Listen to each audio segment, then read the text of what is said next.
The unseen path, the unseen path.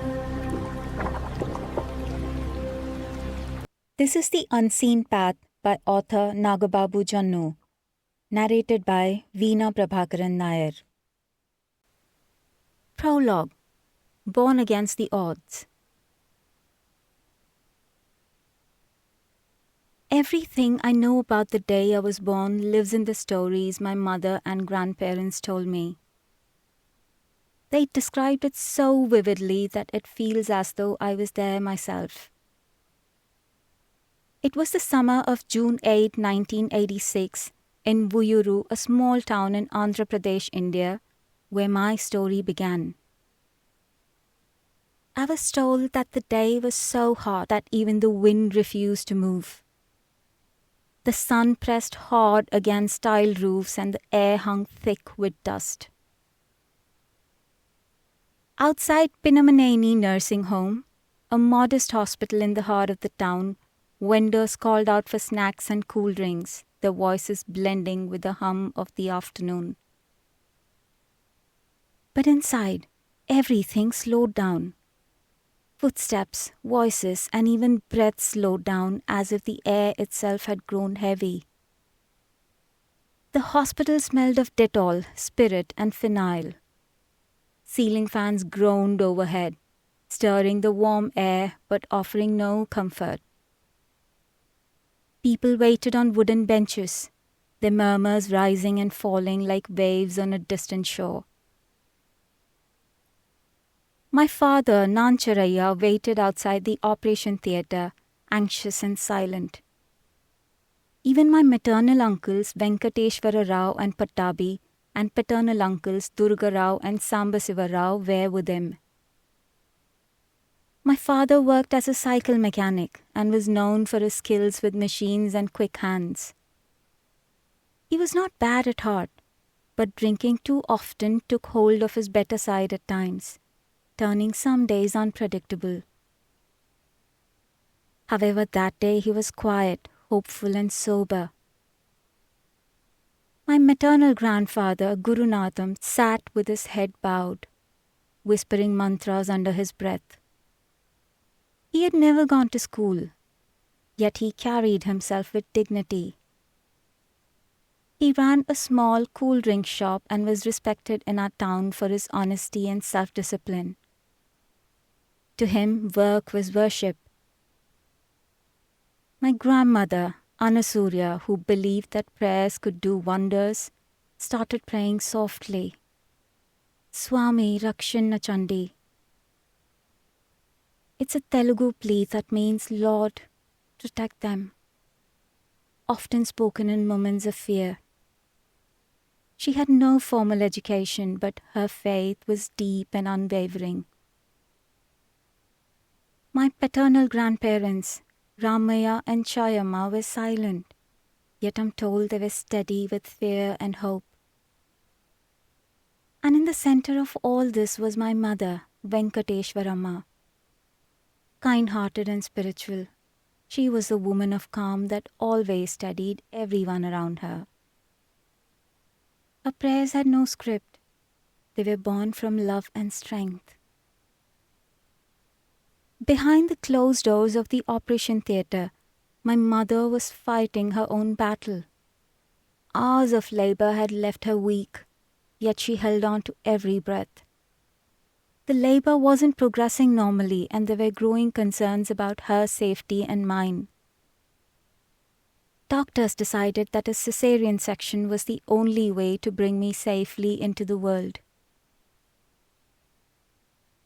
I have been told the story many times by my mother, how metal instruments clinked against steel trays, nurses hurried across the floor, and the air was heavy with the smell of antiseptic. It was a scene I have learned to imagine through their stories. My mother's strength was fading, yet she held on. Then came my first cry, a sharp, insistent sound that cut through the stillness of the room. Outside in the waiting hall, Relief spread like cool air after a long hot day. My grandmother gasped, "Babu Vachadu," which means our boy is here. But inside, under the bright glare of the theatre lamps, the doctor examined me carefully. He moved a small torch in front of my eyes. No response. He tried again. Still nothing. A quiet understanding passed his face. He stepped out, his voice heavy as he said to my father, "Your son is blind." And for a moment, everything fell silent. My father froze. My grandparents stood still. Then came the whispers from the people who were around in the hospital corridor. Soft, relentless. A blind child? What life will he ever have? He will end up begging. This is a curse on the family. On the hospital bed, pale and trembling, my mother heard every one of them. She had endured pain, fear, and exhaustion, and now the sharper sting of fate. Between fear and faith, something in her spirit refused to break. Through the pain and tears, she made a vow, fierce, silent, and unshakable. My son will not beg. He will not live in shame. Even if I must stand against the world, I will make him walk with dignity. That vow, which was born in the sterile air of an operation theatre, became the shield I've carried all my life. It was my mother's first gift to me, and it has never left my side. Chapter 1. Fragile Bonds, Unbreakable Will. Everything I remember about my early childhood comes from the small mud-floored house in Vuyyuru. We lived there with my maternal grandparents. It was the late 1980s, a time when electricity came and went like a passing thought, and the slow whirring of the ceiling fan felt like luxury. The floor was uneven and cool beneath my feet, from years of being swept and sprinkled with water to settle the dust. Mornings carried their own music and embrace. The smell of tamarind rice mixed with the smoke of firewood curling up from the kitchen, and the soft humming of my mother that woke me every morning,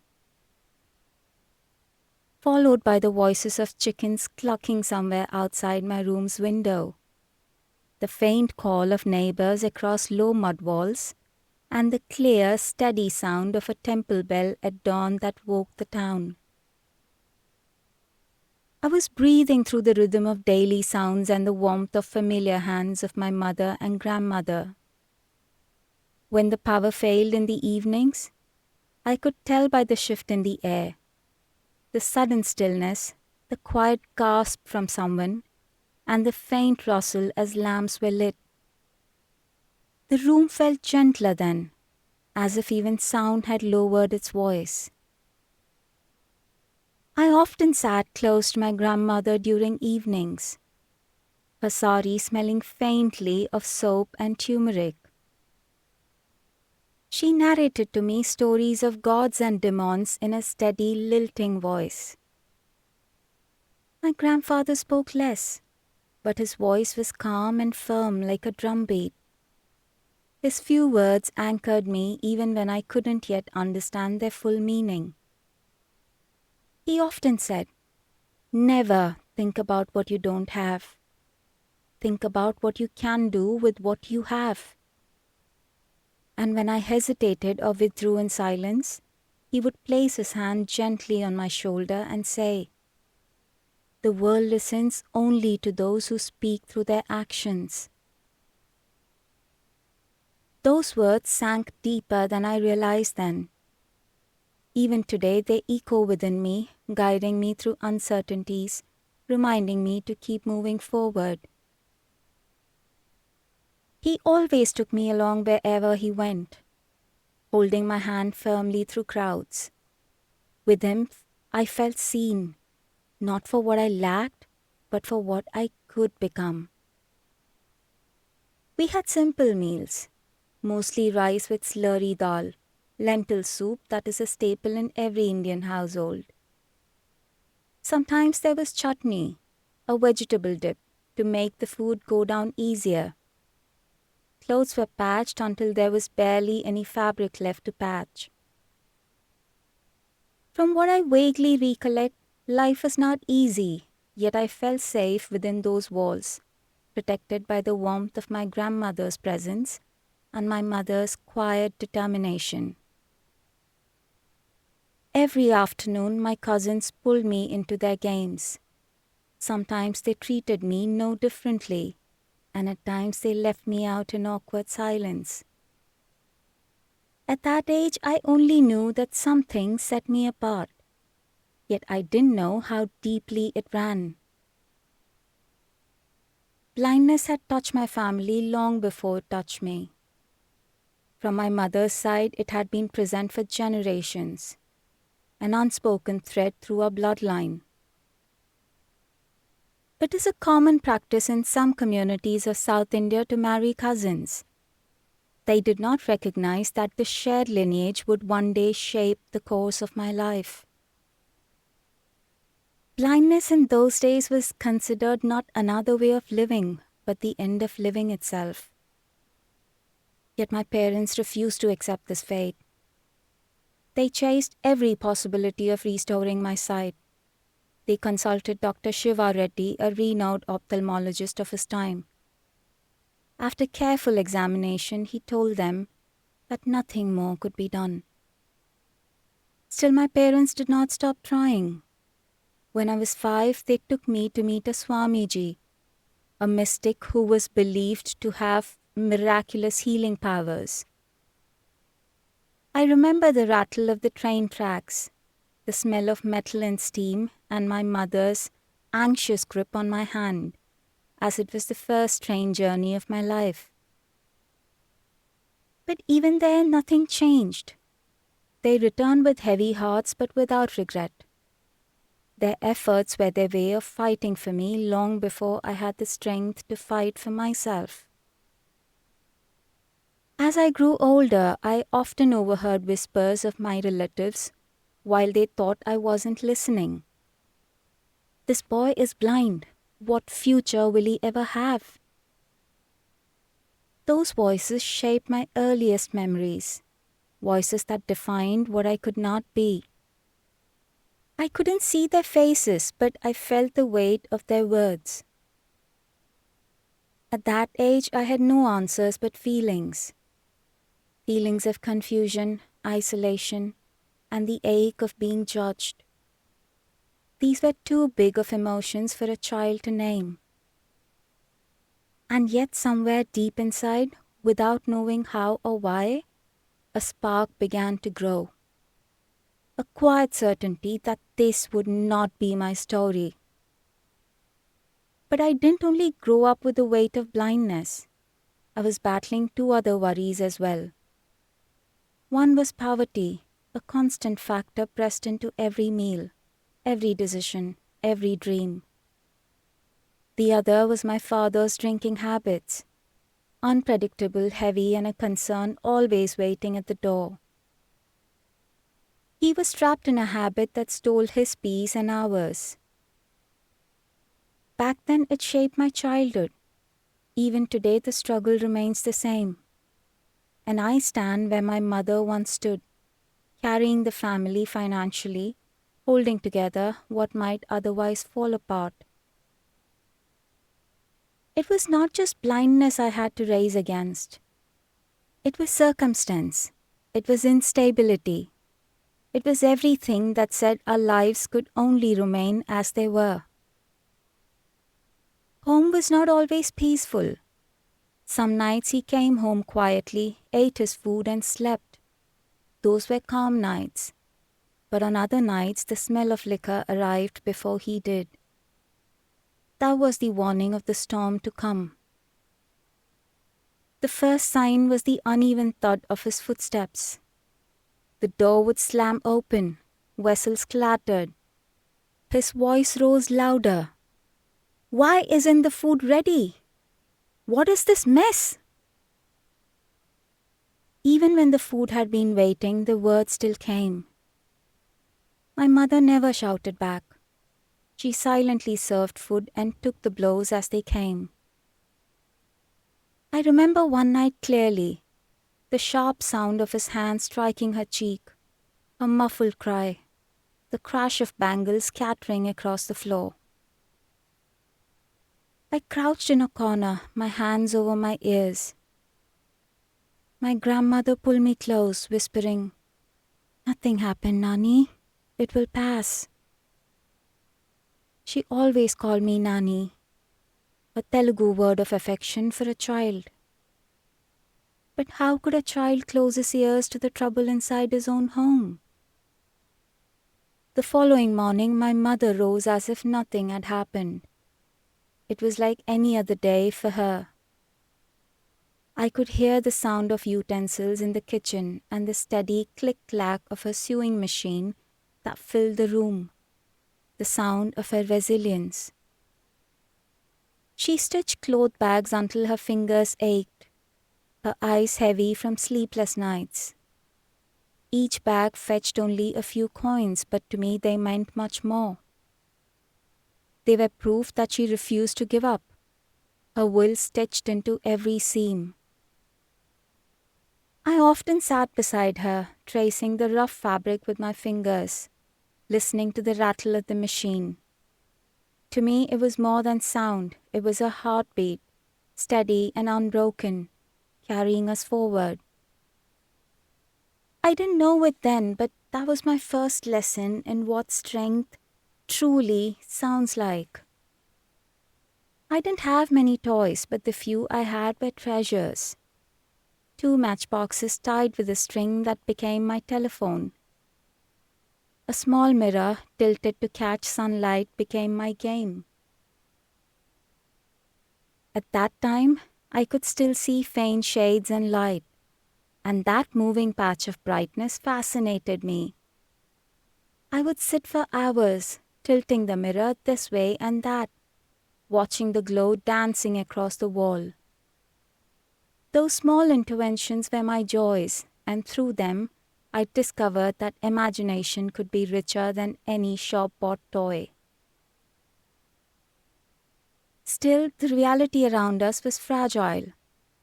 My parents' marriage was like a clay pot veined with cracks. It could break any day, yet it didn't. My mother never left, no matter how many times she was hurt.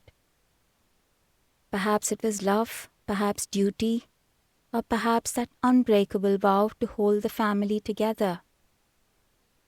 Whatever the reason, I knew one thing. No matter what happened, I could lean on her. In 1991, when I was 5, my paternal grandmother, Chayamma, passed away. It was my first encounter with death. Death was a feeling I could not comprehend back then, but I could sense it in every sound and scent that filled our home. The wailing of women, the smell of camphor and incense, the hushed voices of adults speaking in grief, and the silence that remained after rituals. The house felt emptier, as if someone had demolished a strong pillar. I did not spend much time with her, but I knew Chayamma was gentle and affectionate. She often told me about my father's childhood whenever we met. I still remember her voice, which was a beautiful blend of memory and laughter. I didn't understand her stories back then, but she made me feel safe, as though I belonged to something larger than myself. I didn't understand the meaning of forever, but I knew she was gone. Yet her presence remained, a soft echo in my earliest memories, teaching me before I could put my feelings into words. Amid grief, whispers, and hardships, life went on. To lift my mood, my mother sometimes took me to the cinema hall. The bright lights, the loud sounds, and the crowd, all of it overwhelmed me. I often cried, tugging at her hand, begging to go home. I don't know why, but the world outside felt harsher, louder, and less kind. All I ever wanted was to be in the comfort of my grandmother's lap.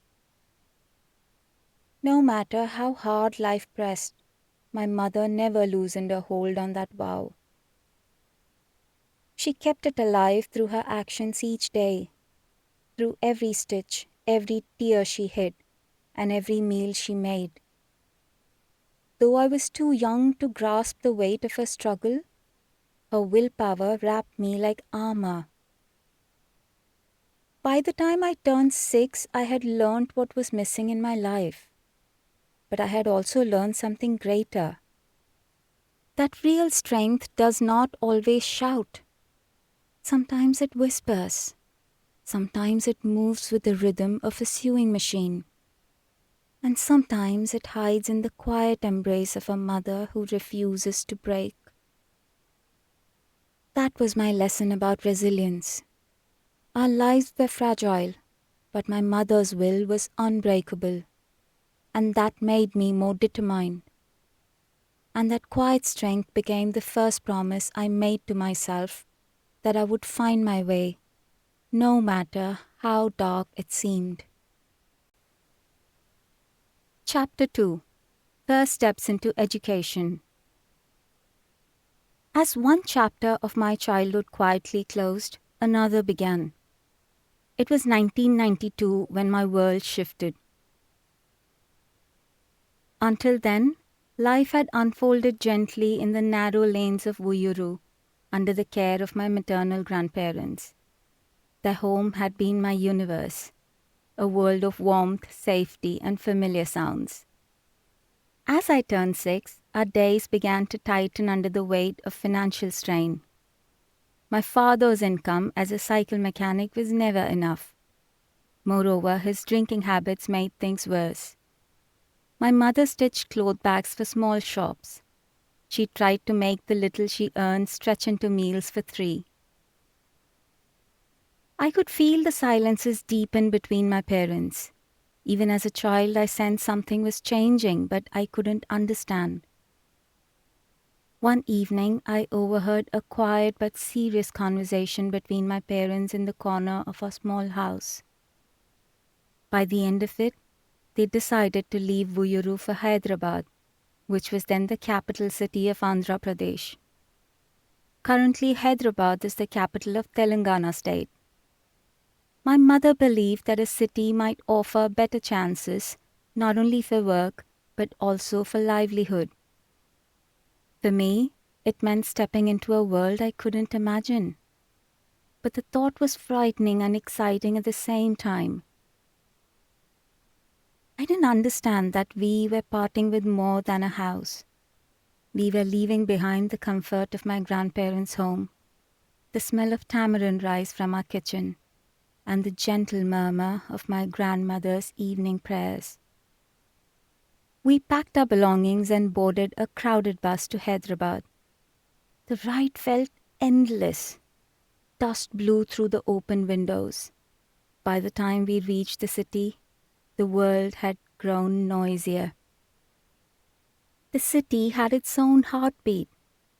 Bus horns, rushing crowds, and the constant rhythm of traffic that never seemed to rest. The air smelled different too, a mix of fried snacks and petrol fumes. My maternal aunt, Rajni Kumari, welcomed us into her home. Her warmth felt like a soft bridge between the world we had left behind and the one we were stepping into. She had 2 daughters whose laughter filled every corner of the house. I remember the scent of incense and the clatter of kitchen utensils. These sounds slowly made the city feel less strange. Both my aunt and her husband became our pillars during that time, Their constant support made it possible for my parents to dream again. While we were settling down, my uncle opened a door that my parents had never imagined. He planted the first seed of hope as he told of a school for blind children, Darulshifa Blind Boys High School. Until then, the thought of me studying had felt distant, almost impossible. In Vuyyuru, people mostly spoke about my blindness as a burden, but my uncle's words carried a positive light. For the first time, someone used the words Nagababu and education together. It was like hearing my name tied to a purpose.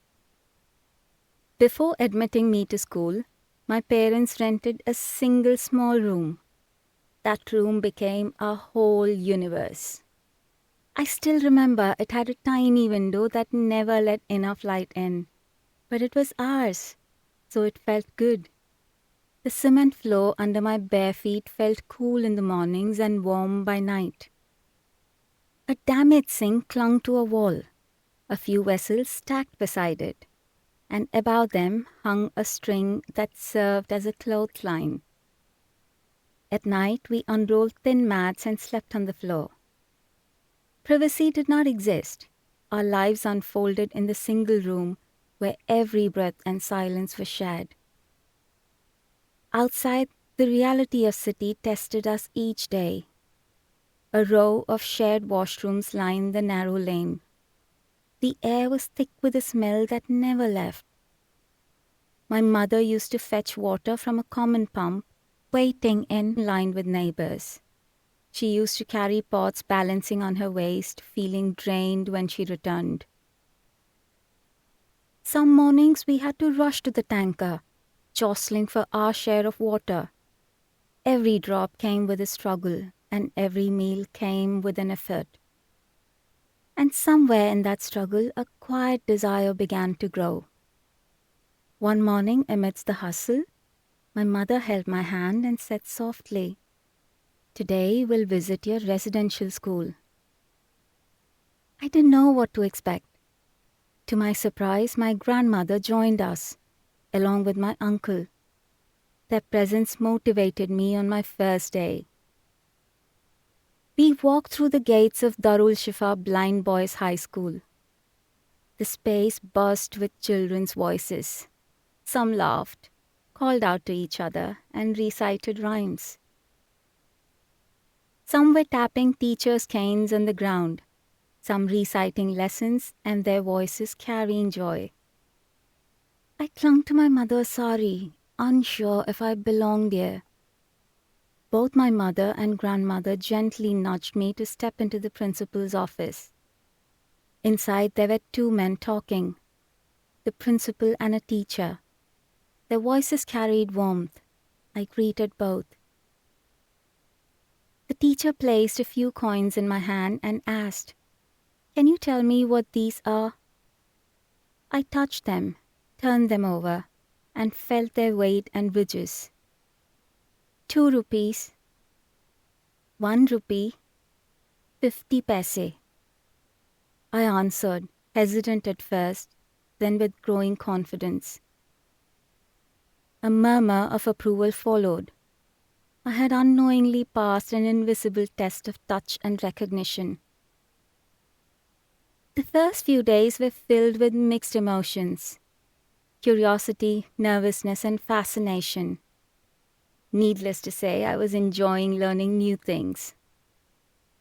One of my first lessons was a rhyme, Chitti Chilakamma, a song about a little parrot. Initially, I was just listening to the other children. Their voices rose in chorus, bright and cheerful. Eventually, I joined. A few days later, while wandering down a corridor, I followed a melodious tone that took me to the music room. Inside, Ramarao sir, who was blind himself, played the harmonium. I sat along with a bunch of students. He introduced us to basic ragas. I tried following his voice but trembled. I still tried to follow. I sang but didn't master the notes. but a feeling touched my heart that said I might belong here. It was around this time that I was first introduced to Braille. The raised dots felt strange under my fingertips, like a secret code meant for people like me. I started to move too fast but missed the patterns. Then I slowed down and traced each dot gently. It was like the world had opened a new door for me. While I was adjusting to school life, my uncle believed I would also adapt to the hostel where I was surrounded by other blind children. The idea sounded simple, but the first day told a different story. The hostel felt unfamiliar. I was outside my comfort zone. Thankfully, they allowed my grandmother to stay with me for a few days until I settled in. There were no special dormitories for younger children. In those days, the same spaces were used for many purposes. One large hall functioned as a dining area for lunch and dinner, and at night it became a sleeping hall. Most of us slept directly on the floor. There were no mattresses, only thin mats spread side by side. Along one side of the same hall, huge wooden and metal containers stored hot food. We were given small wooden boxes to keep our belongings. Those boxes were kept in a small room nearby, which often became hot from the stored food. Sometimes we had to wait outside until everyone had finished dinner before we could go back inside. It wasn't cruelty, it was simply how things were around 30 years ago. Education was not comfortable, and space was not sufficient. What mattered was that learning was happening despite the hardship. At night, children lay shoulder to shoulder on the hard floor, whispering and giggling before sleep. From the edge of the table, my grandmother tried to make space to rest. I slept on the floor, feeling the ground. The next morning brought harsh realities. The toilets reeked, the stench was unbearable, and the floors were slick and buzzed with flies. Each sound and smell etched deep in my memory. Days passed slowly. My grandmother tried to stay strong for me, but I could sense her struggle. Though I kept quiet, not wanting to lose my chance to study, she could no longer bear it. She told my mother about the situation. Not long after, my mother decided I wouldn't stay in the hostel. She came one morning, packed my stuff, held my hand and took me home. I was silent, thinking she wanted me to stop studying. But she told me that nobody could stop me from moving forward in life. The next morning, she placed a handicapped bus pass in my hand. From that day onward, she would walk me to the bus stop, help me board, and travel with me to school. She waited outside the school until I finished my classes, and then we returned home together. I enjoyed the bus rides with her. The jingle of coins, the conductor's whistle, and the rumble of the old engine, all of which became my daily melody. The bus pass was not just a piece of paper for me. It was a lifeline and a bridge between me and my education. Over time, we became familiar with teachers and school staff. Some, but not all teachers were blind. My mother too had begun forming connections with people around the school. And one such connection was with Anasurya teacher, who was blind too. The first time my mother met her, a bond formed instantly. These two women understood struggle without words. By a twist of fate, she moved into the house next to ours. From then on, she became more than a teacher. She was a family. Every morning, the three of us walked together to the bus stop and then boarded a bus to school. There was something about that little procession, one blind woman, a small blind boy, and a sighted mother that made people stop and stare. Some looked puzzled, some whispered, and some offered help before we even asked. For strangers, it was curiosity. For us, it was comfort. Anasuria teacher taught my mother how to navigate the city, how to buy from shops, and even how to eat food outside without hesitation. She showed my mother small practical tricks like where the shopkeeper always keeps the best rice, which bus conductor would be patient, and which lane had an easier step. Her help was beyond skills. She was a steady advocate. She knew which doctor to visit when the need arose. She helped us learn Braille, and sometimes she simply sat with us and let silence do the healing. People would sometimes whisper about the sight of us supporting one another as if dependence were a fault, but they didn't know that this dependence came from practice, pride, and refusal to be diminished. To my mother, she was a map and a confidant. To me, she was a second mother who taught me small acts of dignity. My mother leaned on her, and I in turn leaned on them both. With her by our side, the world began to feel a little less frightening. But hardship still shadowed us. I often played with a cycle tire, rolling it down the street with a stick, laughing as it clattered over stones. That sound was my delight. One afternoon, I left it at the door while I went to the washroom. When I returned, I heard my mother crying. My father, drunk and angry, had used the same tire to hit her. The sound of that tire, once my source of laughter, now froze my heart. I abandoned it that day, and with it, a piece of my childhood. Months passed, nearly the end of my first standard, when life tested us again. My mother, pregnant with my sister, fainted on the road while on her way to pick me up. A lorry screeched to a halt, missing her by inches. Strangers rushed to her aid and carried her home. That day, I waited at school for hours, not knowing what to do, tears rolling down my face with every passing minute. 2 senior blind boys heard me crying and asked me about the situation. I explained them. "Don't cry. Come, we'll take you," one said gently, holding my hand. They guided me to the bus, paid my fare, and brought me home safely. In the rush to reach my mother, I forgot to thank them. On the other side, I was so glad that my mother was safe. The next morning, I shared this incident with Anasuria teacher. She listened to me and said, "Nagababu, it's your duty to thank those who help you." Her words stayed with me forever. After my exams in April 1993, a fierce fight between my parents broke out at home. My uncle got to know and arrived without warning.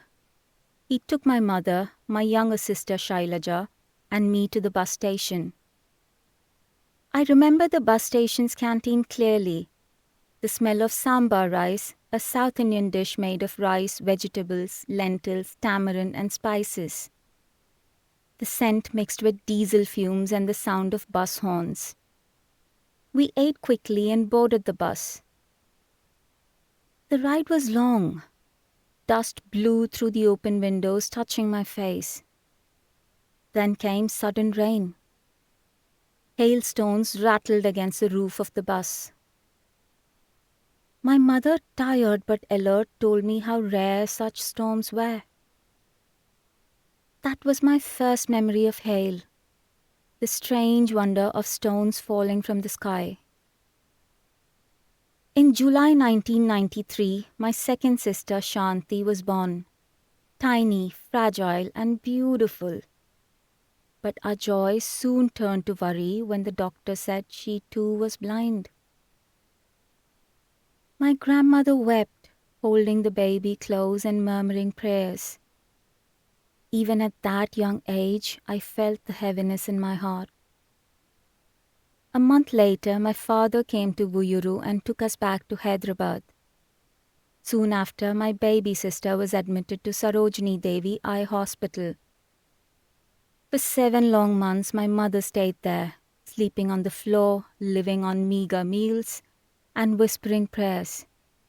Her world had shrunk to that hospital ward. Hope lingered in those sterile corridors like a fragile light. When a donor eye was found for a corneal transplant, it felt like a miracle. We waited through sleepless nights of prayers, believing they might finally be heard. But fate was not ready to change. Our hope broke. The transplant failed. During this period, I used to stay at the hotel and visit my mother and sister in the hospital on weekends. Thereafter, I continued to live in the hostel throughout my schooling. I slept in the dining hall of the hostel, restless through the nights. Children snored nearby, rats scurried in the dark, and there was a lingering smell of cooked rice and lentil soup. Nights were long, but somewhere I began to find my flow. Staying in the hostel, I learned to do all my daily chores as a normal person would. I washed clothes, cleaned and organized my space, brushed and showered, and even helped my hostel mates. During school holidays, leaving the hostel was easy, but coming back was not. I used to cry endlessly when it was time to return. The idea of being away from my mother and home broke me every single time. But neither my mother, father, grandmother, nor any other family member allowed that fear to weaken me. Sometimes my father would cycle for 8 kilometers just to pick me up and drop me off at school and bring me back home. They spoke to me gently, sometimes firmly, always lovingly. "Study," my mother would say. "This is your strength," my uncle reminded me. Their belief was unshakable. They never treated my education as optional. They carried one clear intention in their hearts, that I must learn, that I must rise. I often think that if I had not studied, I would not be here writing these words today. Their vision of my future became the map for my life. At Darulshifa school, during those early days, when everything felt unfamiliar and home seemed painfully far, I found comfort in a senior named Govind Reddy. He was a year older than me, gentle, calm, and understanding. The kind of friend who didn't need many words to make you feel seen. We both carried the same ache of separation, the same quiet homesickness that comes from leaving one's parents too soon. In the silence of those hostel nights, when footsteps faded and thoughts grew louder, it was often Govind who helped turn loneliness into laughter. We shared stories of our families, festivals we missed, and the small things we longed for, like the smell of home-cooked food and the comfort of familiar voices. In those moments, he was more than a senior. He was like an elder brother, guiding me through emotions I didn't yet know how to name. We studied together, played together, and learned to find joy in small things. From shared snacks to our walks across the school ground. Even now, after so many years, Govind Reddy remains the same good friend in my life. Whenever I reach out to him, he's ready to listen and always encouraging. That bond, built in the quiet halls of Darulshifa, has never disappeared. A reminder that sometimes life brings the right people to walk beside us long before we realize how much we need them. In the hostel, we invented our own games with whatever we had. A coconut oil bottle filled with stones became a cricket ball, and a wooden slate became the bat.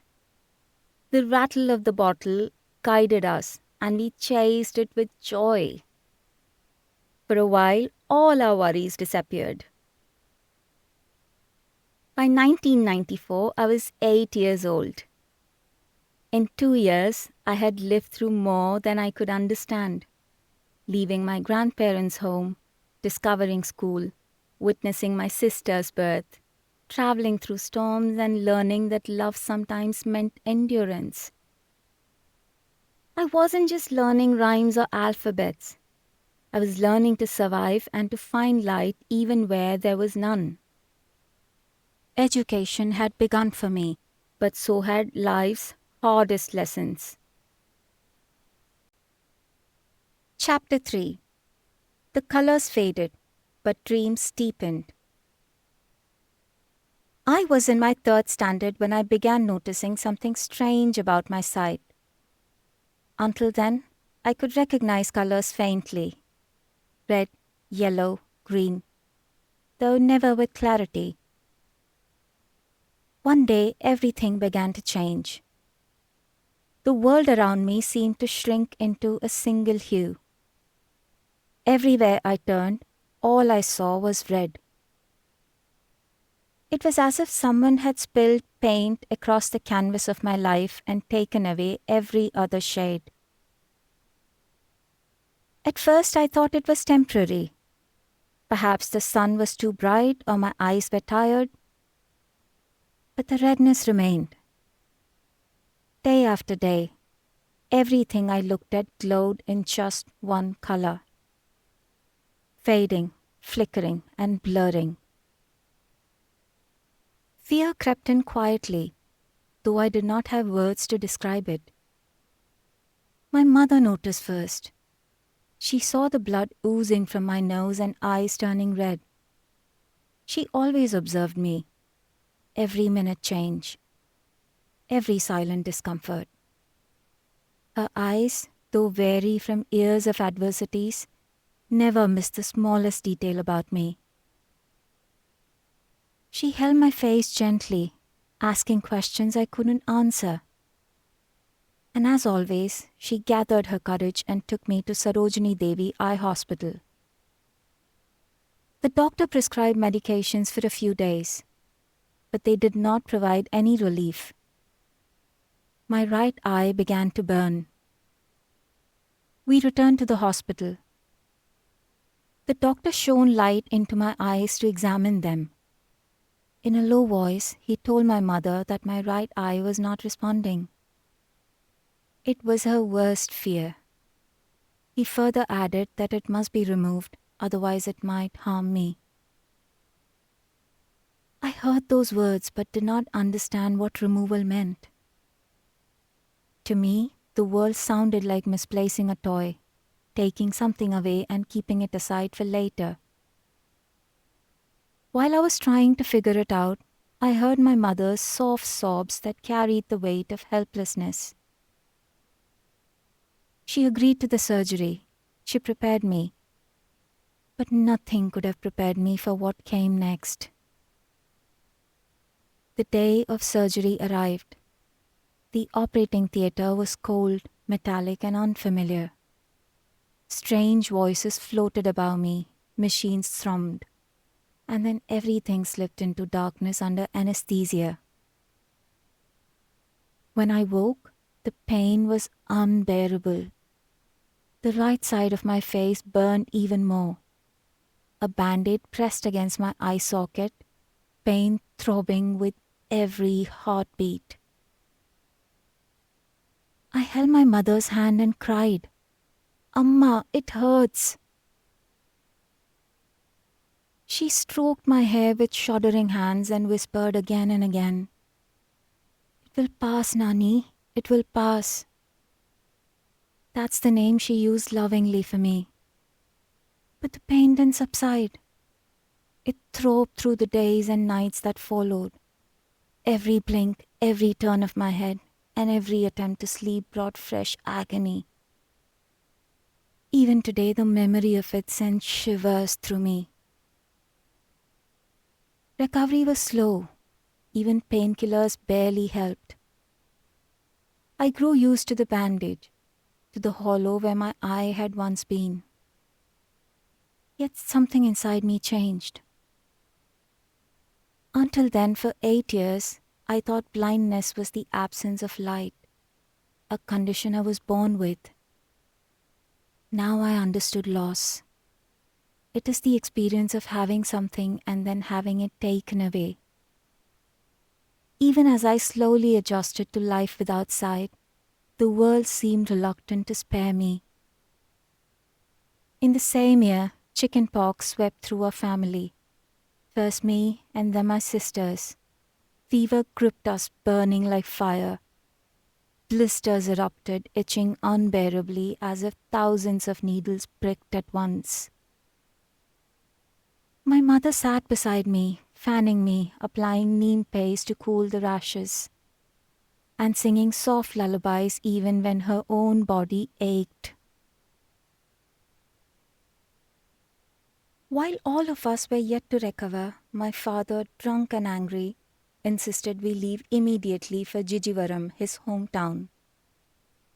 In the middle of illness, we boarded the bus. I still remember that humid night, my body burning with fever, my sisters whimpering beside me, and my mother holding us close as the bus moved down the dark road. I couldn't understand why we had to travel when we were so sick. I felt the storm of my father's anger and the unshakable shield of my mother's arm protecting us all. Those nights left scars that no one could see, yet they remained. I was still a child, but I had already learned to live with pain, sudden displacements and uncertainties of tomorrow. While my parents and sisters stayed in Jijivaram, I was sent back to my hostel in Hyderabad. Life oscillated between hardships and small joys. The nights were long and uneasy, filled with sounds that reminded us we were far from home. Yet laughter still found its way into our days. Every fortnight, Rajni auntie and her daughter Soumya visited us. Sometimes my grandmother too came with Soumya. Their visits were the moments of light, filling the hostel with warmth. Even my father visited occasionally, showing care in small ways. I started learning that people could hold feelings of love and fury in their same heart. Cricket became my favorite escape. A plastic bottle served as a ball and the wooden slate as a bat. The sound of children laughing echoed louder than our struggles. By fourth standard, I discovered a fascination for sound. Radios became my secret world. I even had one of my own, a tiny companion that spoke in rhythms and voices beyond sight. I listened to cricket commentaries, to voices rising and falling in excitement and tension. During one unforgettable match between India and Pakistan, the commentator cried out in disbelief. Anil Kumble had taken all 10 wickets in a single inning. My body tingled with excitement. In those moments, blindness did not matter. I imagined the game in my mind clearer than sight could have provided me. Sometimes I opened the radio, tracing its circuits with my fingers as if reading the hidden map. I was curious to know how wires and switches produce voices. The curiosity stayed with me, a spark that would guide my future. Then came another day that left a deep, unspoken mark in my life. My younger maternal aunt Anuradha held a special place in our hearts. She was affectionate and playful, and always took good care of my younger sisters and me. In June 1996, on my birthday, she asked my mother to take her to the temple. My mother was busy with chores, so my aunt went alone. The next morning, news struck like thunder. She and the man she loved, Shrinu, had taken their own lives, afraid their families would disapprove of their marriage. I was too young to grasp the situation, but I knew something irreparable had happened. My grandmother's wails filled the house. My mother was speechless, and I wondered silently if Amma had taken her to the temple, would things have been different? That tragedy taught me early what many learn late, that love can be crushed by fear. The family honor can weigh heavier than life itself. Every moment with those we love is precious. That incident shaped how I valued relationships for the rest of my life. By the end of that year, I was no longer the timid boy who once feared the sounds of cinema halls. I had endured pain, be it emotional or physical. Yet I found joy in the games and voices that spoke to me through radios. The colors had faded from my world. My right eye was gone, and even the faint shades of red vanished. But I somehow had a different vision, the one made of sound, imagination, and resilience. That was when I began to understand. Blindness might take away the light, but never my dreams. Chapter 4. The Turning Point. The years I spent at Darulshifa gave me the first taste of education. Those lines shaped my childhood with challenges I couldn't yet name. I still remember sleeping in the dining hall, the smell of sambar or vegetables lentil soup lingering long after dinner, and rats scurrying across the floor while we curled up on thin mats. Through those years, Anasurya teacher stood beside my mother like family. Her steady hand in our long struggle gave us enough strength to move on in life. As school started to become my refuge, home was shadowed by another battle. My parents were worried about the thought of sending me and my sister to two different schools because Darulshifa Government School was only for boys. Anasurya teacher saw my parents' struggle and the limited scope of continuing my studies in the Telugu medium at Darulshifa. She urged my parents to try for Devnar School for the Blind, a place she described as disciplined, visionary, and built to nurture children like us. Even my parents believed that studying in the same school would strengthen our bond, and that we could lean on each other through every challenge. Devnar School for the Blind was founded by the renowned ophthalmologist and visionary Dr. Sai Baba Gaud. He offered what no other school could: free, high-quality education, an English medium curriculum, structured learning, and a belief that blindness was not a barrier, but a beginning. Above all, the possibility for my sister and me to study together became the only path forward. The day we entered Devnar felt less like a transfer and more like a destiny taking shape. My mother held our hands as we climbed the steps, her grip loosening slightly. The building loomed ahead, bright and strange, yet welcoming. There was no chalk scratching on the blackboards. Corridors buzzed with energy. The tip-tap of styluses punching Braille dots. Teachers dictating lessons, and children whispering in Braille. From nearby came the clatter of tailors' frames, the pins sliding quickly as students solved problems. And as always, drifting in from the kitchen was the smell of steaming rice and lentil soup, mingling with the children's chatter. That morning, I held my sister's hand tightly. We were both uncertain of what awaited us, but we were together in this new world, and that steadied my heart. I also felt something new here. The blindness was not a boundary, it was just another way of learning. Excitement soon gave way to reality. Here, every subject was taught in English. I tried to cope, but words slipped through my grasp. I did not realize how the days were passing. And then came the day of my first unit test.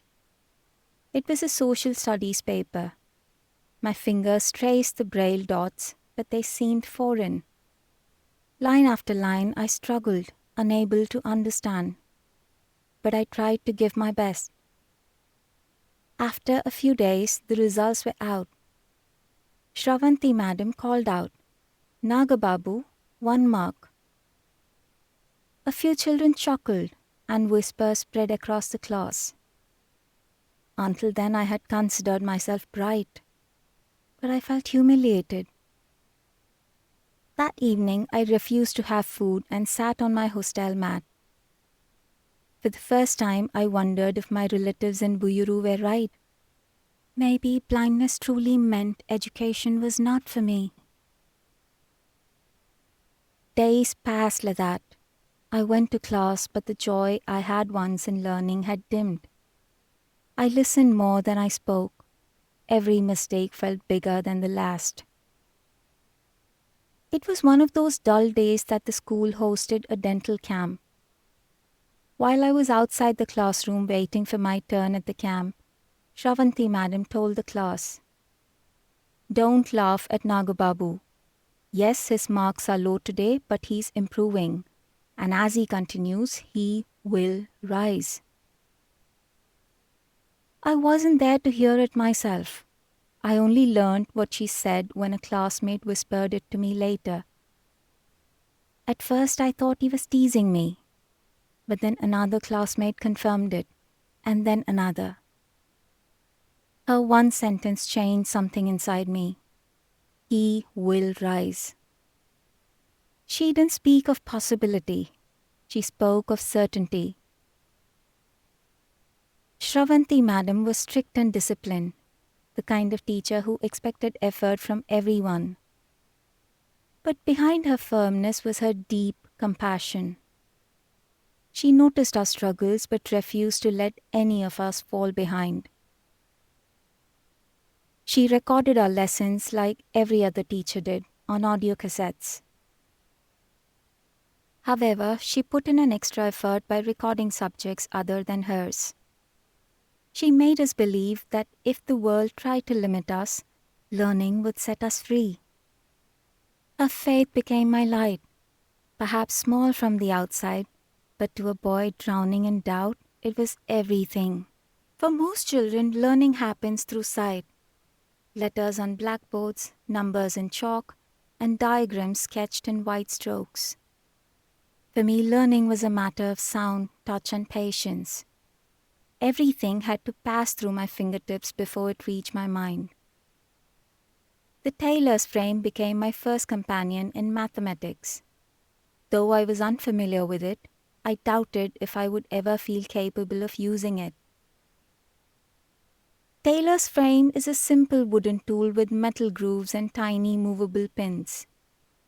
Yet for a blind student, it was a complete mathematical universe. Each groove meant a place unit, units, tens, and hundreds. Every pin flipped or moved became a number, a sign. Addition, subtraction, and multiplication. Everything can be done silently by the feel and the click of the pins marking every step. Around this time, Rajashekhar sir entered my learning journey. Firm in voice yet encouraging in nature, he always told us to think and not just repeat. He gave us a sum to solve one day. My fingers moved quickly, counting, aligning, and calculating. I read out the answer while my heart was pounding. A breath of silence. Then his voice rang. "Correct? Absolutely correct." That phrase didn't just acknowledge my right answer. It restored confidence that 1 mark in social studies had broken. It was during my quarterly examinations that I gained confidence by solving a number of problems. I realized that I could do well and be at par with other students. Over time, the frame became a language of logic. When the pins aligned perfectly, I felt a pride that others found in neat handwriting. Alongside Taylor's frame, I used to write with a Braille slate and stylus. They were my first writing tools. Dots embossed from the back made every letter mirror reversed. I wrote from right to left so I could read later from left to right. Tap, tap, tap. The stylus on thick paper became the sound of my independence. Every note, every test, and every dream began as small raised dots under my fingertips. Together, the tailor's frame and the Braille slate taught me discipline, structure, and courage, and showed me that blindness wasn't a barrier to knowledge. It was only a different path. Not long after, 2 new teachers entered my life who shaped me forever. Mr. Egbert Dawson and Mrs. Lily Egbert. They were a retired couple with decades of experience with pure love for teaching. Egbert sir taught biology. Lily madam taught English and mathematics. They spoke only in English, which terrified me at first, but listening to them and responding in hesitant sentences built my confidence more than any textbook could. Lily madam was calm, but her patience was extraordinary. "Read again," she would say gently. "Don't be afraid of mistakes." Her voice carried no frustration, only faith. Her gentle encouragement built my confidence in English and mathematics. But slowly, my fear for English began to fade, which later became essential in my professional life. Egbert sir, on the other hand, had a different energy. Firm but full of enthusiasm. He wanted us not only to learn but also truly understand. He treated blindness not as a limitation, but as an invitation to teach differently. His creative experiments and explanations turned science into something I could feel and imagine, not just memorize. One day he announced a project about raised diagrams. For blind students, he said, touch can replace sight. He assigned me the human blood circulation system. For days, I soaked paper until it softened, pulped it with my hands, and shaped it from paste. The smell of wet paper clung to me. On a plywood board, I laid ropes to form veins and arteries, pressing the paste along them under his guidance. "Thicker here, curve there," he'd say, his voice full of excitement. When I was done, I ran my fingers over it, and for the first time I could feel the flow of blood. At the science fair, I stood proudly before visitors from elite schools, explaining the project with confidence. Their surprise and admiration washed over me. Then came a turning point that would shape my future, the computer. My first computer lessons came from Kavita madam, who introduced me to MS-DOS. Commands like cd, dir, and copy felt like spells that summoned action. With the JAWS screen reader, the machine spoke back to me. Later, Sudha madam deepened my learning. Computers didn't judge blindness, they simply responded. I felt free, a kind of independence no limitation could cage. Among many friendships I formed at Devnar, 2 hold a special place in my heart, Pavan and Kali Shekhar. They weren't in my batch. Pavan was 2 years junior and Kali Shekhar was 1 year junior. But in spirit we were equal. Inside those hostel walls, age meant nothing. What truly connected us was understanding, loyalty, and the quiet comfort of friendship. We were inseparable. 3 boys walking, laughing, and dreaming together. If Pavan brought focus and fierce determination, Kali Shekhar brought calm and warmth. I was somewhere in between, often the listener, sometimes the orator. Together we were a balance of energy, patience, and joy. Pavan was not the kind who spoke much, but he was always there. When situations grew complicated, his presence became a quiet assurance. He didn't ask what I needed every time. He simply stayed close enough that I never felt alone. Our happiest moments were simple, like washing clothes together near the hostel water tank and buying ice cream sticks outside the hostel gate. We turned over those pure moments into memories. Buckets clanked, soap foamed, and our voices rose over the sound of running water. We teased each other, splashed playfully, and talked about everything. Our futures, our fears, our little victories. To this day, the faint smell of soap and the sound of water take me back to those evenings when friendship made even the ordinary feel special.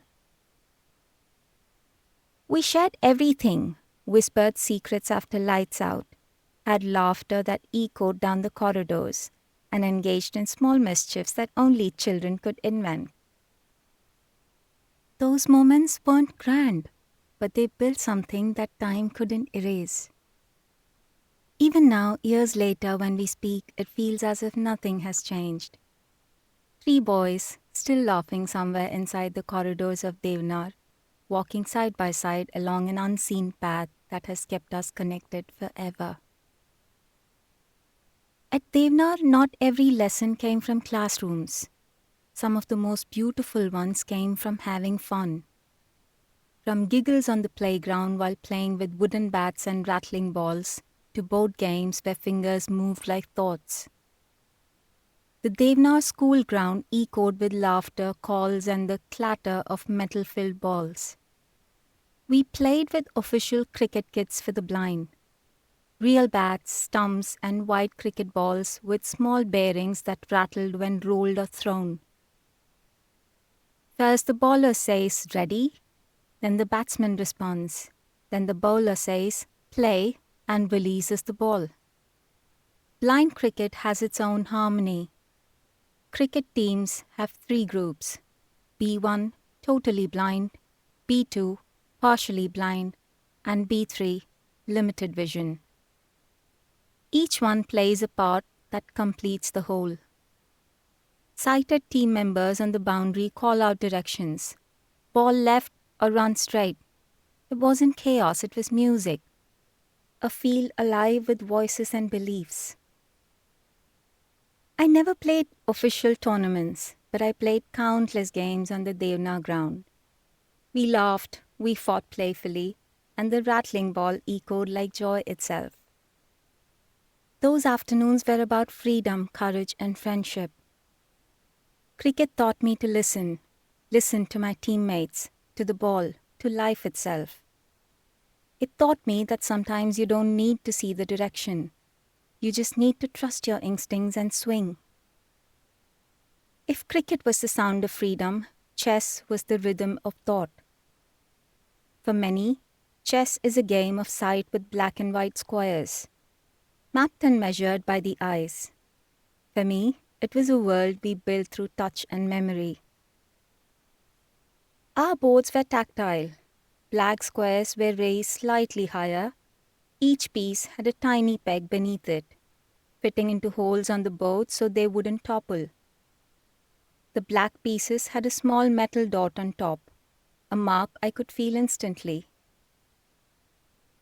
Every move began with my fingertips, tracing the board and building the game's picture inside my mind. In official tournaments, blind players use 2 boards, a tactile one for the visually impaired and a regular one for the sighted opponents, kept in sync by the arbiter. But in most of my games, both during school and later in college, I played directly on my tactile board with sighted players, simply announcing every move aloud. What started as curiosity in their eyes turned into respect once the game began. Chess became my mirror, a way to measure my patience and focus. It made me feel equal, not through sympathy but through intellect. Each move was a statement that my mind saw what my eyes couldn't. Each game reminded me how far I've come, from those early Devnar classrooms to this life built on focus and faith. For me, chess was never about winning or losing. It was about patience, discipline, and clarity. It was the art of thinking several moves ahead, even when I could not see the board. Vision, I learned, isn't just sight, it's awareness. It's knowing where your next step should be. Those hours on the cricket field and the chessboard quietly shaped me. Every sound and touch trained move was a lesson in patience and faith. Devnar wasn't only teaching me to play, it was preparing me for life's bigger tournaments, the ones that test not only your skill but your spirit. The test came sooner than I expected. The South Zone chess tournament for the blind. For me, it was more than a game.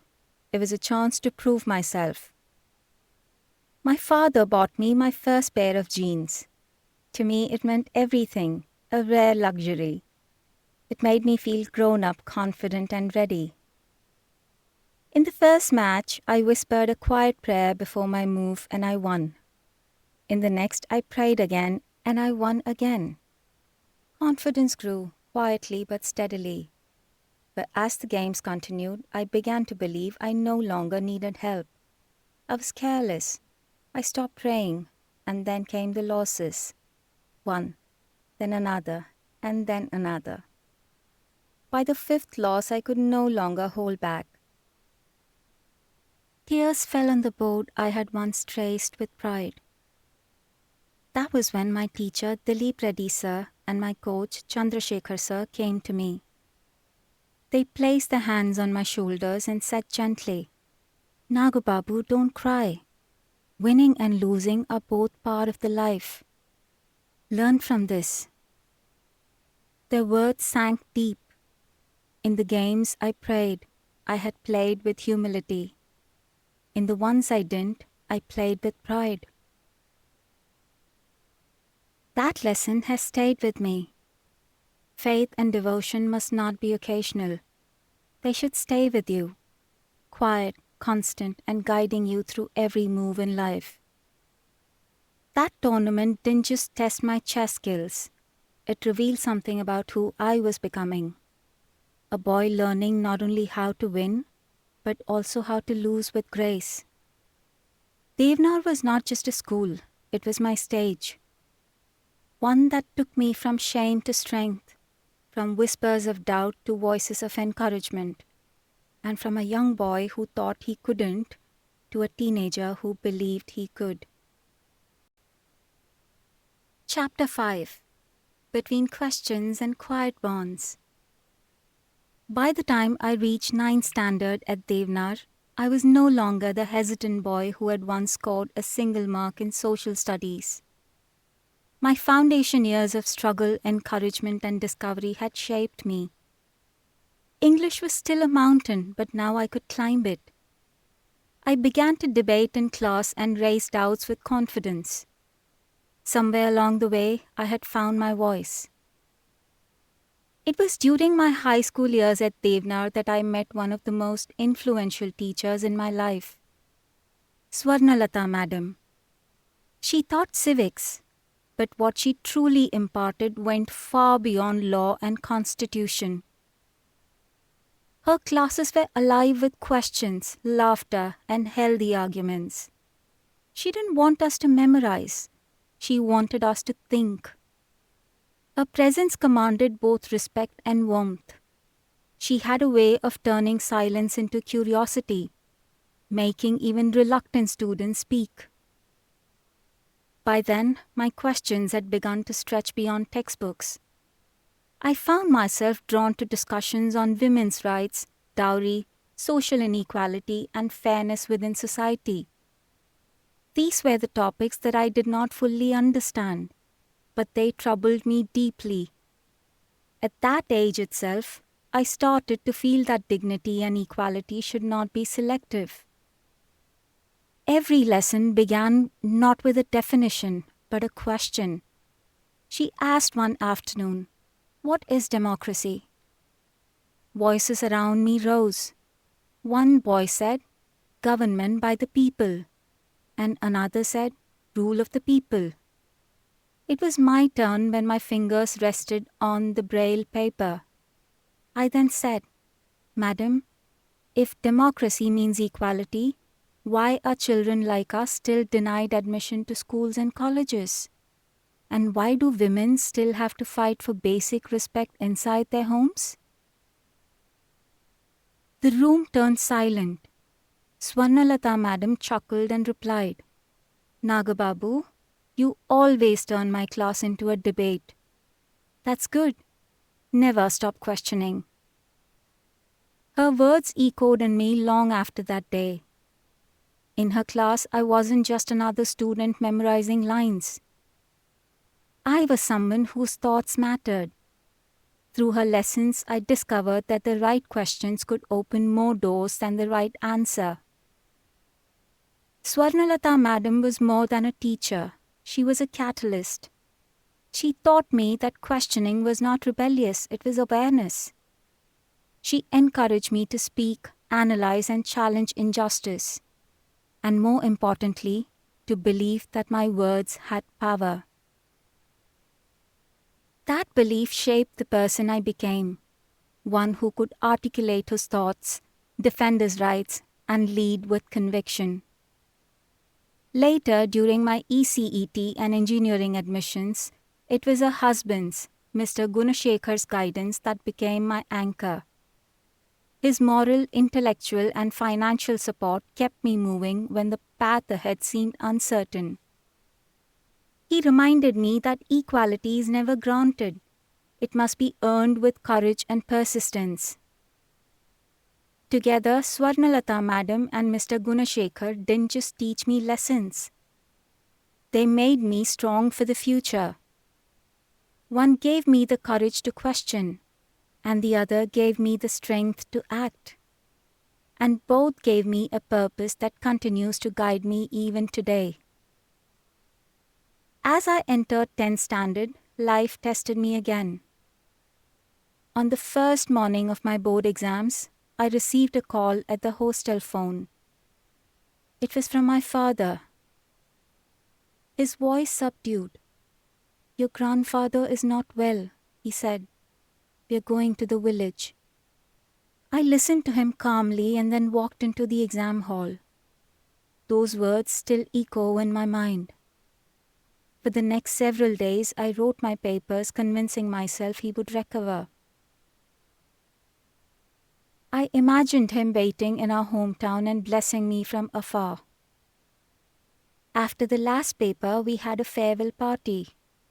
Laughter, songs, and speeches about the future. I joined the party, pretending to feel the excitement of a boy who had completed school. Only afterward, when my parents returned, did they tell me the truth, that my grandfather had passed away. The moment I heard, the ground beneath me seemed to have collapsed. The man who had prayed for me, who had been a pillar of strength in my childhood, was gone. And I was not told. I hadn't been given the chance to mourn him. My parents hid the news so I could focus on my exams. Though I understood them, the pain ran deep. It taught me that education sometimes demands sacrifices, even the chance to say goodbye. Around this time, another episode unfolded in our family, one that shaped the direction of my life far more than I understood then. My younger sister had been admitted to Devnar around the same time as me. The truth being, I was sent to Devnar because of her. My parents wanted both of us to study in a school that understood blindness. They felt she would need my presence, and I, in some way, went along as her companion. But life often takes strange turns. I flourished in Devnar, and she couldn't. She found hostel life overwhelming. She missed our mother deeply. The routine, the unfamiliar faces, the emotional distance, everything weighed heavily on her. When she matured, the school called my mother urgently. My mother rushed and took her to our hometown for some time. Those days were filled with uncertainty. My mother torn between caring for her daughter and keeping my education moving. However, she completed her intermediate, which is 11th and 12th standard, in Royal Junior College. She soon stepped into the next phase of her life, marriage, responsibilities, and a quieter path. But even today, a truth lives inside me like a small silent weight. I rose because of her. I could move forward, but she could not. And I regret that till this day. She was a part of my turning points and in every milestone I achieved. But I couldn't help her much when she needed me. Some victories are bright, others carry shadows. Hers is the shadow that shaped my light. When my 10th standard board exams ended in March 2002, there was almost a month between the results and the next step. That waiting period was longer than the exams. In those days, results did not arrive with a click or a notification. The internet was raw, unreliable, and even expensive. There were no smartphones, no Wi-Fi accessible in homes, and cyber cafes charged by the minute for painfully slow speed. Most families didn't even consider checking results online. The real announcement came through newspapers. On the result day, people lined up early at newspaper shops, scanning long columns of hall ticket numbers printed in small size. Passing meant finding your number there, and the absence meant failure. It was a quiet, public reckoning. Before stepping into that moment, I did something unexpected. During my board exams, the scribe assigned to me was Jayalakshmi. She was a 9th standard student from another school. She had been patient, clear, and kind. At the end of the exams, she had handed me a piece of paper with a phone number saying, "If you ever need help, you can call." That morning, before checking the newspaper, I dialed her number from a nearby public phone. "Hello, Jayalakshmi? This is Nagababu." There was a brief pause, and then her voice brightened. "Congratulations," she said warmly. I froze. "For what?" I asked, genuinely confused. "You've passed," she answered, smiling through her words. "I saw your result in the newspaper." For a moment I couldn't speak. I hadn't seen the result yet, and I didn't know my marks. But the certainty in her voice made me feel lighter and fuller. When I finally checked, my family gathered around. I had scored 68.16%. Relief entered the room, followed by questions that always come next. What now? Some relatives suggested law. "It will suit you," they said. "You have a strong memory, you can argue cases, and you'll earn respect." Others advised me to choose something safe, maybe a government job as a typist or a telephone operator. But deep inside, I already knew the answer. During this time, my father did something that changed my life further. He bought me a computer. It was the year 2002, and for most families like ours, a computer was a rare and expensive thing. I still remember the soft sound of that new machine in our small home, a sound that felt like the future calling. This is when one of my freelance teachers, Prasad, began visiting us every day. He too was blind, but he was skilled with screen readers and typing.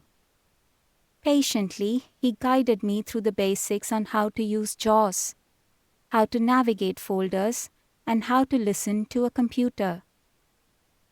In those days, I mostly worked with the demo version of JAWS, which forced me to restart the system every 40 minutes. That limitation stayed with me until my first corporate job. Yet with those interruptions, those daily lessons opened a new world of confidence. Ever since my first computer class at Devnar school, I've heard the voice of the screen reader, JAWS, reading commands aloud. I got to know where I belonged. The click of the keyboard felt like music. Computers spoke a language I understood. They followed logic, not sight. They demanded focus, not sympathy. So when people asked, law or engineering, I smiled quietly. Engineering, computers, that is my path. However, I knew that passion alone was not enough. To enter engineering, I had to clear the Polytechnic entrance exam. But finding accessible material was almost impossible. This is where Pawan's help became priceless once again. He remained a constant. Even when words failed me, knowing he was nearby made the uncertainty easier to carry. His neighbor in Vuyyuru owned old study books, and he shared them with me. During holidays, a girl from our street read them aloud while I listened, memorized and practiced. Some nights the syllabus felt endless, but I repeated the same words to myself. You will rise. Those were Shravanti Madam's words, and they became my lifelong mantra. By then, hostel life had changed for me. I was no longer the frightened boy adjusting to dining hall floors and the strange-smelling washrooms. I was a senior now. Younger students came to me for help with Braille or guidance about studies. I shared food, comforted them, and became the elder brother I once wished for. We celebrated every festival with pride. On Independence Day, our voices rose with patriotic songs. On Louis Braille's birthday, we gave speeches honoring the man who had lit our path. For me, standing and speaking before others was a victory in itself. Proof that I had come far from the silent child I once was. At night, the hostel buzzed with laughter and whispers, but before I slept, I often thought of the road ahead. Childhood was ending. Before me stretched a battlefield. Polytechnic, engineering, and a world that would test me harder than ever. But I was ready. Chapter 6. The Wall I Had to Break.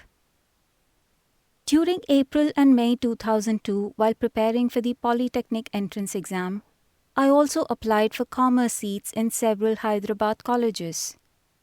This was just a backup plan, something to fall back on if Polytechnic didn't work out.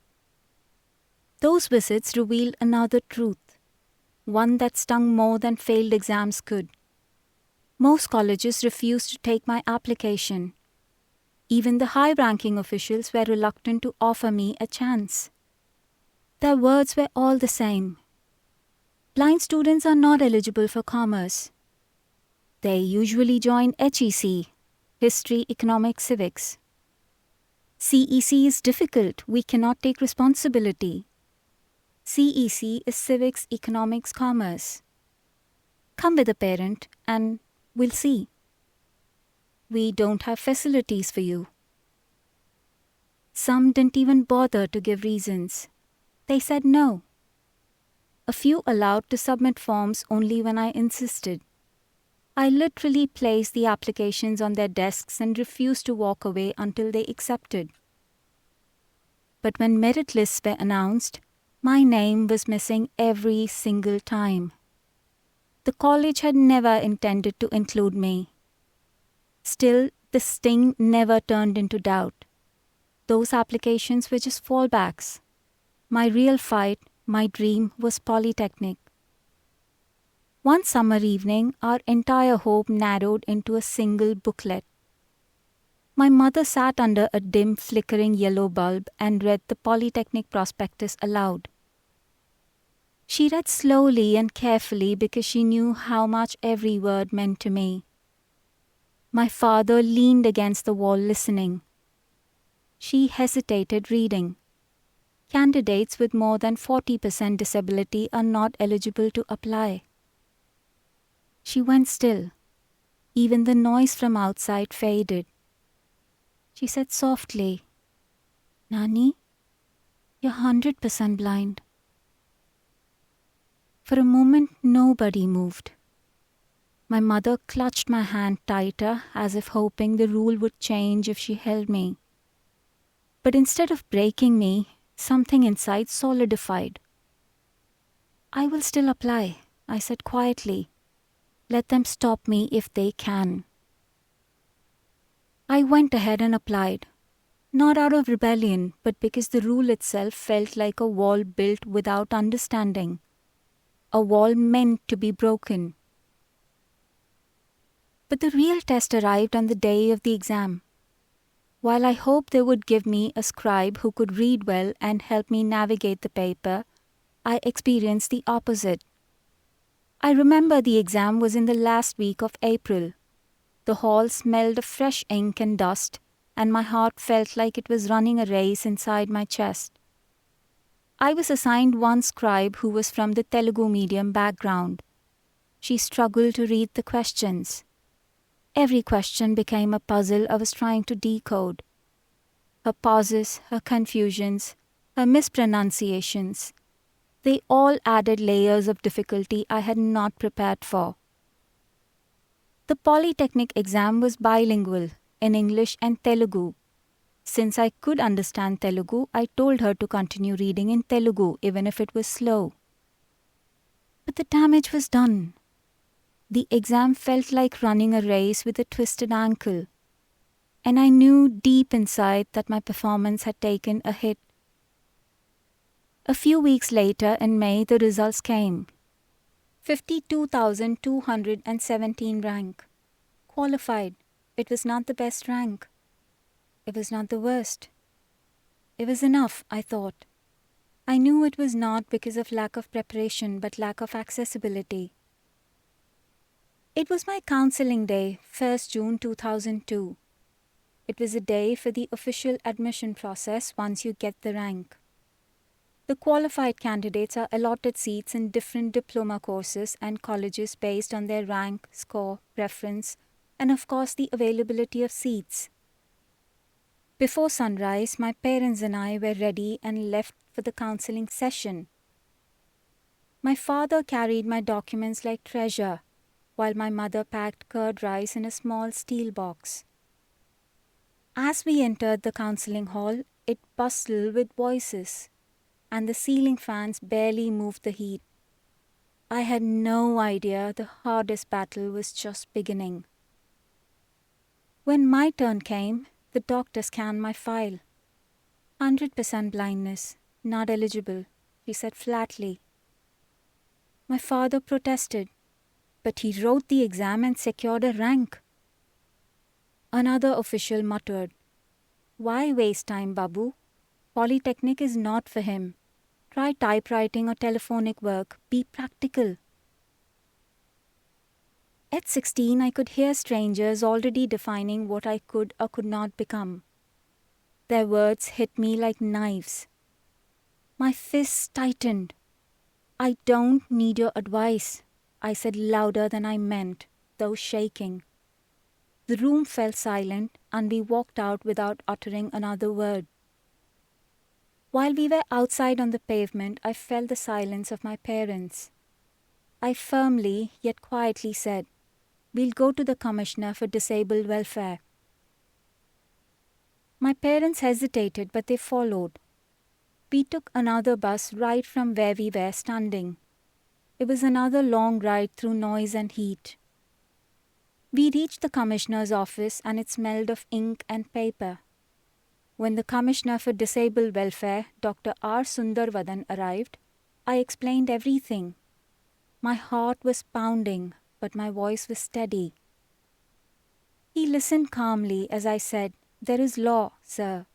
The Equal Opportunities Act of 1995. No institution can deny education because of disability." The Commissioner accepted, wrote a letter, signed and stamped it. "Take this to the counselling board," he told us. After a very long time, hope stirred. The next morning, we went to the counselling hall again. We showed the letter. The officials looked at it. I was hoping for a positive answer, but I heard, "No." My father raised his voice. "This is from the Commissioner himself." Still, they refused. We walked back through the crowd in silence, the heat pressing down, but something in me only grew harder. That evening, when everyone sat gloomy and depressed, I said, "We will go to the Commissioner of Technical Education." My parents, though not knowing what to do, supported me. The next morning we took a bus and reached the office. The hall inside was large, filled with officials, ringing telephones and clattering on keyboards.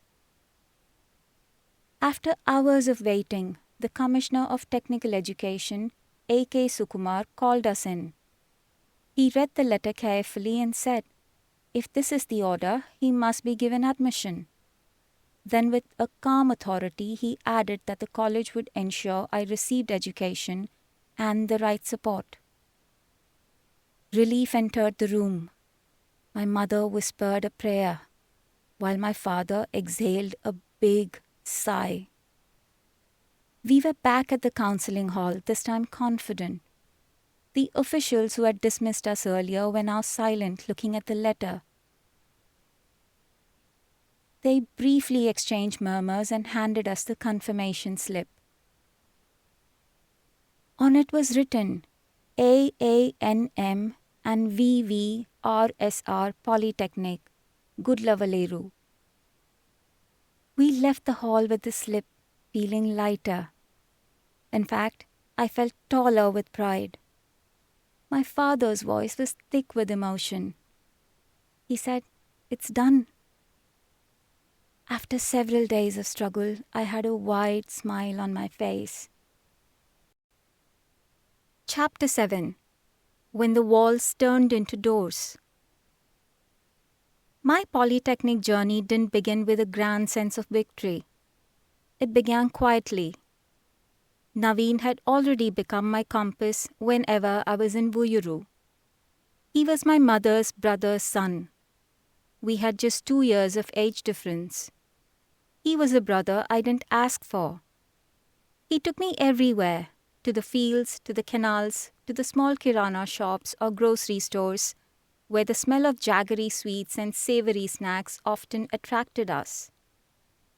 He never hesitated, simply caught my wrist and said, "Ra, Nani," which meant, "Come, Nani."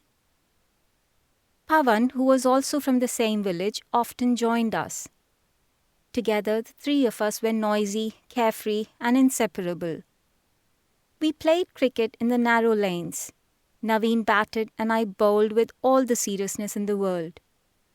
I couldn't see the ball, but I heard its sound, the crack on the bat and their screams.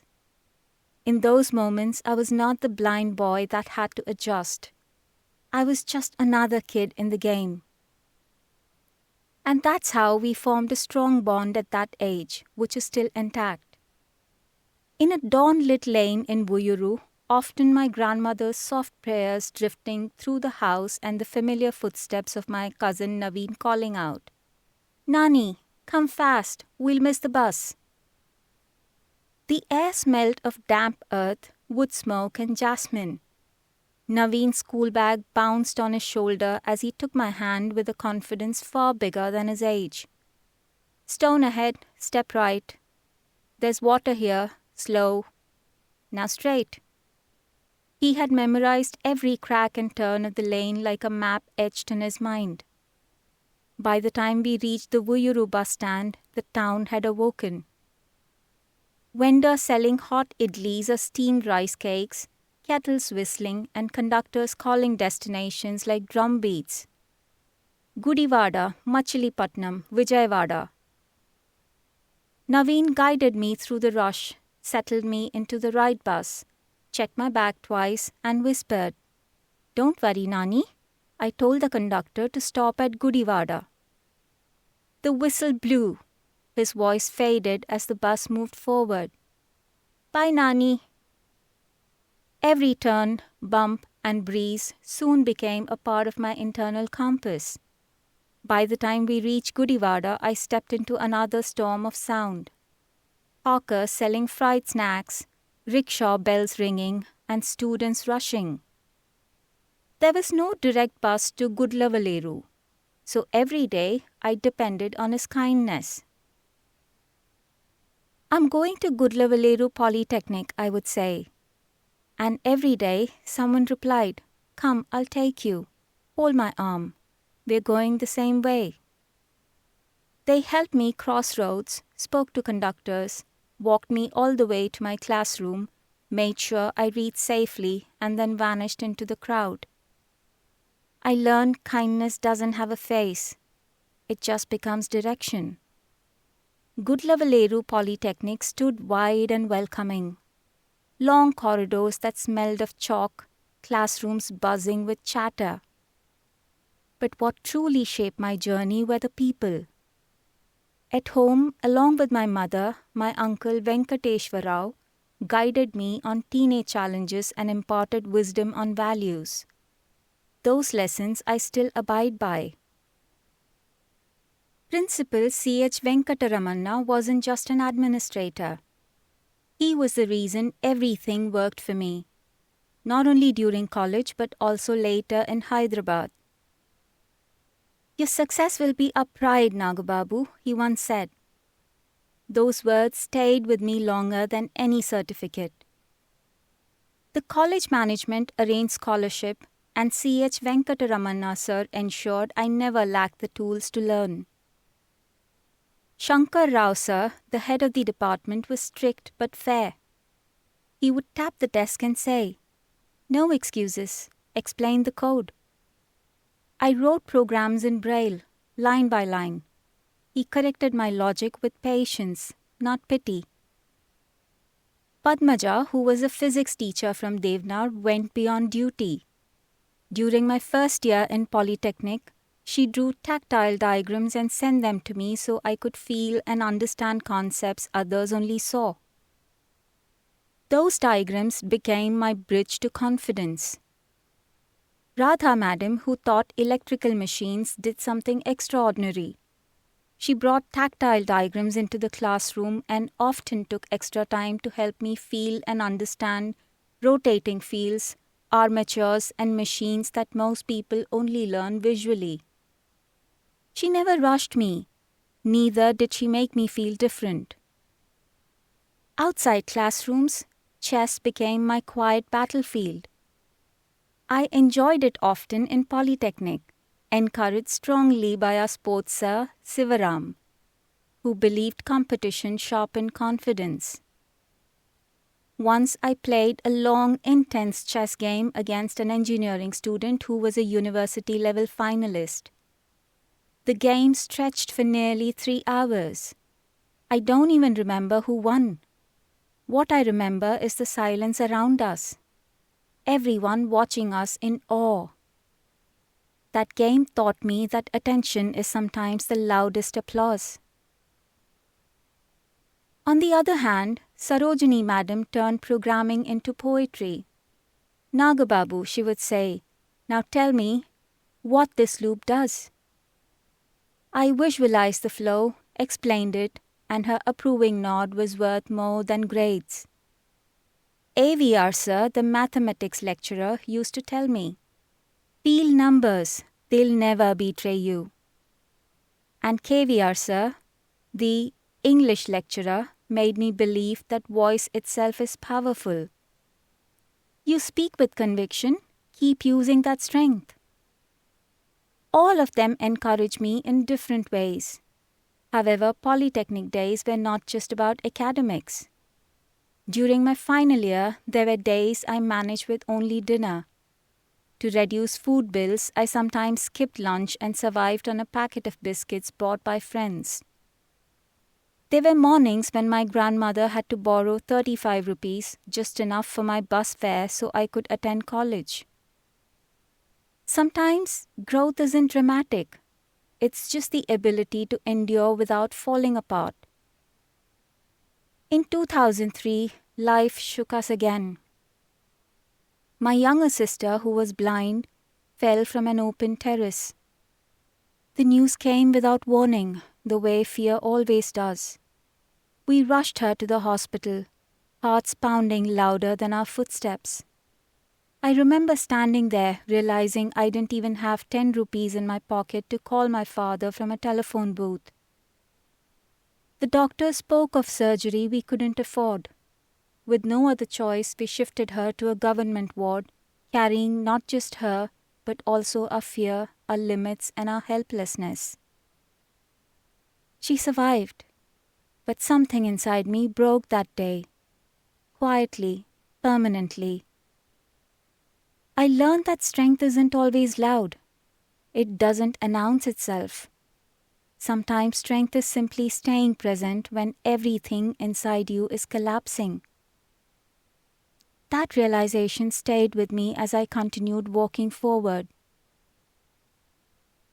Not because life had become easier, but because I had learned that endurance itself is a form of courage, and that lesson still carries me through the years ahead. My life was stitched together by friends. On tiring days, I stayed in their tiny rented room with 2 floor mats, a kerosene stove, and a sky full of ambition. Nights were filled with laughter, debates, and dreams lit by candlelight when power failed. They read diagrams aloud, explained circuits patiently, and made sure I never missed a lesson. When classes ended early, either Ravi or Raja would bring their bicycle. They would make me sit on the frame and hold the handle while I pedaled slowly down the college road. Those slow rides were freedom, wind in my hair, laughter around me, blindness forgotten. Among all my companions, Deepti was the calmest. Her voice became my evening classroom. She read chapters aloud, recorded lessons on cassettes, and revised with me before exams. "Shall I repeat that once more?" she would ask gently. Her patience had no edge. It was steady, gentle, and unwavering. She shared her lunch when I had no food. Her help was not sympathy, it was solidarity. If Deepti was my voice for learning, Rajni Madam was my compass. She typed every note Deepti wrote, turned them into computer files, and made sure I could access everything with my screen reader. Her kindness extended beyond the classroom. Every evening she walked with me from the college to the bus stop. "Careful, small step here, straight now, bus coming to the right." She held my hand not out of fear that I would fall, but out of certainty that I must not walk alone. At the Gudlavalleru bus stop, amid the noise of engines and chatter, she ensured I boarded safely. On the bus, she talked about her mother's cooking, old films, or the lessons of the day. Her voice drew a circle of tranquility around me. At Gudivada, before parting, she insisted, "Let's have something cool." We stood at a tiny cool drink stall, sipping Fanta under the flickering tube light. The sweetness of the drink, her laughter, the noise of the town. Those 5 minutes were my small celebrations of life. Only after leading me to the Vuyyuru bus did she leave. She used to tell the conductor, He's my student. Please make sure he gets down safely." Before parting, she had patted my shoulder, saying, "Now go home and eat something." Her voice trailed behind the departing bus. "Good night." By the time I reached Vuyyuru, my grandmother used to wait for me at the bus stop. Even before stepping down, I would hear her soft call, "Come, Nani." Her hand found mine, steady, warm and eternal. From one caring hand to another, my day completed a full circle. Those evenings taught me that kindness, given without expectation, becomes strength, and that strength carried me farther than any sight ever could. My first year in Polytechnic was a year of learning, adjusting, and constantly proving that I deserved to be in the classroom. Everything was new for me, as well as for the faculty and staff of the college, but they never left any stone unturned to support me. Rural institutions in the early 2000s had not taught blind students. They did not have knowledge on how to guide me, but they provided me every possible support. For instance, no technical subjects can be taught without diagrams. But for me, faculty always took an extra effort by drawing the diagrams on the tactile boards and giving them to me before the class began. When exams arrived, I wrote every paper the way I knew. It was by preparing well and giving my best. The testing method for visually impaired students was different. We had a scribe, usually a junior class student, who wrote for us. But for me, a non-technical person was assigned as a scribe for Polytechnic exams.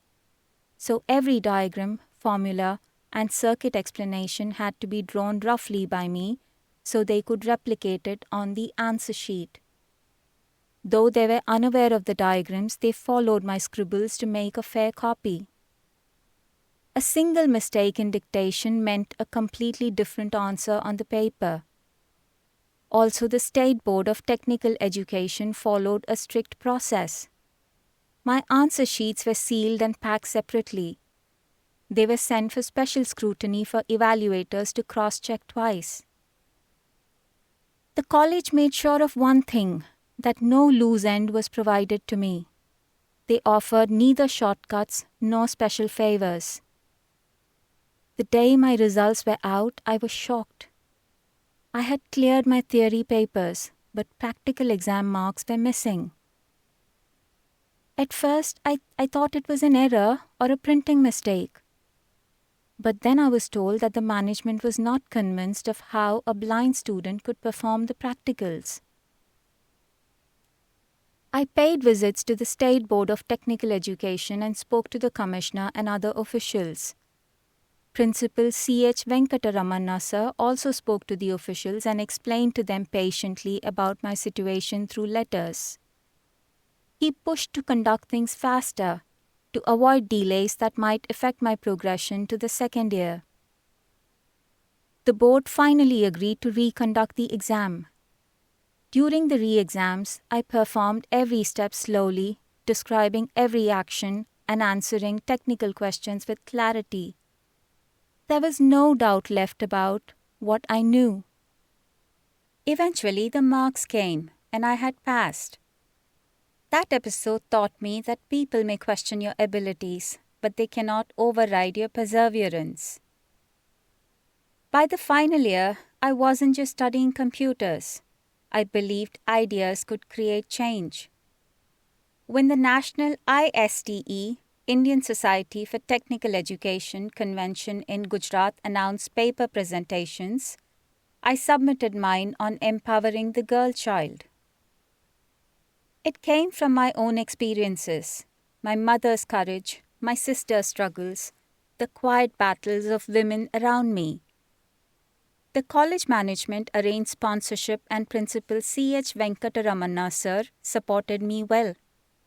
He encouraged me, saying, "Go Nagababu, the nation should hear your voice."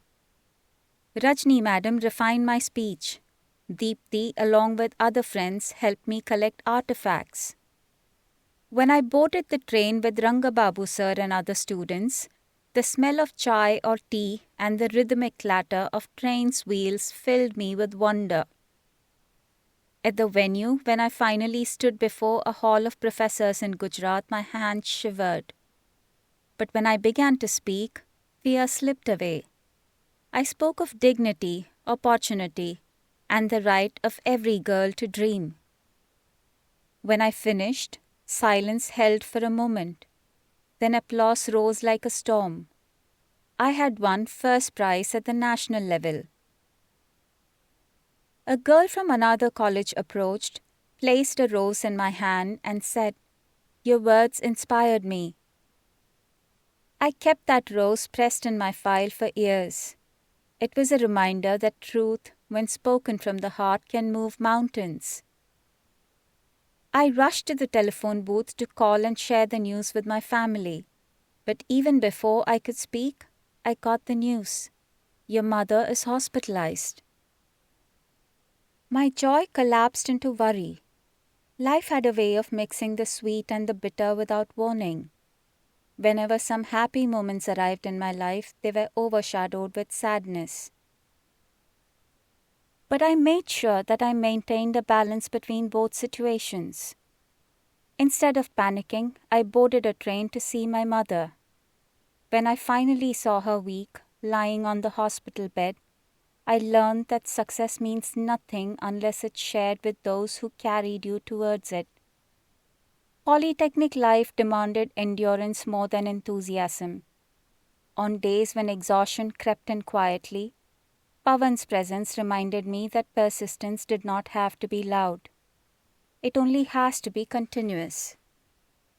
When I look back, I do not remember the exhaustion, the 2-bus commute, or the exams.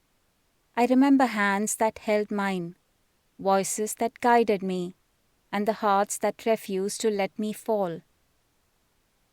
Those polytechnic days became the foundation of my life. I also attended campus elections held during that time. Unfortunately, the companies that interviewed me did not have suitable roles for me.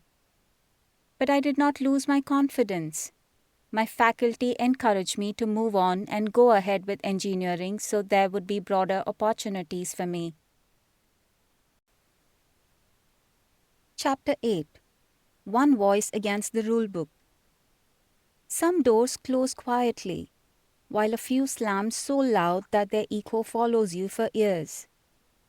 My journey towards ECET, the state-level engineering common entrance test, brought both kinds of doors into my path. One day during a free period in my polytechnic class, there were whispers between benches under whirring fans and with a faint scent of chalk. Someone mentioned, Veda Institute would soon start weekend sessions for polytechnic students. Another added, classes during long holidays might be given in Tanuku. For most, ECET coaching was just another class. For me, it was a gateway to dignity, employment, and respect. A chance to rewrite destiny. ECET was the only bridge for diploma students like us to enter into second-year engineering programs directly. Clearing it meant breaking free from narrow lanes of limited opportunity and stepping into a world where technology and innovation waited. Engineering was not just ambition. It was a world powered by computers which had already lit a fire in me. For a blind student, such dreams were rare. For me, they were necessary. I enrolled in the classes without hesitation. On the first day of coaching, I sat in the front row with a Braille slate and my heart was racing. The room was warm, ceiling fans groaned under summer heat, and equations and technical concepts algorithms rolled across the board like waves. I clung to every word. During breaks, I stood outside with friends. Some shared a biscuit packet and some recited formulas the way people sing movie songs. A breeze carried the smell of wet mud, the first sign of monsoon. In that very moment, I remember thinking, maybe this storm is a sign for me. The management of Veda Institute waived my entire fee, not out of sympathy but belief. The director of the institute said softly, "Your effort is the best fee you can pay." Those words are still fresh in my memory. The institute conducted longer sessions during long holidays in Tanuku, 125 kilometers from Gudlavalleru. The commute meant crowded buses and long hours. I remember the hustle, but I enjoyed every moment. Each night when the world outside slept peacefully, my mind was always awake with formulas, algorithms, and hope. My ECET was scheduled on 4th May 2005. 2 days before the ECET exam, on the morning of 2nd May, Naveen and I packed our bags and took a bus to Hyderabad. The city smelled of rain-soaked tar. The clouds were heavy and puddles glimmered under street lights. We stayed at Devnar School for the Blind. Familiar corridors and familiar warmth. The same day, we went to the JNTU campus to check if the scribe is available for me on the exam day. The place buzzed with voices of nervous students, wet shoes squeaking on the wet tiles, and umbrellas dripping rainwater. I walked and walked to reach the room and handed the hall ticket to an officer.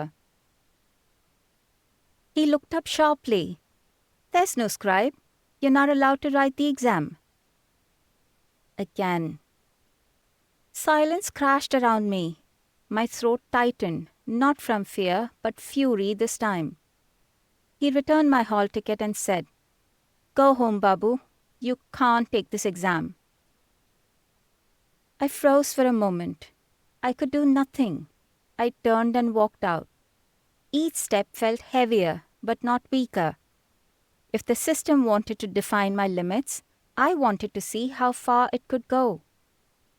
That night, around 8:30 p.m. back in Devnar, I called Swarnalata madam and explained the situation. Her voice carried the familiar blend of calmness and clarity, but this time it had steel in it.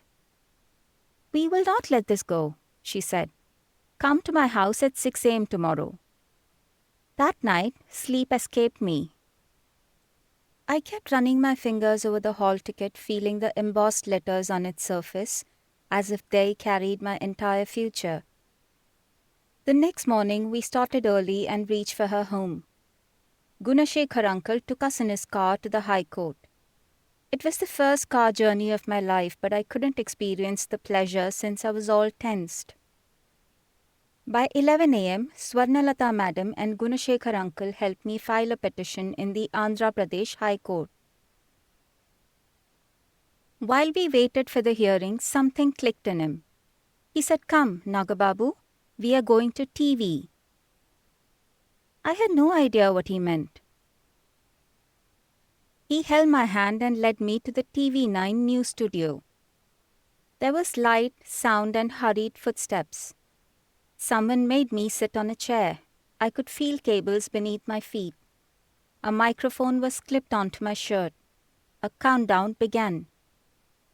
Gunashekhar uncle came to me and whispered, "Talk, Nagababu. Tell them why you're fighting." And the show started.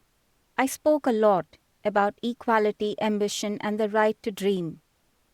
That day, millions heard the story of a blind student challenging the system that refused him a seat. While I was being aired on the TV, the discussions related to me were happening at the High Court. I did not know what was going to happen. Neither did I give any thoughts. I was rather thinking about how much Gunashekhar uncle and Swarnalata madam were helping me, emotionally, financially, and morally. He then dropped us at Devnar and I was waiting for the response. I called Gunashekhar uncle from the phone booth to inquire about the court's decision, and he responded, "Yes, Nagababu, the court has directed the university to permit you to write the exam." Mr. Gunashekhar and Swarnalata madam were not just happy for me, but were proud. After days and weeks of waiting and struggling, the ECET was just a day later. That night, I barely slept. Rain drummed on the roof, buses rumbled outside, and I rehearsed commands, formulas, and courage in my head. On the fourth morning, Naveen, Gunashekar uncle, a junior lawyer, and a TV9 journalist accompanied me to the exam hall. The ground smelled earthy, and I was filled with anticipation. A separate room was arranged for me. There was one desk, one chair, and for me one chance. My scribe, provided by JNTU, was a nervous young man from a non-technical background who sat beside me. He said softly, "Let's do our best." His voice made me steady. He read each question aloud and I dictated answers carefully and calm. The scratch of his pen matched my heartbeat. After the exam, when the bell rang, I leaned back, drained but grateful. I had written ECET in defiance of a rule book that had tried to erase me. Outside, Naveen waited anxiously under a neem tree. He handed me a cup of tea. We stood in silence, sipping from hot steel tumblers. I was at utmost peace. A few weeks passed. The summer was fading into monsoons. When results came, laughter filled college corridors. But my name was missing. Results withheld. 2 words. I was crushed to the core.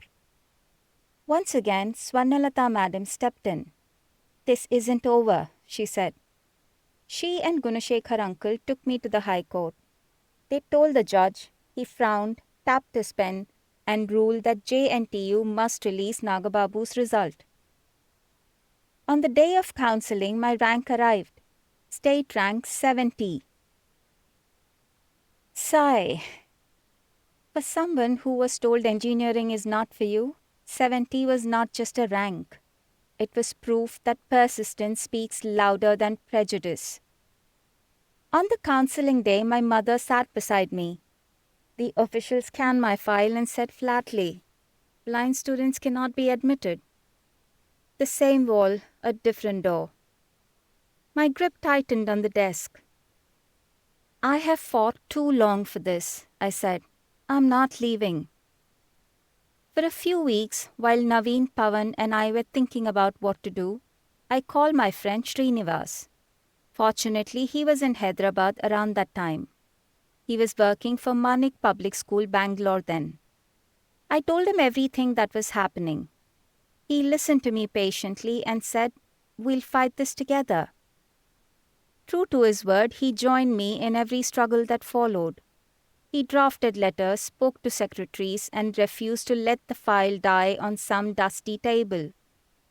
He wasn't there at the first spark, but when he came, he carried fire with him. We travelled to the Secretariat and went to the Technical Education Commissioner to submit our pleadings.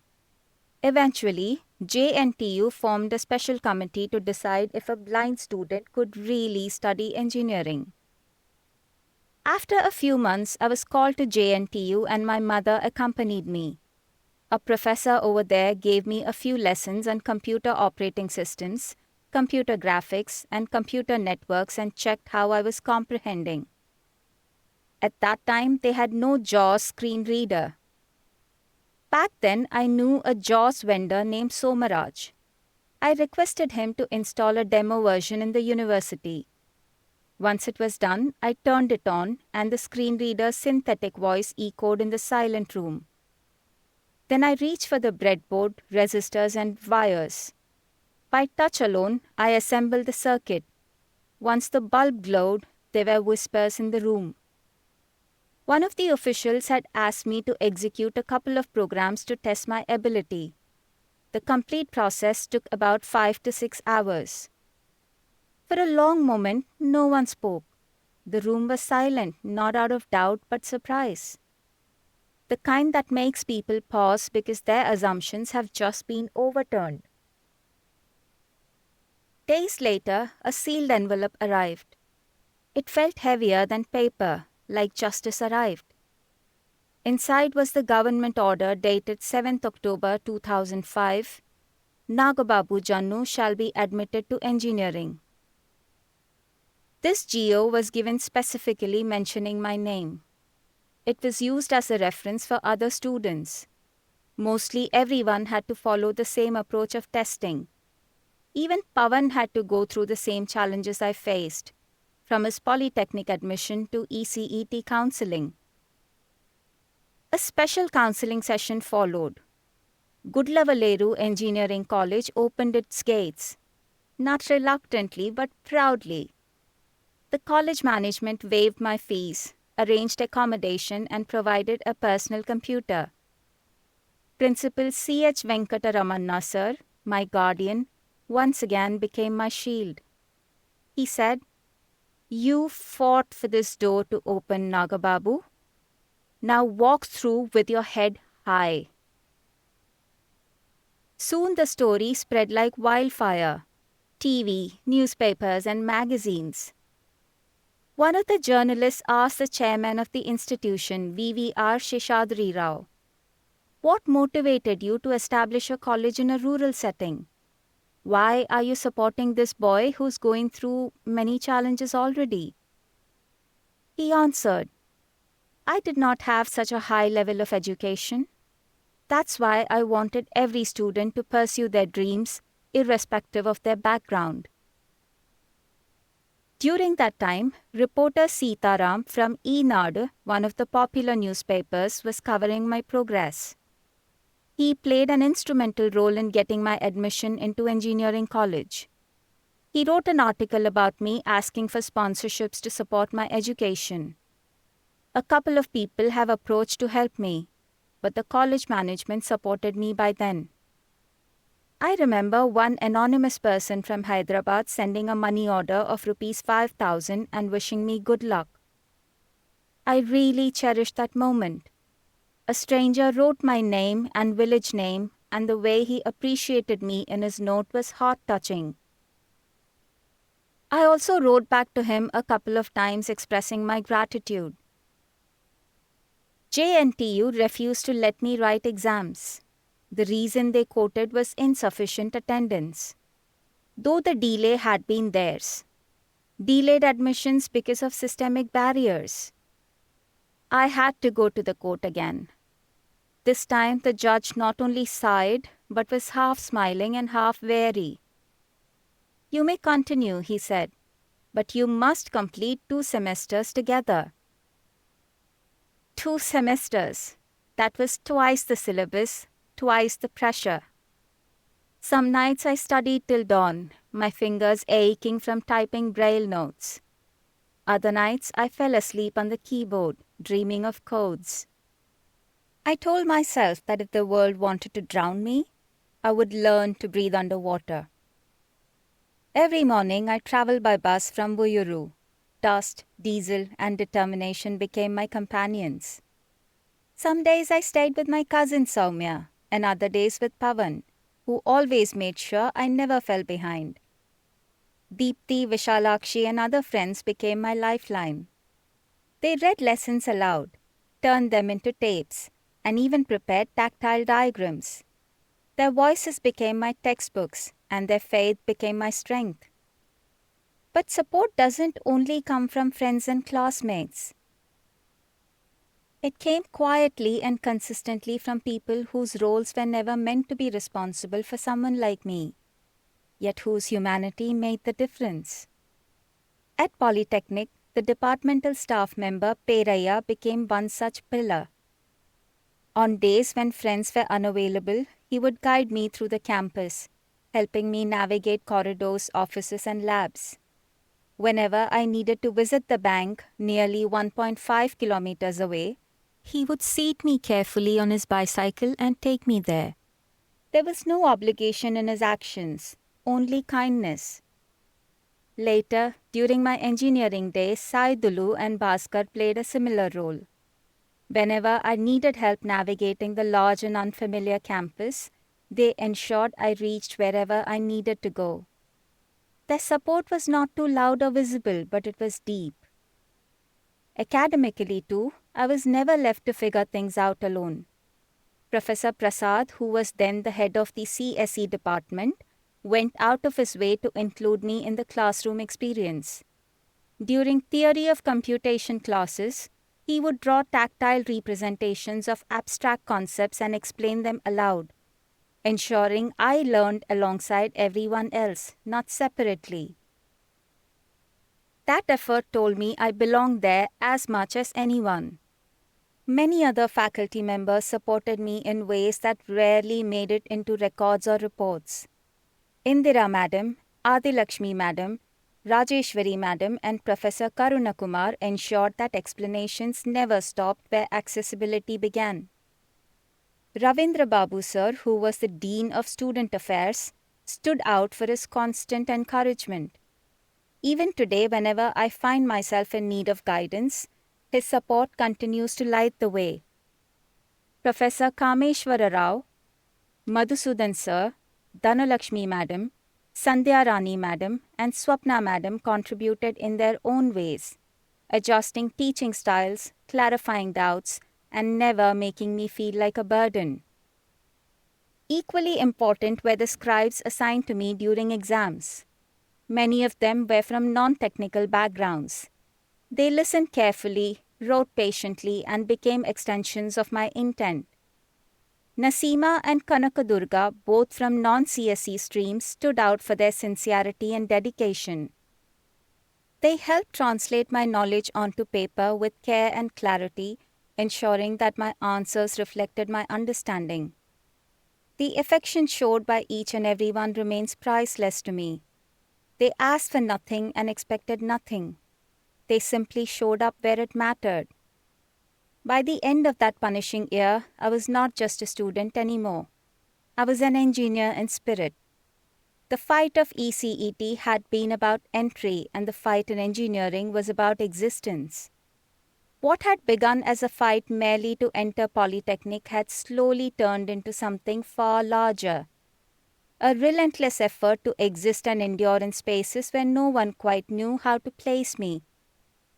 Only later did I realize the significance of it. I was a blind person from birth, with 100% vision loss, and I had completed Polytechnic in Andhra Pradesh state. And I was the first person to do so, not just in my state but in India. When I completed engineering as well, it became clear that this too had not been done by someone like me. I didn't see it as an achievement to announce, only as a fact that reshaped what was considered possible. Years later, Swarnalata Madam told me something that stopped me in my tracks. During one of my most difficult phases, when finances were tight and dignity mattered deeply, Pawan used his scholarship fees for my expenses. I would have never known of it if not told. Some support announces itself. Some remain silent until time reveals it. This was the latter. When I look back, I don't remember only courtrooms or refusals. I remember the subtle sounds of circuits, the smell of paper through government printers, the support of my people, and my mother's voice when she said, "You did it." Many people encouraged me during the legal struggle and in other circumstances. But Pawan stayed through the long pauses, the waiting rooms, the unanswered questions, and the silence between hearings. When outcomes were uncertain, his belief did not waver. During my third year of engineering, another chapter entered my life. It reminded me that the help we receive does not always end with us. Sometimes it travels forward. That is when I met Mr. Subramaniam. He had lost his sight while studying intermediate around the year 2000. 7 years later, in 2007, while traveling on a train, he happened to meet a senior student from my college. In the course of a casual conversation, my name came up. A blind engineering student who had somehow fought his way into the system. That one sentence stayed with him, and it led him to me. He came to the college searching for me with a simple, almost hesitant question. How can I complete my BCom through distance education? Until then, he had never touched a computer. He had never heard a screen reader speak. He had no idea that technology could turn silence into voice and uncertainty into confidence. I introduced him to computers, to JAWS, to the idea that blindness did not have to mean dependence. He learned with determination, step by step, key by key. He completed his education. He attempted competitive examinations. He cleared them. Today, Mr. Subramaniam works as a manager at the State Bank of India. His life did not change because of something extraordinary I gave him. It changed because I chose not to hide what I had learned. Years later, when my own life entered one of its most difficult phases, it was he who stood beside me.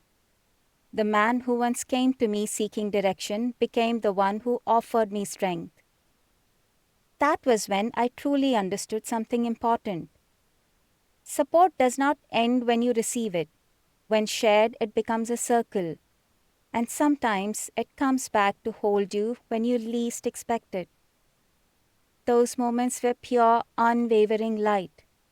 Proof that vision doesn't depend on eyes, it depends on belief. Chapter 9. From Rejections to Recognition. By the end of the third year at Gudlavalleru Engineering College, the campus pulsed with an excitement that was almost electric. Placements had begun, a season where students run around with nervousness. Students were to be found under trees and inside sophisticated college library, reciting formulas, practicing mock interview questions, and reassuring each other. It was a steep, uncertain mountain for me. I knew I had to climb and cross multiple invisible hurdles to reach my destination. During placements, Professor Karunakumar, the placement officer, stood firmly by my side. He ensured I was prepared, represented daily, and never sidelined. While I already fought so many battles just to get into the campus, it was time to fight to step into the outside world. One day, Wipro Technologies arrived at the campus and transformed the whole vibe. Not only the students, but also the faculty presented their best selves. The first round was an aptitude test. My scribe sat beside me, her voice clear as she read each question. Logical puzzles, English passages, and number patterns. Questions that most students saw while I had to hear, interpret, and answer in rhythm with her voice. When the shortlisted names were announced, my heart thudded as the HR from Wipro read aloud, Nagababu. A few students clapped, some seemed surprised. I smiled because even a small victory mattered. Then was the time of the technical interview. The room smelled faintly of air conditioning and new furniture. Questions came fast. Pointers in C, data structures, and flowcharts. The interviewers were curious, almost intrigued. One asked, "How do you debug without seeing the screen?" I replied, "The compiler talks to me. Every error has a sound. I follow the sound. I have to sequentially navigate through code, line by line, using keyboard arrow keys since I don't get a complete view at one time." He was impressed and said, "Brilliant answer." The HR round went smoothly too. It was about challenges, teamwork, and communication. I walked out feeling light and hopeful. That evening, results were announced. The roar of cheers filled the hall, and dozens of names were announced. There was joy and chaos. I waited, but my name did not come up. A quiet ache settled in my chest. Later, the placement officer approached. "Wipro has not rejected you, Nagababu. Your result is on hold. That's all we know." It wasn't rejection, it was silence. And sometimes silence is just destiny catching its breath. Days passed. Every morning I asked, "Any update?" And every evening, the placement officer said, "Nothing yet." Then one humid afternoon, he burst into our classroom, breathless but smiling. "Nagababu, Wipro wants to take your telephonic interview tonight." My pulse rushed. That evening, just as the campus slipped into a soft orange dusk, the landline rang. "Hello, this is Wipro's technical team. Are you ready, Nagababu?" "Yes, sir." Then questions were shot like arrows. Logical, algorithms, real-time problem-solving questions. I answered each with clarity. How would you work with interfaces that aren't visually accessible? By understanding logic, imagining layout, architecture, and design. He chuckled. Good answer. 2 more calls came that week. One for technical validation, another for HR. Then they didn't say much. No confirmations, no promises. But something in their tone changed. I felt the conversation was warmer and more settled. I didn't know the result yet, but I allowed myself to feel that I might have crossed the line. A few days later, the offer letter was rolled out to me.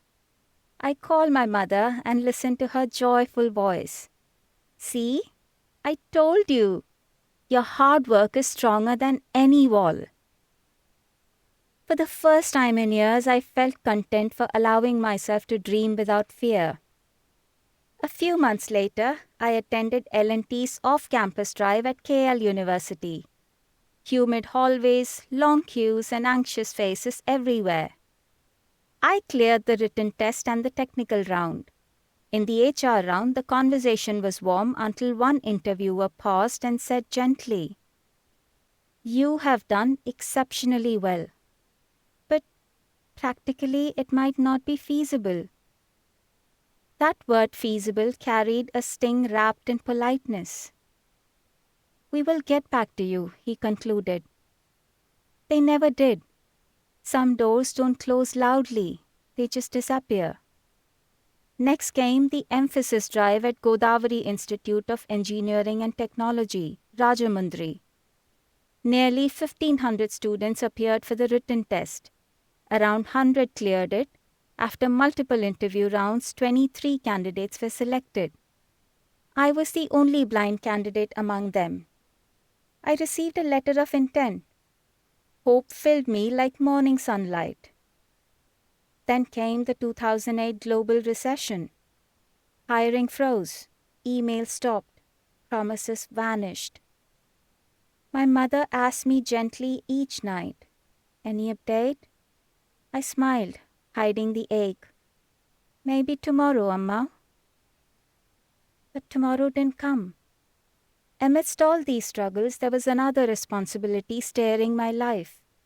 My younger sister, Shailaja. Unlike me and my other sister, she was not blind. She was bright but struggled with mathematics and drifted towards commerce. After her 12th, we faced a question that felt heavier than any exam. How do we secure her future when we could barely secure our present?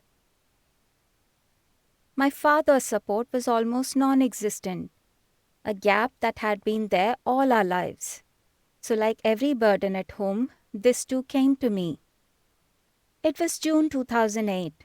I was earning very little, running the computer center, teaching as a lecturer, supporting my mother, and still trying to find my own direction. Yet when it came to Shailaja, I didn't hesitate. There was a night I sat alone and thought, if needed, I will stop my studies, let her go ahead. Not as a sacrifice, but as my responsibility.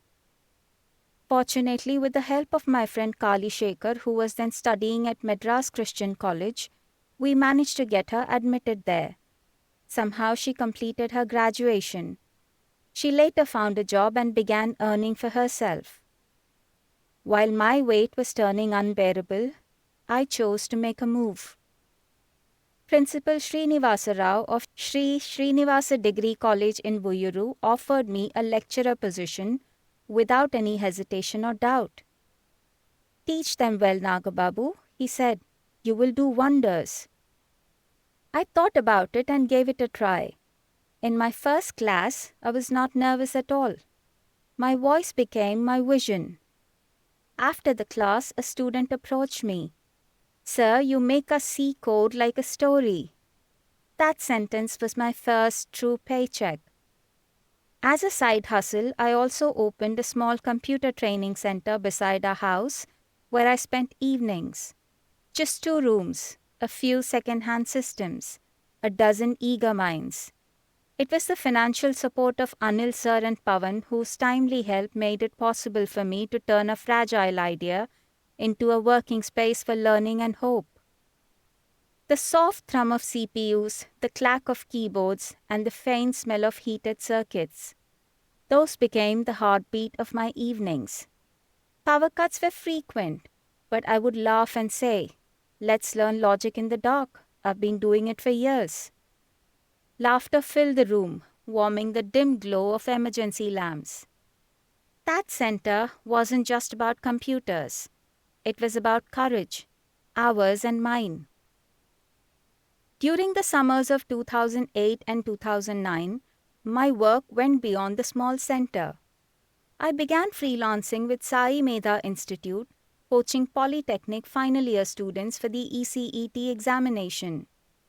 I trained them in core subjects, problem solving and exam strategy, the same way I learned to break complexity into logic. When results came, I was glad to know that several of my students secured good ranks and earned engineering admissions. Watching them move forward reminded me of something important, that even when my own future felt uncertain, I was capable of shaping someone else's. During those turbulent months, one voice became my world. Rekha. She was my student in the Computer Training Center and also a student of Sri Srinivasa Degree College in Vuyyuru. She brought notes, assignments and quiet cheer. "Sir, don't you ever feel tired?" she once asked. "Tired? Of course. But if I stop walking, who will show others that a path exists?" Her soft chuckle felt like a lantern in a storm. Without realizing it, she became a calm presence in my hard times, a reminder that sometimes strength arrives disguised as warmth. She didn't change my world, she secured it. During those months, one incident shook me from deep inside. One evening, in the middle of a class, someone shouted outside, "Nagababu, your mother's been taken to the hospital." I ran barefoot through the streets to Pinnacle nursing home, the same place where my life began. She had consumed acid, worn down by hardships she had carried too long. The doctor said gravely, "We'll try our best." I handed him 1,500 rupees, my entire earnings from the center. He pressed it back into my hand. "Keep it. She needs you strong." I stayed beside her for days. Machines beeped. The air smelled of antiseptic. Every moment felt like a held breath. When she finally opened her eyes and whispered, "Nani?" I broke down completely. It was forgiveness, love, and rebirth. It was a second chance for both of us. The responsibility of the family stayed on my shoulders, fully and constantly. My mother, my sisters, their education, their safety, their lives. I carried them all while building a life that didn't yet feel stable under my own feet. I never wanted sympathy for any of it. Life doesn't pause for our struggles. You move even when the weight threatens to bend you. Those years shaped me, not through comfort, but through load, not through support, but through absence of it. It was June 2009, a hot morning, a routine check of my inbox. And then the subject line that froze my breath. Wipro Technologies, joining date confirmation. "Amma!" I shouted. She ran in panic and I laughed through tears. "I'm joining Wipro. It's here finally." She hugged me tight, whispering, "Delay is not denial, Nani." That day, even the world felt lighter. My farewell was not in a grand hall, it was inside my small computer center. The same room that had become a refuge for many dreams, including mine. Students from the degree college and the center crowded in. A student read what was written on the blackboard. "Congratulations, sir. Wipro awaits you." Students filled the room with applause, snacks, stories, and warmth. One student said, "Sir, we wanted to celebrate you where it all began." When it was my turn to speak, I said quietly, "Strength isn't about sight. It's about vision. You don't need eyes to see your path, only faith to walk through it." The room went still and then erupted in applause. Later that night, I turned off each computer one by one. The screens went dark, but inside me, a light burned brighter than ever.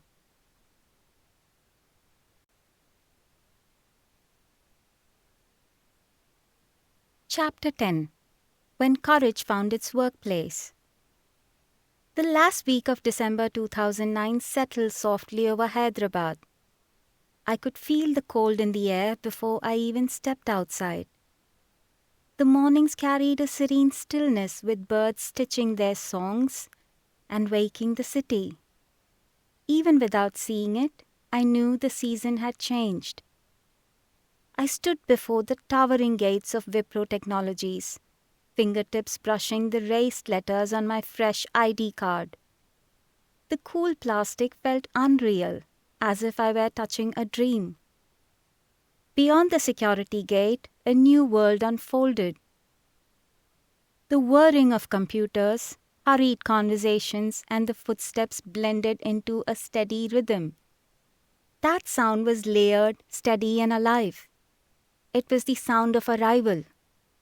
This wasn't merely a job. It was the door I had knocked on for years, and at last it had opened. Inside the induction hall, everything smelled new. Fresh paint, warm manuals, and the aroma of strong coffee. Rows of computers blinked awake as my screen reader's metallic voice greeted me. "Welcome to Wipro Learning Portal." In a space built entirely for sight, that familiar synthetic tone became my compass. I memorized shortcuts, traced every menu in my mind, and built mental maps of interfaces I couldn't see. When others looked at diagrams projected on screens, I listened for patterns in the trainer's speech. When their eyes scanned the code, I interpreted the same in sound and logic. A trainee once leaned over and chuckled. "Do you really understand all that at the speed?" I smiled. That's the sound of my eyes. For 2.5 months, life became a cycle of early mornings filled with syntax and late nights filled with small triumphs. Each new concept felt like a doorway, and every success whispered the same message: "You're moving forward." After the training period, I was assigned to my first live project, Nokia's mobile broadcast solution. And that's when I met Prabhakar, my manager. He was a man of calm speech and purposeful silence. When I first entered his cabin, he said, "Nagababu, I've read about your journey. You have come far. Let's see how far we can go together." No hesitation, no pity, just mutual respect. Within a week, he coordinated with IT to install JAWS on my system. He made sure I was added to every team thread, every meeting, and every update. When someone suggested assigning me lighter documentation tasks, he responded firmly, "He's a developer. He'll write codes, not notes." That single sentence shifted how the team saw me, and more importantly, how I saw myself. He assigned me back-end modules, integration logic, and real deliverables. When I completed a deliverable, he didn't shower praise. He just nodded and said, "Good, now build the next one." A few months into the project, something significant happened. one complete and critical module of the application was handed over to me. It was not a small enhancement or a side task, but a core component that the system depended on. I built it step by step, listening to every dependency, tracing every flow through sound and logic. When the module was integrated and demonstrated, it worked cleanly, end to end. That moment was not about proving that a blind developer could work. It was about proving that trust, when placed rightly, multiplies capabilities. Sometimes later in the evening, when only the air conditioners buzzed, he would pause by my side. "Long day, Nagababu?" "Just fixing a few logical errors, sir." He would laugh softly. "That's all software ever is, fixing logic until it listens to you." From him I learned that true leadership isn't loud. It's simple trust that lifts people higher. If Prabhakar was the wind behind me, Ravi Kiran, my immediate lead, was my navigator who guided my steps. He had a rare gift of patience that didn't just wait but understand. When whiteboards filled with complex flow diagrams I couldn't see, he stayed back after hours. "Okay, Nagababu," he would say gently. "This module sends packets here. That one handles encoding. This connects to the broadcast node." He drew shapes in the air I couldn't see, but I heard his explanations and built the picture in my mind. The sound of distant typing, the murmur of fading conversations, and the drone of machines. All of it blended with his generous explanations. Through him, I discovered something profound. Collaboration doesn't need sight. It needs clarity, patience, and trust. When the first payday came, the office buzzed with excitement. Everyone refreshed their accounts, smiling at their very first salaries, except me. Days passed, then weeks. My salary didn't arrive. The reason? HDFC requires additional verification for visually challenged employees. I smiled politely since I was now used to these hiccups. I had to undergo additional steps and wait. After 40 days, a message arrives on my phone. Salary credited. It felt like a victory.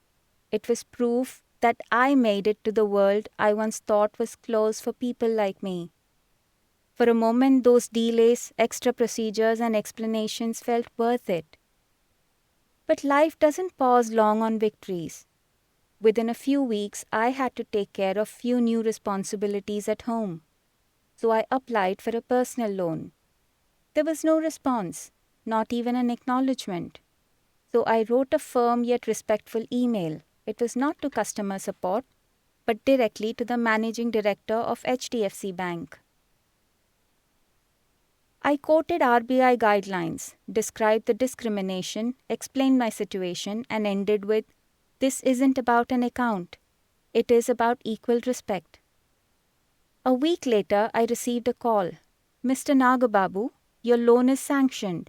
We apologize for the delay."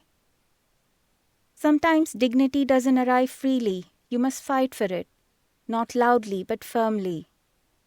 Just as the bank had shown resistance, my workplace showed the opposite. A support that was natural, not forced. And at the center of that was Prabhakar. He believed inclusion did not end at code reviews. "Nagababu, you're joining us today. No excuses," he insisted during team outings. Golf, adventure games, things I had only heard of, never imagined participating in. He once placed a golf club in my hand. "Feel the weight," he said. "Now swing." The soft thud of the ball flying into the distance, followed by cheers, was more than sight could ever offer. At pools, restaurants, and parks, they never treated me differently. No awkwardness, no pity. Just presence and true inclusion. I laughed louder than I had in years. Visited places I never imagined I would step in. And let conversation, food, and shared moments carry me without hesitation. At Wipro, months turned into a year. My quotes became sharper. I began mentoring interns. Colleagues never introduced me as the visually impaired developer. They always said, "This is Nagababu, he's brilliant with logic." That shift from limitation to identity was one of my most meaningful victories. When I look back at my first year at Wipro, it doesn't feel like the beginning of a career. It feels like the beginning of belief. Through all the noise of corporate life, the pressure, the delayed salaries, and the uncertainty, one voice remained constant. Rekha, my former student who had slowly become the calm in my storms. Though her family didn't approve, she stood with me in ways she could. No drama, no rebellion, just quiet conviction, like a lamp that doesn't flicker even when the wind howls. Every evening she would ask on call, "Did you eat? Or are you debugging hunger again?" If I was overwhelmed, she sensed it before I said a word. Sometimes we talked for hours about everything and nothing. Other times she simply listened. Her silence was heavy with understanding. Her belief steadied me. She didn't fight my battles. She made me strong enough to fight them myself. Sometimes strength doesn't shout. It arrives in whispers. Every keystroke, every challenge, and every triumph at Wipro carried the imprint of the people who refused to limit me. Prabhakar's unwavering trust, Ravikiran's patient guidance, and Rekha's quiet strength. Success is not about who opens a door for you. It's about how you walk through it, with courage, gratitude, and purpose. Wipro was more than a workplace. It was the first place that did not just see me, it listened to me. And that's how my true beginning began. There came a time when life stops testing you with storms and starts teaching you through stillness. Rekha entered my life that way, not as a turning point, but as a presence that didn't shake, even when everything else did. Chapter 11. A Life Built in Soft Strength. It was around September 2009 when Rekha went to her cousin's place that was in another town. For the first time in a long while, she was not around the institute. No familiar footsteps, no gentle voice asking if I had eaten. No casual conversations that had become the life of my routine. Days passed, 1, 2, 3, and 4. There were no messages, no calls, just silence. At first I told myself that it was normal. People travel, life pauses and resumes. But something in me refused to settle. I noted her absence everywhere.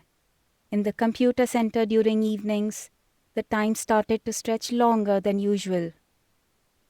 I would finish my work and instinctively think of sharing something with her, only to remember she was not there.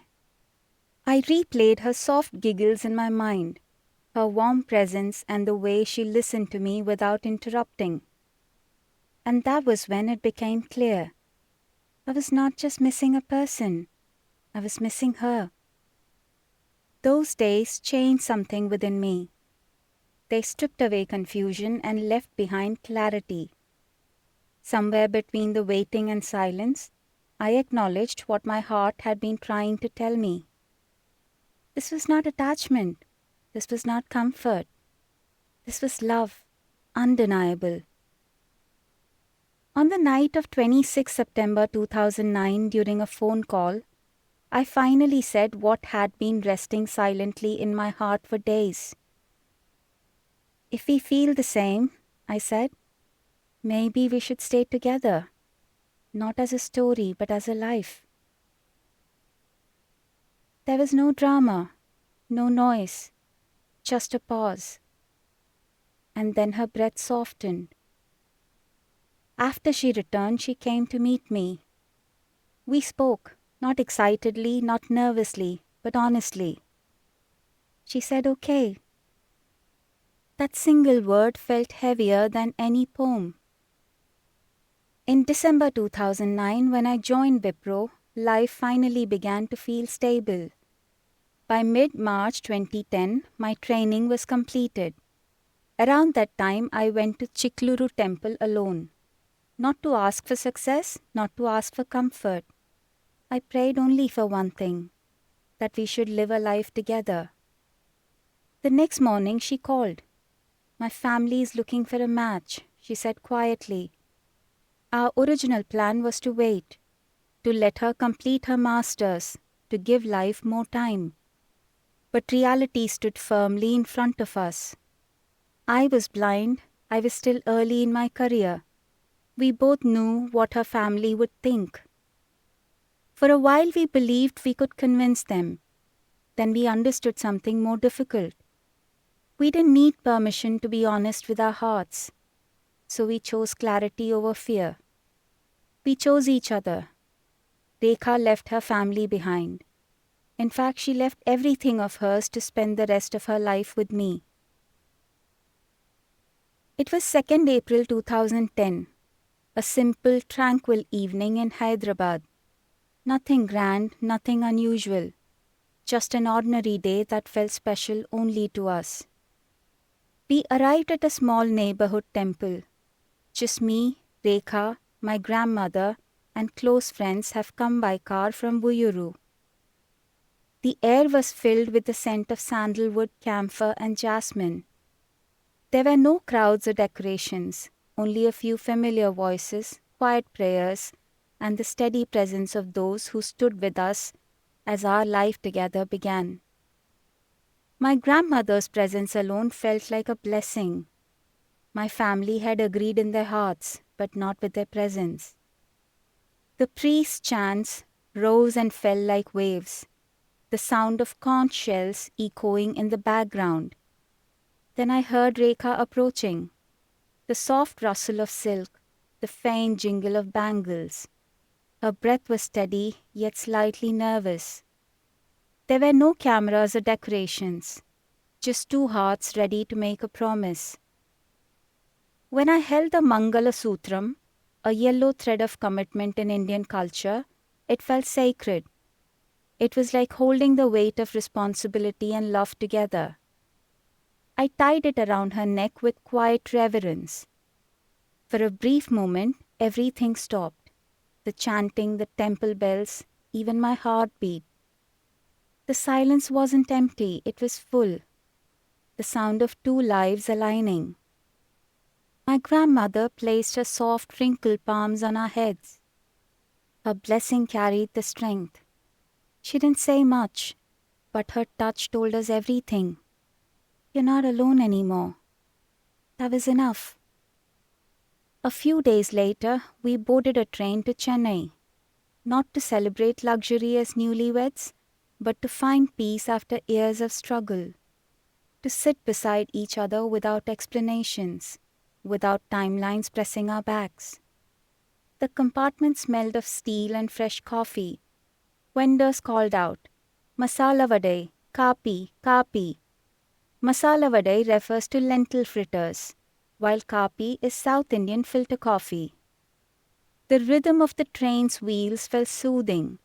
Metal against the track felt like a heartbeat of motion, repeating, reliable, almost reassuring. It sounded like a heart that knew where it was going, even if it didn't know the destination.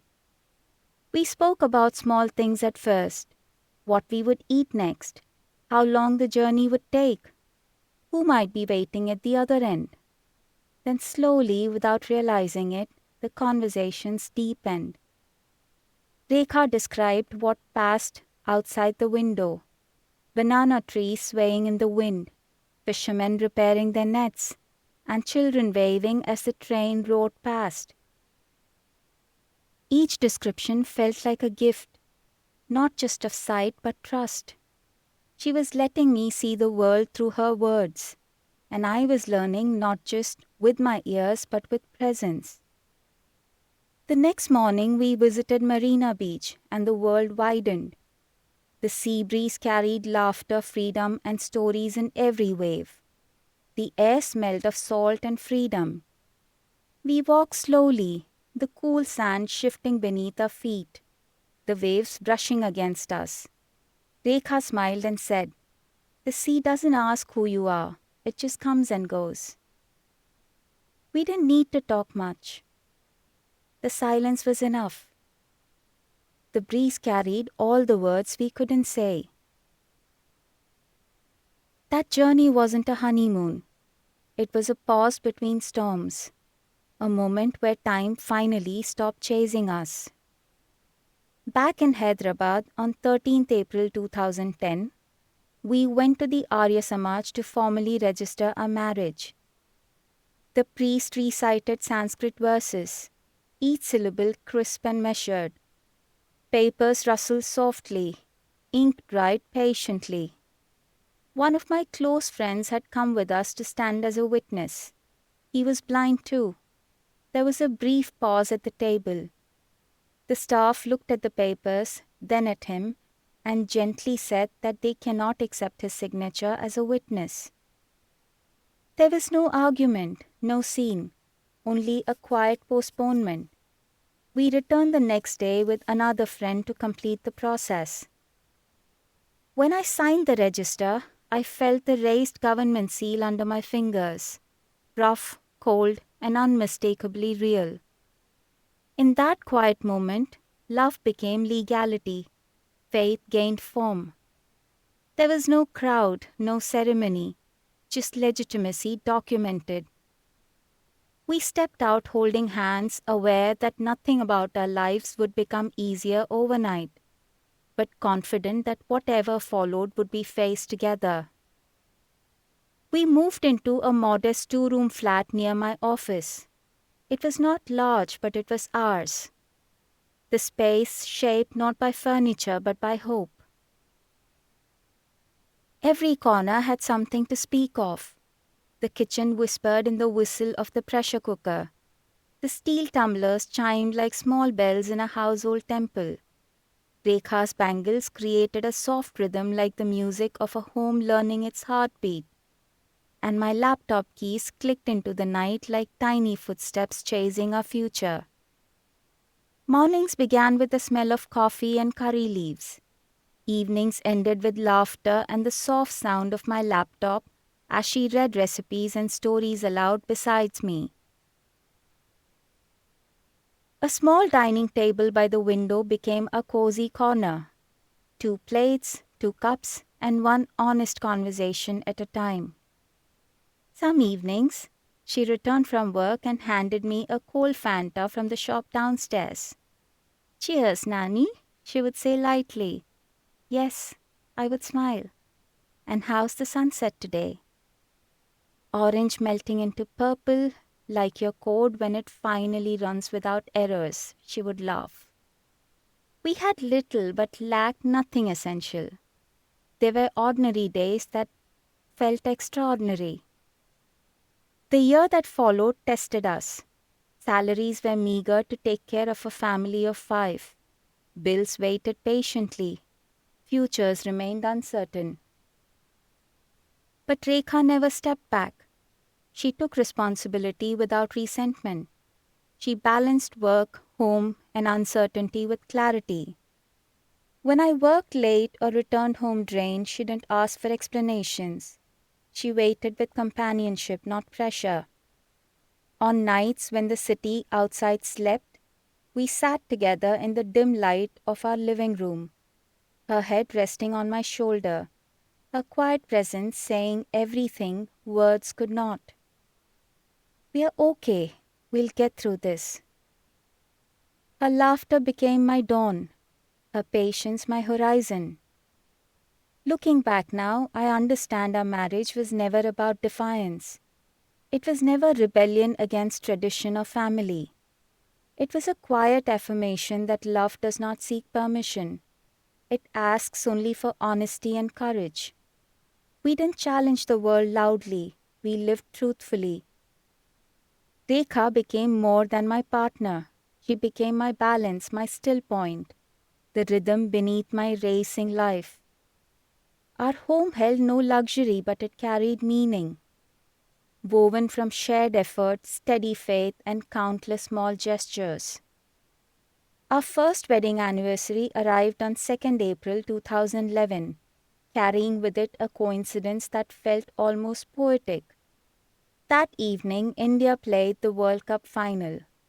The house filled with voices, laughter, and the rising volume of the television commentary. Friends and a few close relatives gathered around, reacting to every run and wicket. Cheers burst out without warning, then silence followed. And somewhere between the commentators' excitement and the crowd's roar, our personal celebration merged effortlessly with the national one.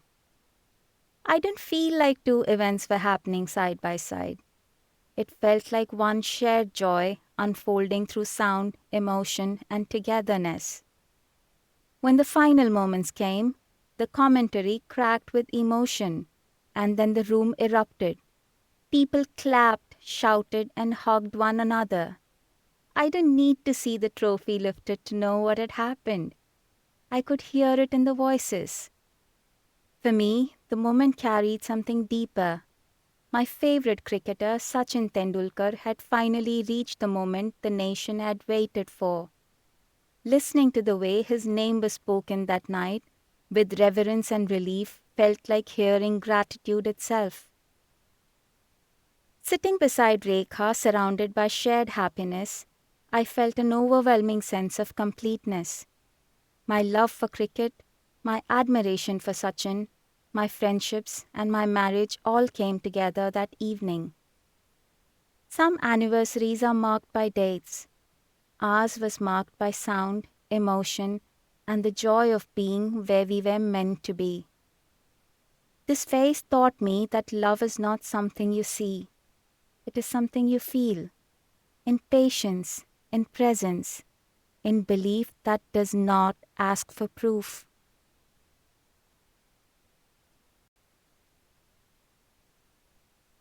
Chapter 12. Beyond Stability Towards Meaning. The years after marriage did not rush forward. They moved like calm waves. By 2013, the corridors of Wipro had become my second home. I no longer needed to be introduced to the sounds that filled my days. The soft beep of access cards, the low vibrations of servers, and the occasional burst of laughter from a nearby cubicle formed the soundtrack of my everyday life. Deadlines no longer tightened my breath. Reviews no longer unsettled me. Client calls felt less like tests and more like conversations. I had earned my place by being consistent. And yet, amidst the comfort, a quiet thought began to surface. Not restlessness, not dissatisfaction, but a calm question returned to me more often than I expected. You have proven that you can survive here, Nagababu. Now what do you want to build? It was not ambition speaking, it was readiness. In November 2012, I interviewed for Infosys. I didn't see it as an escape, but a progression. A chance to test whether what I had learned could hold up beyond familiarity. The offer letter arrived in the last week of November. Rekha read it aloud to me, slowly as she always did with important things. Posting, Mahindra World City, Chennai. She then paused. That's far, Nani. I smiled, already sensing the weight behind distance. She didn't argue. She never did when she felt something was right for us. Her silence was not hesitation, it was trust. Chennai greeted me with unfamiliar rhythms. Everything demanded adjustment. Work schedules, commute, living arrangements, and long evenings that felt quieter without Rekha by my side. During those early days in Chennai, help arrived quietly, through family and extended kindness. My paternal uncle, Durga Rao, introduced me to Vasundhara and family, part of his close circle. They welcomed me without questions, the way people do when help feels natural rather than charitable. For the first couple of days, I stayed at their home. Those nights mattered more than I can explain. In an unfamiliar city, having a place where voices were warm and meals were shared made all the difference. They helped me with food, boarding, and the small logistics that otherwise feel heavy when you're starting from scratch. Through them, I was introduced to Mr. Hari, who worked at Infosys. That connection became crucial. From the very first day, he made sure I was not alone in the city. On my first morning, I didn't navigate the Infosys office bus on my own. Mr. Hari took me along with him, guiding me through the routine, the stops, and the rhythm of a workday that was still new to me.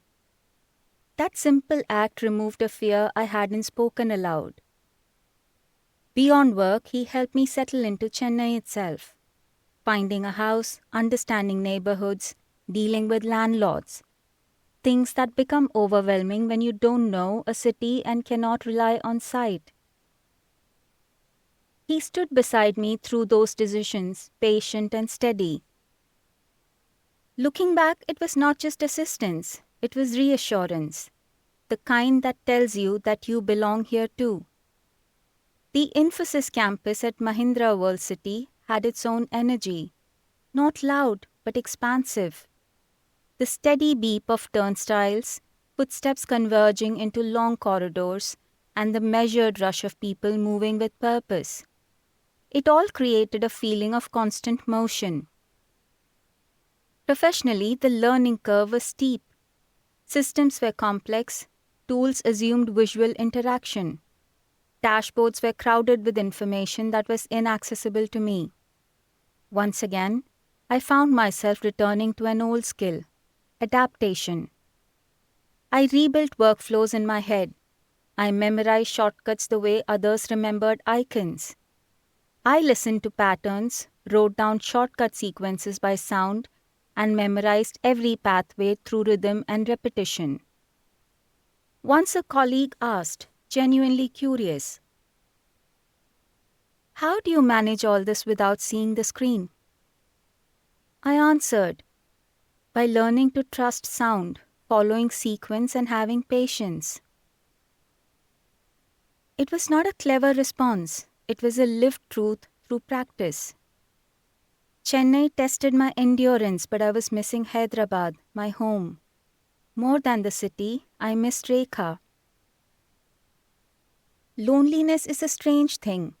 It doesn't always arrive loudly. Sometimes it slips in quietly between work calls, during late dinners eaten alone, or in the silence of a room that doesn't carry her voice. There were evenings when the laptop keys clicked beneath my fingers, and yet something felt incomplete. I would imagine Rekha folding clothes back home, or singing softly while preparing dinner, or simply waiting near the window the way she always did when she sensed I was having a long day. Distance does something peculiar to love. It stretches it, shapes it, sharpens it. Our conversations became shorter but heavier with meaning. Her gentle, "How was your day?" carried more warmth than 1,000 words. Sometimes she stayed silent on the call, and even that silence felt like companionship. I realized then, you don't miss a person because they are far. You miss them because their presence has become your rhythm. And with each passing week, the ache of that missing grew a little deeper, a little clearer, until one evening, as I sat alone in my small Chennai room, listening to the distant sounds of the city, I understood what my heart had been whispering all along. It was time to go back. That's when I sat before the system, typed my transfer request, and under reason, wrote 2 words, personal grounds. Weeks later, my inbox chimed. Transfer to Hyderabad Development Center approved. I was glad and started to pack my belongings and booked a train for myself. The train back felt lighter than any I had taken before. At Sikandarabad, when I smelled the tea and samosas, the crisp triangular fried snacks filled with spiced potato, I knew I was back where I belonged. When I reached home, Rekha's hand found mine. Firm, warm and reassuring. It felt like home. Back in Hyderabad, Infosys placed me on a back-end automation project. Layered, logical and demanding focus rather than visibility. It suited me. I liked the workdays that had structure. My focus was entirely on codes. I chased the bugs with patience and not panic.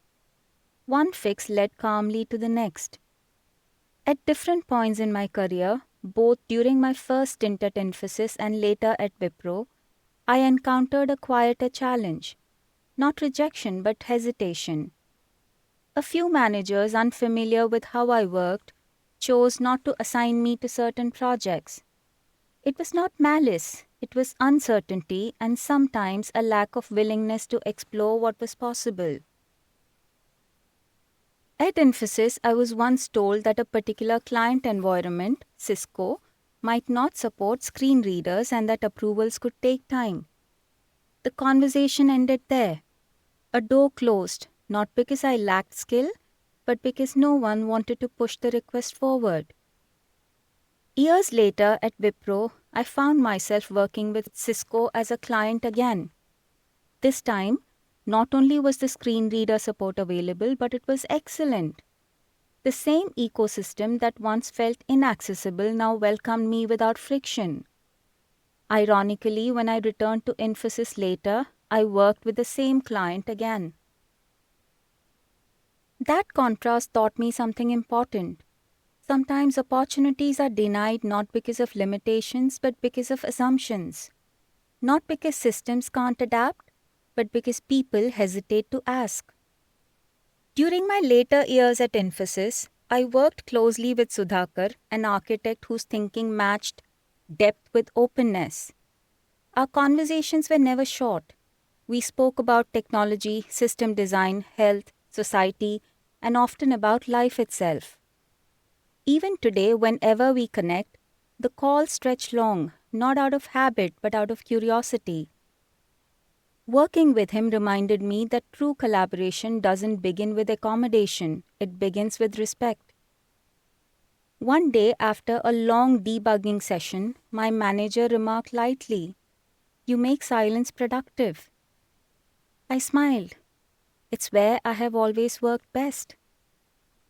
Home and work no longer pulled in different directions. Life settled into a quiet zone.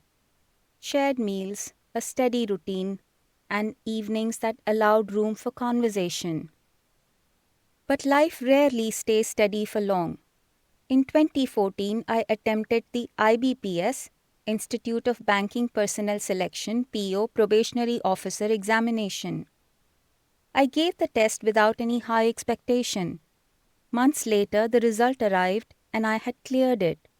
Not just clearing the exam, but I also received an appointment letter in September 2014 for the PO role at Andhra Bank. For many, bank jobs are a dream since they are secure and respectable jobs. But I stood at the crossroads. One path offered stability, the other offered passion.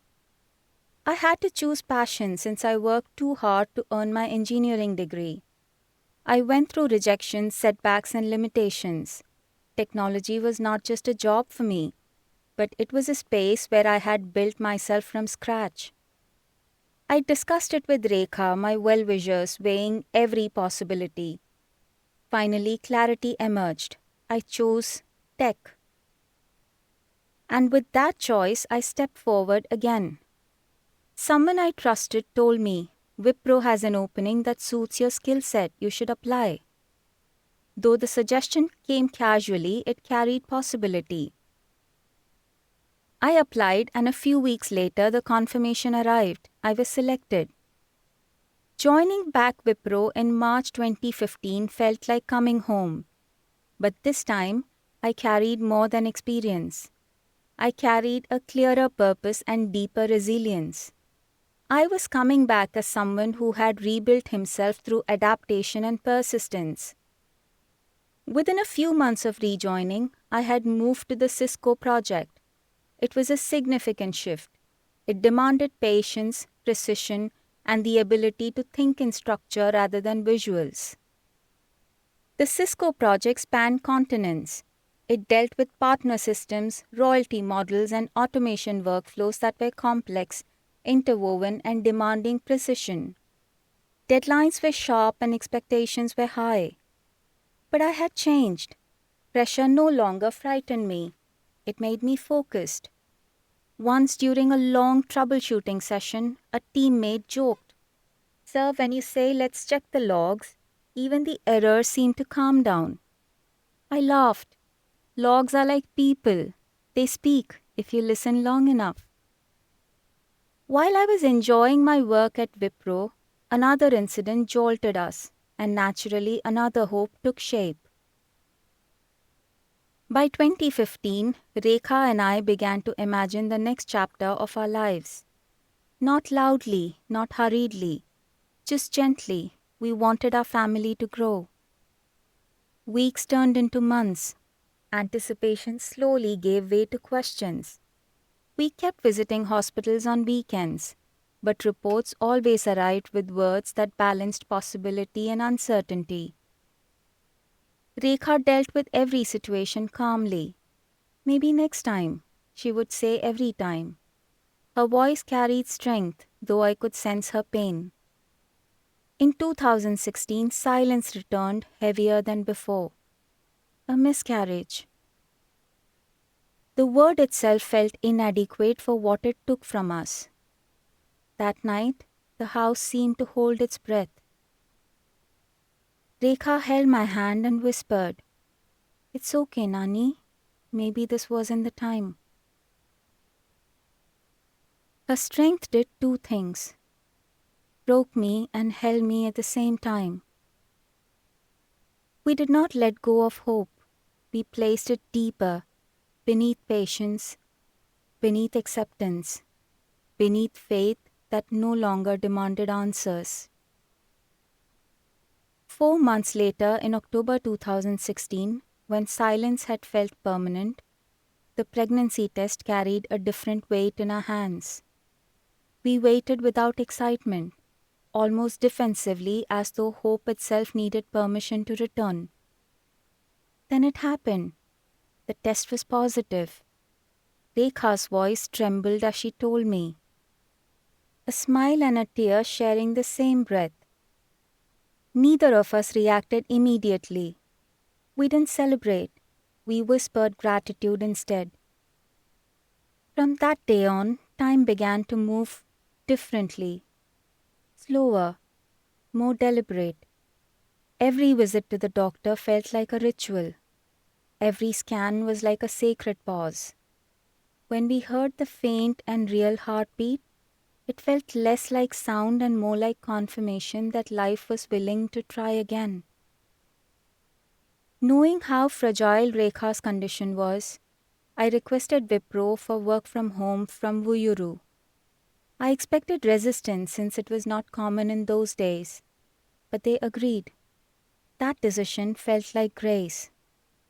That decision meant more to me than any award or promotion. It was corporate compassion, but deeply human at heart. As the months passed, fear slowly loosened its grip. Caution remained, but hope had learned to stay. Around this time, life reminded me once again that blindness doesn't limit what I can do. It only changes how I do it. During Rekha's 6th and 7th months of pregnancy, our days in Vuyyuru were quiet but demanding. Most of the time, it was just 3 of us, Rekha, my grandmother, and me. We were learning to move through this fragile phase, with both fear and faith sitting beside us. Naveen and a few close friends helped us in every possible way. They sometimes got meals, arranged medicines, and made sure we had everything we required. I remember how Naveen, even though he was not financially strong, supported me a lot. And Pawan had sent rice bags a couple of times. Those acts were of love, translated through touch, patience, and presence. Careers brought distance and responsibilities, but time never diluted Pawan's support. It just matured, less visible, more dependable. By June 2017, Rekha's due date drew near. With every passing day, excitement and anxiety traveled together, refusing to walk alone. The monsoon arrived early that year. We could hear rain gather on rooftops, pooling in familiar places, mixed with our expectations. Her doctor, Dr. Karuna at Time Hospital, had been with us throughout this journey. Over time, trust had replaced fear. "We'll try for a normal delivery," she said calmly. "Let's give it a chance." On the night of June 7th, around 9:30 p.m., Rekha's contraction began. Hospital corridors carried their own language. Rushed footsteps, hushed instructions, the steady sound of medical equipment, and the sharp scent of disinfectant that announces seriousness. Hours passed. Rekha labored with quiet strength, guided by Dr. Karuna's firm and reassuring voice. Outside, I paced the corridor, counting steps without realizing it. Each round ended in the same silent prayer. "Please keep them both safe." My friend Himashankar was there with me throughout, along with my grandmother and Naveen at the hospital. Their presence helped me manage my anxiety that had been building inside me. We stood together in the dim corridor, bound by worry, hope, and anticipation of a new life. My grandmother also tried to tell the doctor to go with a C-section to let Rekha out of trouble and pain. Near midnight, Dr. Karuna stepped out. "The baby is fine," she said gently, "but it isn't progressing. We'll need to do a C-section." And then, on June 8th, 2017, the night opened with a sound that changed everything. A newborn's cry, soft at first, then full and certain. A nurse came out smiling, saying, "It's a girl." June 8, my birthday, her birthday. 2 lives folded neatly into one dawn. Inside, Dr. Karuna said warmly, "Both are safe, Nagababu. She's strong, and so is Rekha." Rekha's tired voice found me. "She came on your birthday." I held her hand. "Then she's twice my life." The nurse placed our daughter beside Rekha and prepared the first bottle feed. She explained to me how to do it. From then on, it was always me who mixed the formula carefully, checked the temperature, and fed my daughter. The simple act of holding her, steadying the bottle, and feeling her tiny breaths became the first moment I truly understood. Blindness does not limit fatherhood. I can do everything. We named her Nityanandika, meaning eternal joy. When I held my daughter for the first time, her warmth against my chest felt unreal and undeniable all at once. Years of waiting, loss, restraint, and fear collapsed into a single truth. She was here. I couldn't see her. I didn't need to see her. Her breathing, her tiny movements, and her quiet existence told me everything. Those first days in the hospital were demanding. With no one around during some hours, I learned every small task by doing it myself. I held Rekha's hand as she shifted in bed, helped her sit up slowly after the C-section, and even supported her as she took her careful first bath after surgery. People assume sight defines caregiving, but care comes from presence, not vision. And in those hours, I proved to myself and to life that I could carry my family in every way that mattered. Outside, morning announced itself in the subtle ways it always does. Quieter streets, softened sounds, a feeling of beginning. It was still June 8. The world had given me life twice. joy did not arrive alone. As days passed and hospital bills accumulated, numbers began to press in from the edges of our happiness. Medical expenses, months of limited income, and ongoing responsibilities formed a quiet, familiar weight. We didn't panic, we adjusted. Years of uncertainty had taught us discipline. We cut back where we could, laughed wherever possible, and stretched every rupee further than it seemed capable of going. Some nights I lay awake calculating, silently wondering how we would make it through. Rekha sensed it every time. We have faced bigger storms, Nanny. This is only one another tide. Her calm steadiness kept us afloat. Our love is the only currency that never devalued. By 2018, my role in Wipro had quietly evolved. I was no longer writing codes. I was guiding others.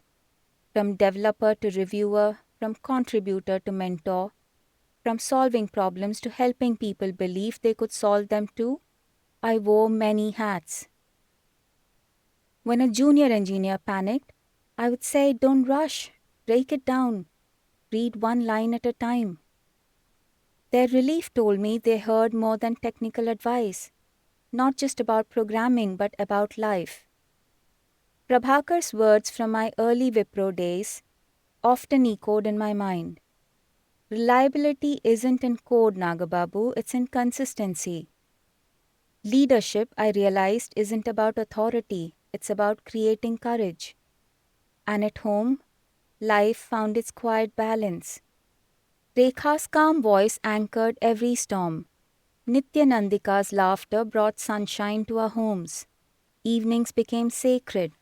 After dinner, we would sit near the window while our daughter slept, her breath soft and rhythmic. Outside, the city's gentle noises were like a lullaby meant for adults trying to sleep. Rekha would describe the sky to me. "Orange melting into violet tonight," she would say, and I would always imagine the world, color by color, sound by sound, like the way I have always known it. From the heartbreak of 2016 to the miracle of 2017, life taught us one profound lesson. Faith doesn't erase struggle, it redeems it. Patiently, quietly, and completely. Chapter 13. Where Home and the World Converged. By the time 2019 arrived, life in Vuyyuru had settled into a calm, deliberate beat. After years of motion, resistance, and relentless striving, there was finally a sense of steadiness. Not stagnation, but balance. One small house stood quietly amid the familiar sounds of the town. Sugarcane leaves rustling in the breeze, distant temple bells marking the hours, bicycles passing by on uneven roads. It had been nearly 3 years since Rekha and I moved here during her pregnancy in 2016. A decision made under pressure, sustained by patience, and shaped by love. At first, living away from the city felt like a pause. But slowly I understood it wasn't a pause at all. It was preparation. Every morning began like a poem written in sound and routine. The sweet smell of milk boiling, the metallic voice of Jaws greeting me from my laptop, and the quick, joyful footsteps of little Nityanandika running through the veranda. Not to forget her laughing cutting in between. Outside, roosters announced the day. Inside, global systems waited for connection. Two worlds coexisted for me. The grounded simplicity of Vuyyuru and the pulse of international technology. At times I paused at my desk, letting that realization sink in. Not from a glass tower, but from a quiet room, guided by sound, rhythm, and an unshakable will to belong. My workspace was modest but deeply familiar. A wooden desk that became smooth with years of use, a dependable Wi-Fi router, and a laptop whose keys memorized my fingerprints. After rain, the earthy smell drifted in through the open window, grounding me where I was even when my mind moved elsewhere. Then came the sound I waited for every morning.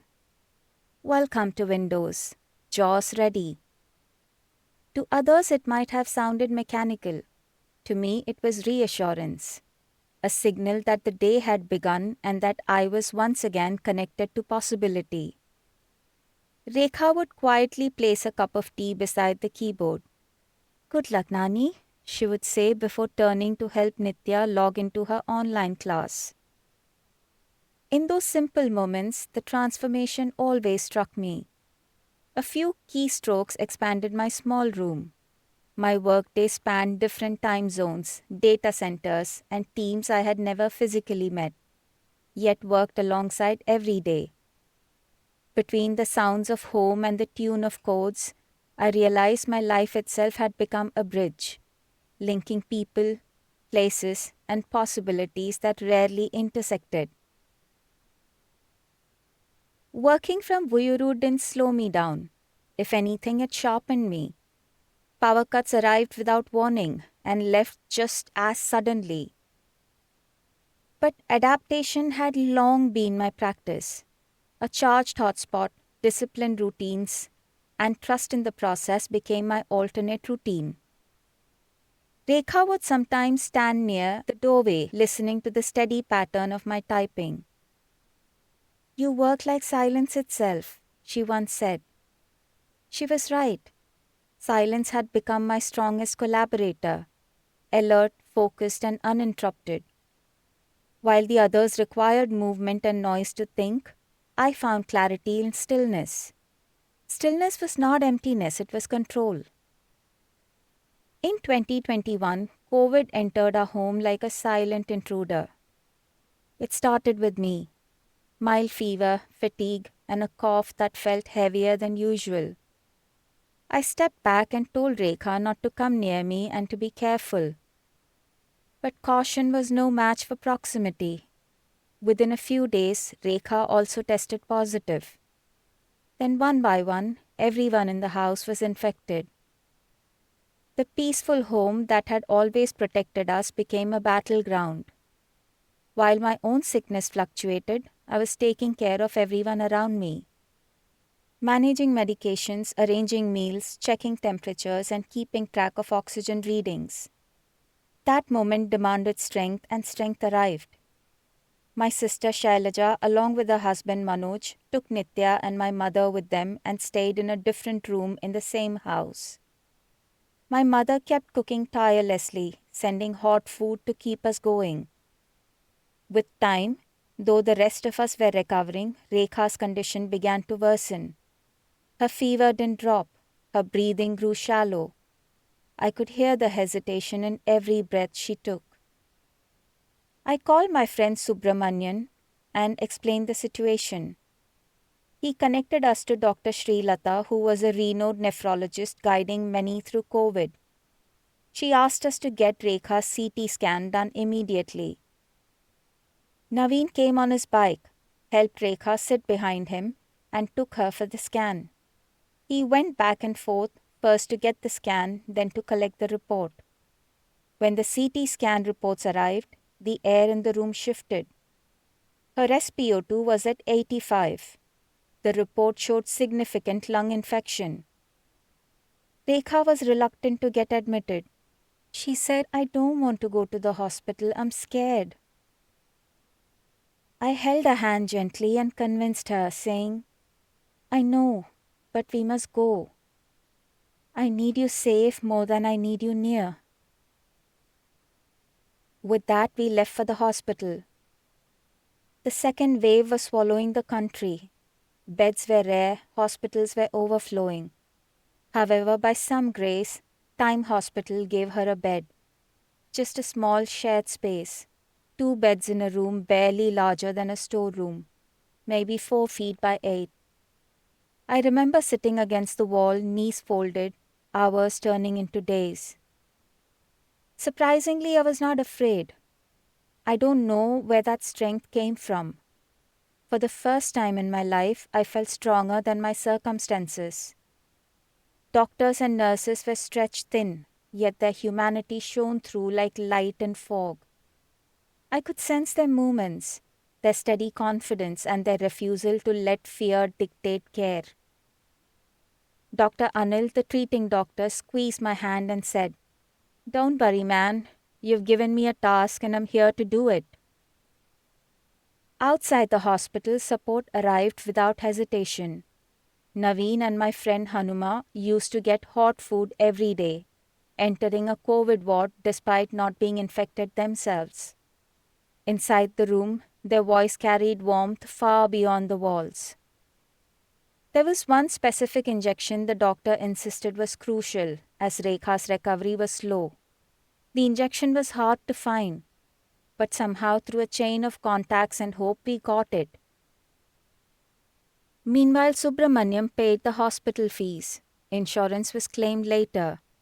Slowly the numbers began improving. Her oxygen stabilized, the fever reduced, her breathing eased. After 2 days, Rekha turned toward me and said softly, "Don't sit on the chair. Come sleep beside me." After 6 days, she was becoming normal. We survived. All through these tough days, my sister, Manoj, and grandmother took care of Nitya, who was around 3 years old. After returning home, I took over. I remember lifting her gently with a fresh towel wrapped around her, letting her rest her head over my shoulder. She didn't know what had happened, but she sensed we had all fought something big. Strength doesn't come from eyes. It comes from necessity and love. In March 2021, while working at Infosys, my life leaned forward again unexpectedly. I had received another offer and honestly informed my manager that I might move on. Instead of resistance, something unexpected happened. They looked at my work and my consistency and said, "If you're willing to stay, we'll match the offer and nominate you for H-1B." It wasn't a decision I had chased. It was a door that opened because someone saw what I had built in silence. I agreed to stay. The first lottery results came. My name wasn't there. In August 2021, the second round of the lottery arrived. And this time, my nomination was picked. I then submitted the required documentation for processing. Only later did I learn that the case had cleared all internal approvals and was officially ready for the final interview stage. In October 2021, during a short visit to Hyderabad, life shifted again quietly, unexpectedly. It was 13th October, a heavy, humid night. Rekha and Nitya were sleeping beside me, their breathing slow and even, the room filled with the familiar scents of sandalwood and fresh linen. Around 2 a.m., I woke without knowing why. Half asleep, I reached for my phone and felt a single notification. Subject: H-1B nomination, selected for processing. My nomination had been officially approved. For a few seconds, I didn't move, unsure if I was dreaming. I checked it again, carefully, afraid my hope might outrun reality. Then the meaning landed. My heart raced. I whispered, almost afraid of the words, "Rekha, it happened. We got selected." She stirred, smiling even before she was fully awake. "See?" she murmured. "I told you it would come." In my excitement, I typed the wrong password repeatedly. Rekha laughed softly. "Slow down, Nani. You'll wake Nitya before the sun does." By 5 a.m. morning, the house was awake. Pinky and Himashankar found me still at the laptop. "Why are you up so early?" "You won't believe this. The H-1B got selected." They looked at the screen. That small white email window was glowing brighter than the sunrise. Rekha leaned over my shoulder. Pinky clapped and Himashankar laughed. And I just sat there, letting it settle. That ordinary night had quietly changed the direction of our lives. Selection, I soon learned, was only the beginning. The months that followed tested every ounce of patience I had. It was the hardest phase, finding a visa slot. COVID-19 had slowed the world, and the US consulate appointments vanished almost instantly. Every day followed the same pattern. Mornings I would check the website, evenings I would refresh it again, waiting. Each "no slots available" message felt heavier than the last. I had learned resilience over years. This phase demanded something else. Endurance without control. Rekha remained steady throughout. "It took years to reach here," she said gently. "A few more months won't stop us." She was right. Finally, after what felt like a lifetime, the long-awaited email arrived. Visa interview scheduled 6th April 2022. The relief felt physical, like breath returning after a long hold. Even then, a familiar thought returned in my mind. Experience had trained me to expect resistance. I knew logically there would be no hurdles, and yet somewhere inside I still prepared myself for rejection. That April morning became a memory etched in gold. We three, Rekha, Nitya and I, stood outside the US consulate in Hyderabad, with packed documents in hand. The air carried the mixed smells of wet concrete, paper and brewing coffee from a nearby stall. Inside, footsteps echoed against marble floors. Rekha held my hand. Nitya's tiny fingers clutched the other. A volunteer guided us to the counter. The officer's voice was calm and procedural. "Mr. Jannu, you are with Infosys?" "Yes, madam. Back-end development for Cisco modernization." "And these are your family members?" "Yes, madam." There was a soft click of typing. After a few questions and a short pause, she said simply, "All approved. Congratulations," she said. "Welcome to the United States." The impossible finally arrived. Visa approved. It wasn't just a visa, it was acknowledgement. Proof that quiet perseverance could echo louder than any applause.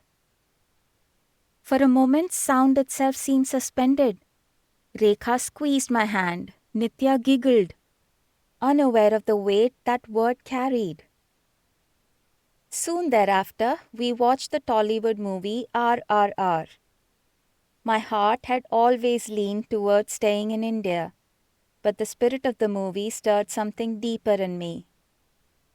Its theme of belonging, courage and rootedness made the feeling surge with unexpected emotion, reaffirming where I truly wanted to remain. When we returned to Vuyyuru that evening, joy followed us home. My grandmother stood at the doorway, her hands quivering as she touched my face. Neighbors gathered, curious, asking questions, listening as Rekha patiently explained what the visa meant.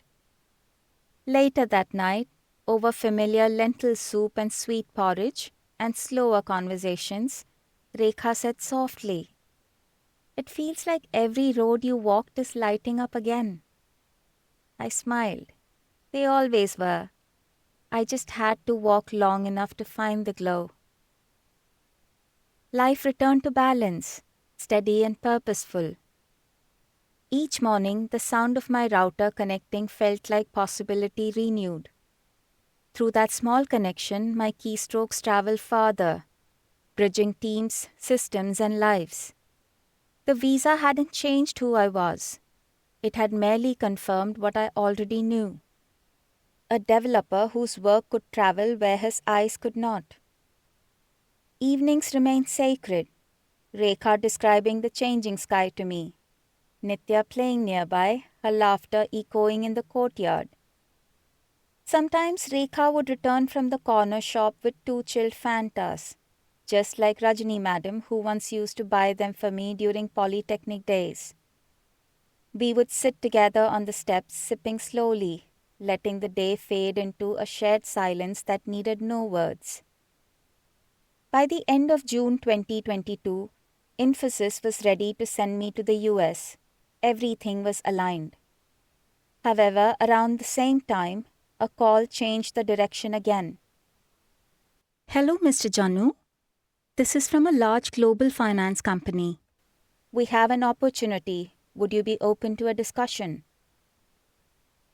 I listened, calm and attentive, recognizing that familiar moment when life gently leans forward again.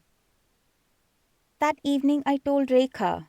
She listened, then said simply, "Wherever it takes you, we'll walk together." She spoke honestly. Financially, it wouldn't transform everything dramatically. The difference in reality was not massive. Two thoughts pulled me back.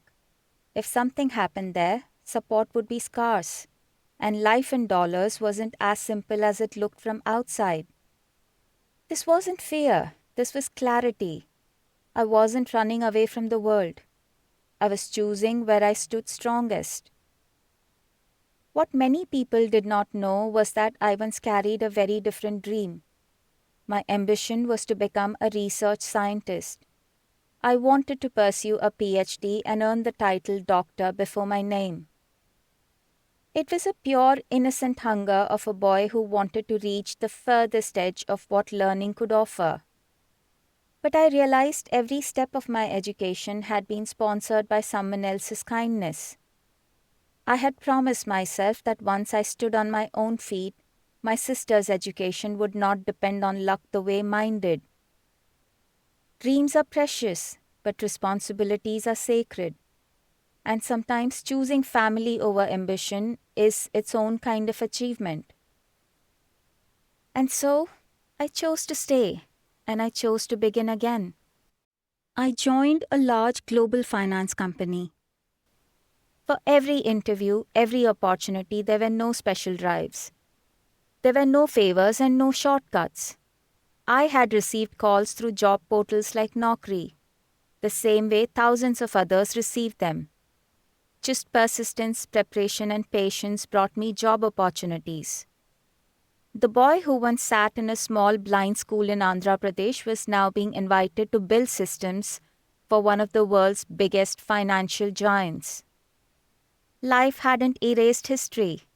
It had simply woven everything together again. Chapter 14. The Architecture of Sound and Logic. When most people begin their careers, they try to fit themselves into the world around them. I began by shaping the world to fit my logic. From the very first day as a professional, I understood something clearly. I knew my place wasn't in the shifting colors of a user interface, but in the deep structural integrity of the backend. The place where logic breathes, decisions are enforced, transactions are trusted, and correctness matters more than appearance. Over the last 16 years, across telecom, healthcare, and banking, I have lived inside these invisible architectures, where a sighted developer looks at code and sees indentation, colors, and blocks of text. I experience it differently. I listen to it. To understand how I work, one must first understand how I read.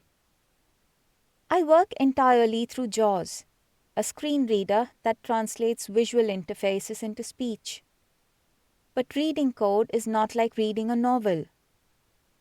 In literature, punctuation can be forgiven, while in software, a missing comma or a misplaced bracket can crash an entire workflow system. When I navigate a Java class or a Spring Boot configuration file, I don't just hear words, I hear syntax. JAWS reads it out to me in rapid mechanical staccato. Public class payment controller. Open brace. If balance greater than 0, open parenthesis. Semicolon. New line. To an untrained ear, it may sound chaotic.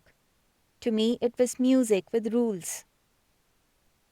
I listen at speeds that would sound like gibberish to an untrained ear. From the cadence of speech alone, I build a mental map of indentation levels.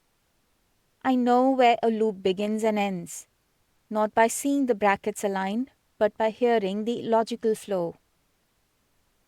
I navigate code hierarchy not by scrolling, but by jumping between function definitions and variable declarations using shortcut keys I have memorized over a decade.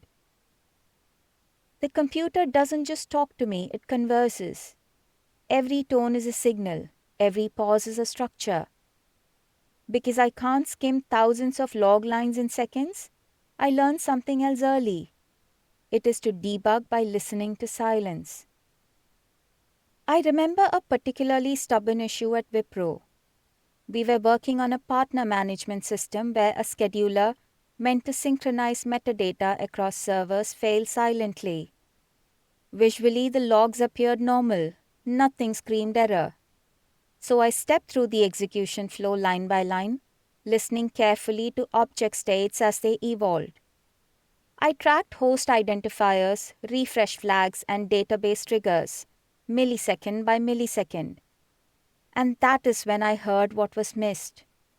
A logical gap where the application context failed to refresh under one specific condition. I did not solve the problem because I was blind. Rather, I solved it because I could not skim. I have to understand every line. Logic, when listened to carefully, always reveals the truth.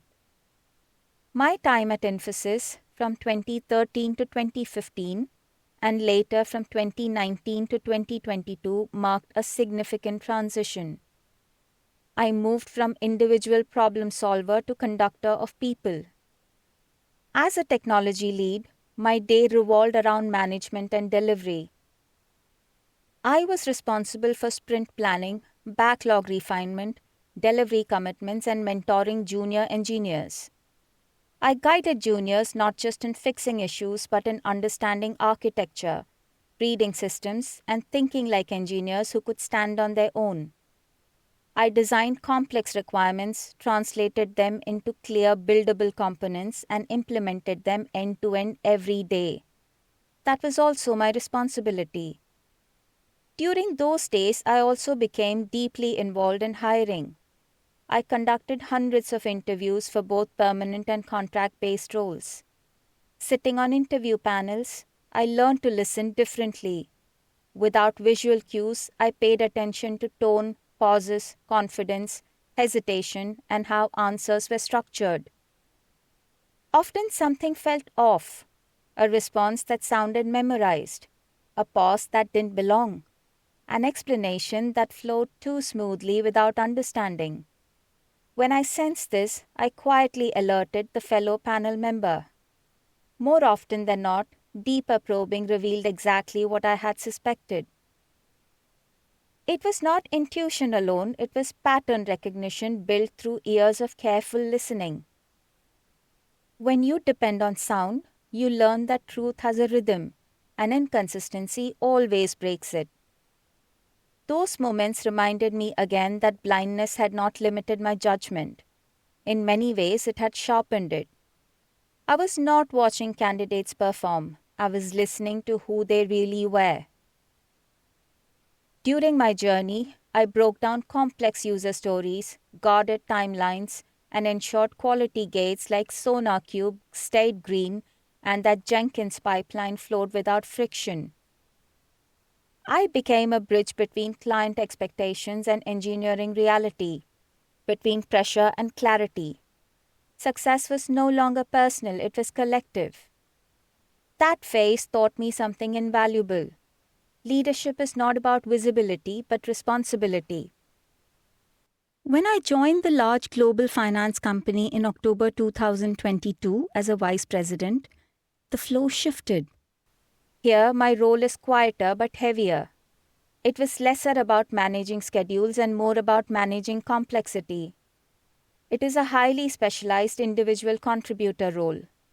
As a lead software engineer, I operate deep in architecture, designing Spring Boot microservices, integrating Kafka for event streaming, and rewriting complex requirements. This work demands solitude, precision, and long attention to detail. I'm responsible for identifying architectural gaps. I don't oversee the code, I inhabit it. And in that solitude, I found something unexpected. Freedom to go deeper into the technology than ever before. One challenge, however, remained unsolved for years: system design. Whiteboarding sessions had always been difficult. Sighted architects drew boxes and arrows. I relied entirely on verbal descriptions. I could hold the entire system clearly in my mind. I knew exactly how the API should talk to the Oracle database, but I couldn't easily draw it for them. Then came a new ally: Generative AI and large language models, LLMs. Now I describe my mental architecture to LLM in plain text. I explain the data flow, service boundaries, and interaction points. Then I ask the AI to convert my text into plant UML or mermaid code. These scripts generate diagrams my team can see. I send the script to my team and they see a professional flowchart. I speak logic. The AI draws the picture. I review the logic through text. The team reviews it visually. We are finally looking at the same thing. We are designing from the same mental plane. This is not convenience. It is liberation. Ethical AI did not replace my thinking. It gave my thinking a new voice. I'm no longer a back-end developer who needs help with diagrams. I'm an architect who can generate them. My professional journey has stretched far. From a boy who once struggled to find accessible textbooks to a vice president designing enterprise systems for a global bank. My work evolved from system development at Infosys to leading complex platforms at a large global finance company. From cassette tapes to JAWS and now generative AI, the tools have evolved, but the core remains the same. Software does not ask whether you can see the screen. It asks whether your logic holds. That has always been my strength and my comfort. And yet, just as I mastered this new mode of work, life presented a challenge that code could not solve. A battle that was physical, painful, and personal was waiting just ahead. In late 2022, life reminded me that stability is never permanent. It was 28 November 2022, nearly midnight. The city outside slept while my screen still glowed with meeting notes and silent notifications. As I prepared to shut down, my phone rang. The voice on the other end shuddered. "Nani, your grandmother is critical. She's admitted to a hospital near Vijayawada." The words felt distant at first, unreal. Then instinct took over. By dawn, I was on a train heading south. The wind rushed through open windows. The scent of wet fields rose through the morning haze. Those miles going back carried memory, and every minute carried prayer. At the hospital, the air smelled of rain and disinfectant. Machines beeped slowly. She lay still, fragile, oxygen tubes tracing delicate lines across her face. I took her hand in mine. "Mama, it's me, Nani." Her fingers moved faintly, a whisper of recognition. Her touch carried a lifetime of love. By evening, when we were all praying in the corridors of the hospital, the doctor came quietly. "We tried our best," he said. "She is no more." The words did not crash. They settled heavily. Rekha held my arm. Nitya clung to Rekha's sari, sensing grief she couldn't yet name. And I stood there, hearing nothing but my heartbeat. That night we travelled back to Vuyyuru with her. The road felt impossibly long. Every turn echoed her voice, her laughter, and her prayers before every exam and interview of my life. At home, incense mixed with the smell of damp soil. Neighbors gathered in quiet solidarity. Rituals began. Chants rose softly into the air. I touched her forehead one last time and whispered, "You never let go of my hand, Amama. I'll keep holding yours. Just differently now." For the first time, silence of my grandmother felt heavier than blindness. Returning to work was harder than I expected. Screens, codes, and calls felt distant. But slowly things get back on track. And I knew even my grandmother would have wanted that way. In every smooth deployment, in every bug resolved, I felt her presence. The woman who taught me patience long before the world taught me logic. Sometimes late at night, when a final build compiled successfully, I would whisper softly, "Build complete, Amama." And I could sense her saying, "I know you'll complete it, Nani." Many people supported me constantly throughout my journey, but my grandmother's presence in my life was something that I cannot express but feel.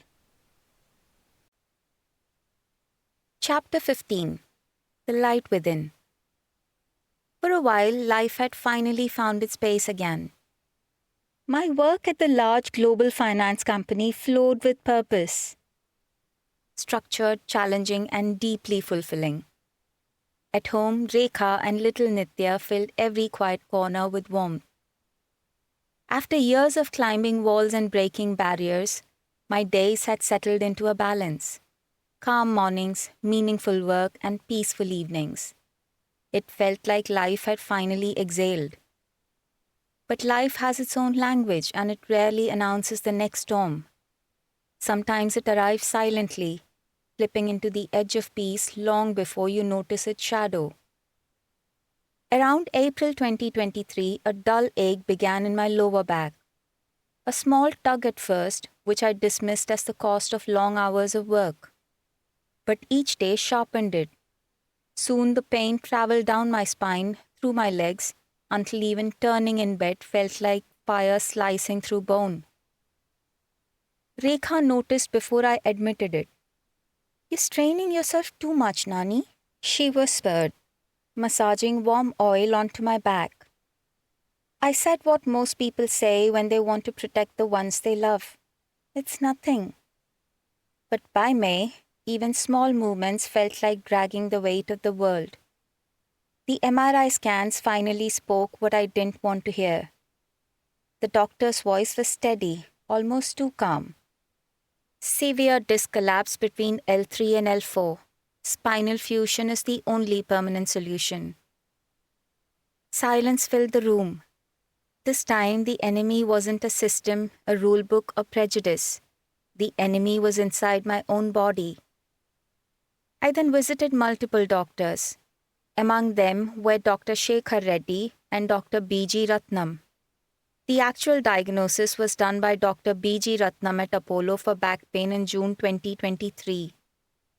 His support in recovery and operation was commendable, which helped me recover sooner than usual.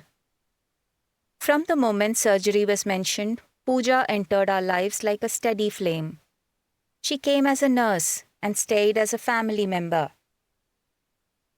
She moved into our home carrying with her a discipline so gentle that our house's routine changed without effort.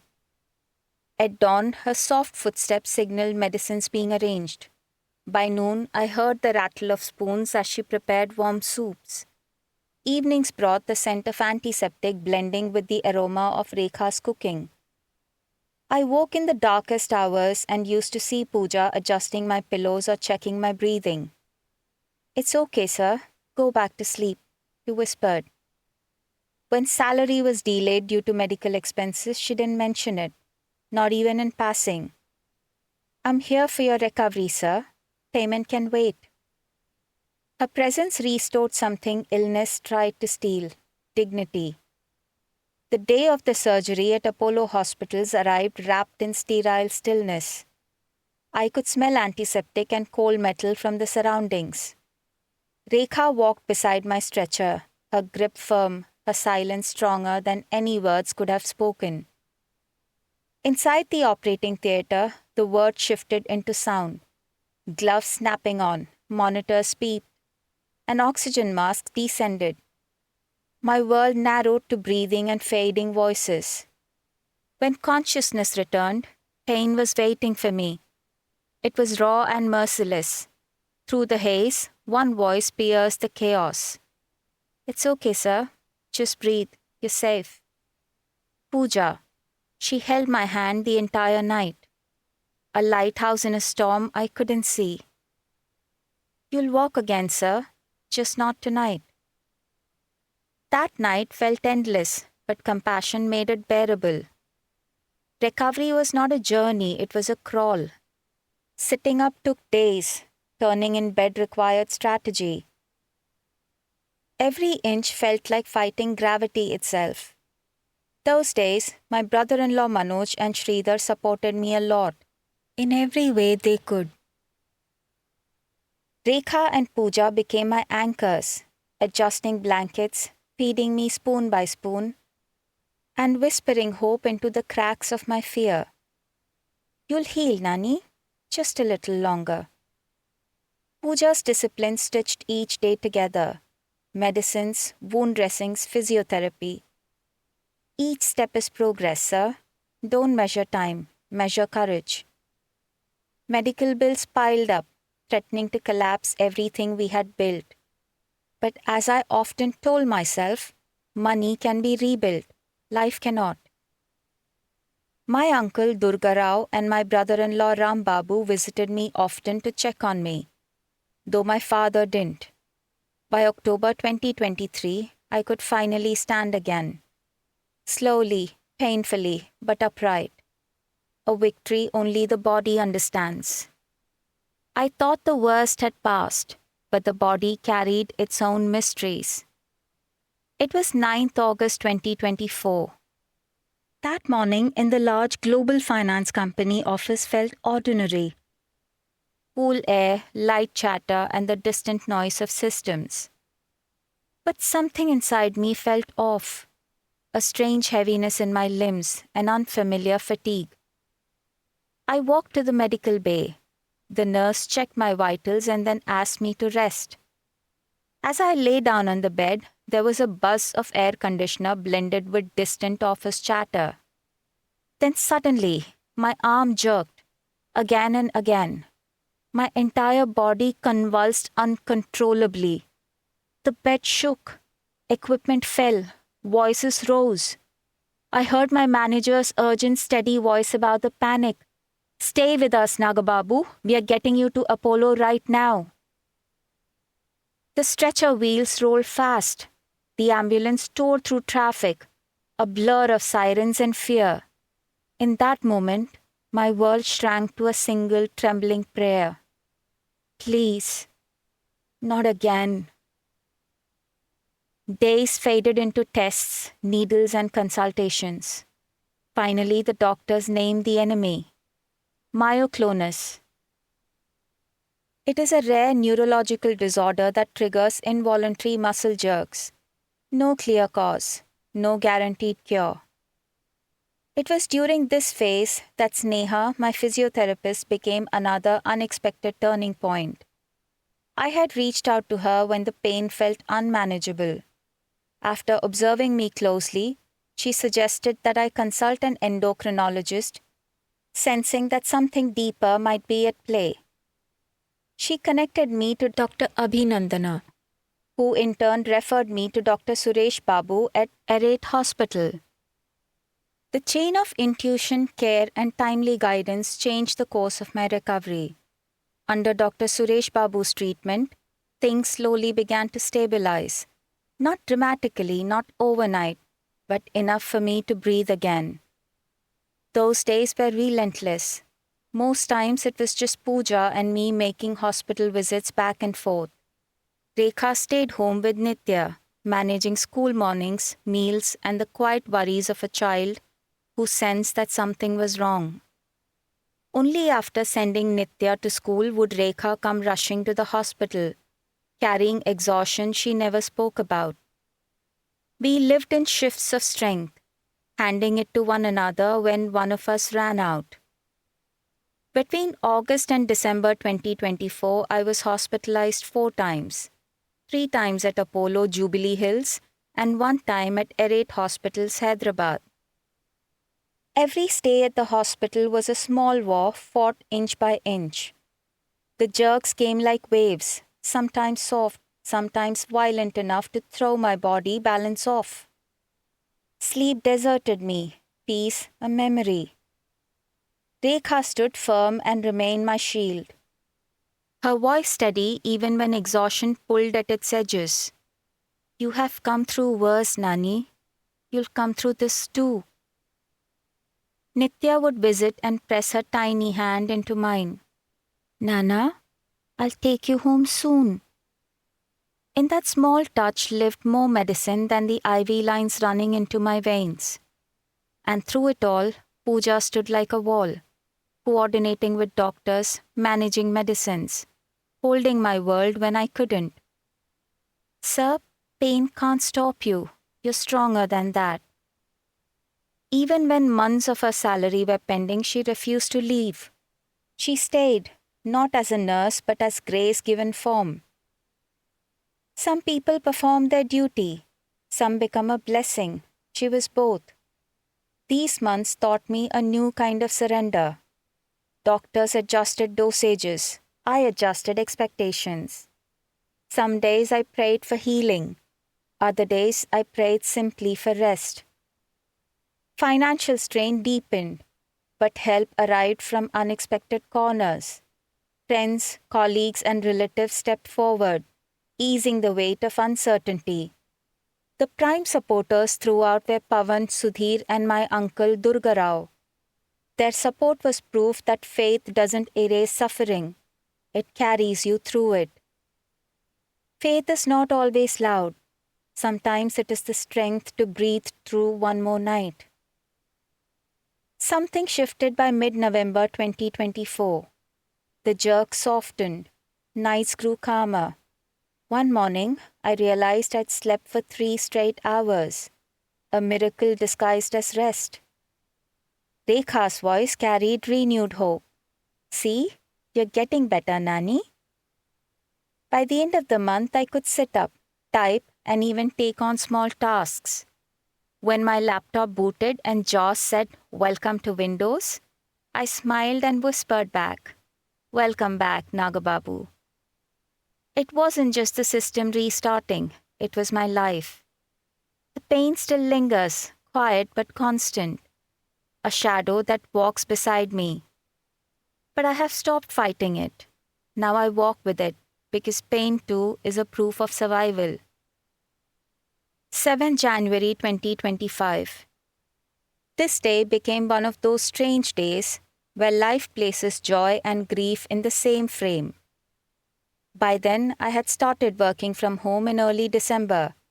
The steroids kept my body stable, though my strength was still returning. The next day, I was supposed to resume office after months of battling jerks and fear. That morning, I attended a felicitation ceremony where the governor of Telangana honored individuals for their contributions. It was on the occasion of Louis Braille's birthday.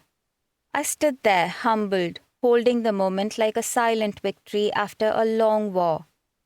A photograph was taken, capturing what looked like confidence but was really gratitude. In the same hall, amid applause and formal speeches, I met an old schoolmate from Darulshifa. We shared memories, laughter, and updates. And then, almost gently, he said something I never expected. "Did you hear, Nagababu? Anasurya teacher passed away?" For a moment, the world around me blurred into silence. She was one of the earliest guiding lights in my life. A woman who had shown my mother how to navigate the world, who had taken care of me like her own child.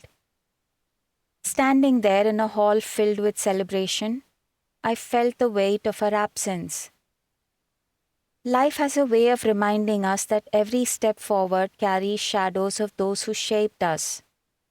Just when I thought life had paused its trials, another unexpected turn appeared.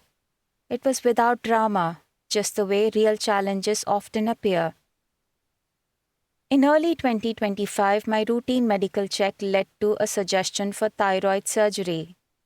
The doctors were not alarmed, but something inside me hesitated. I postponed it, telling myself it could wait. But on November 10, during a follow-up at Apollo Hospital, the moment the ultrasound probe touched my neck, I sensed concern in the room. The technician's silence felt heavier than words. I consulted Dr. Siddharth Chakravarti, consultant robotic endocrine and breast onco-surgeon, Apollo Hospital, Jubilee Hills. He did not waste a moment. "We must do an FNAC immediately," he said. The next day when the report arrived, I was at home with Pooja. The others had gone to a marriage. The result confirmed what I feared. It was cancer. For a moment, the room fell still, not dark, not broken, just still. As if life was giving me space to absorb the truth. The doctor said it should be operated on soon. Pooja accompanied me for the procedure. Rekha and her cousin Navya were with me during hospitalization. In mid-November, my thyroid gland was removed. The surgery went smoothly and gave me a sense of relief.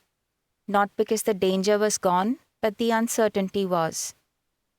I didn't want to trouble my mother with worry, so I told her almost 15 days after the surgery. She held her breath and said only one line, "Your courage will save you."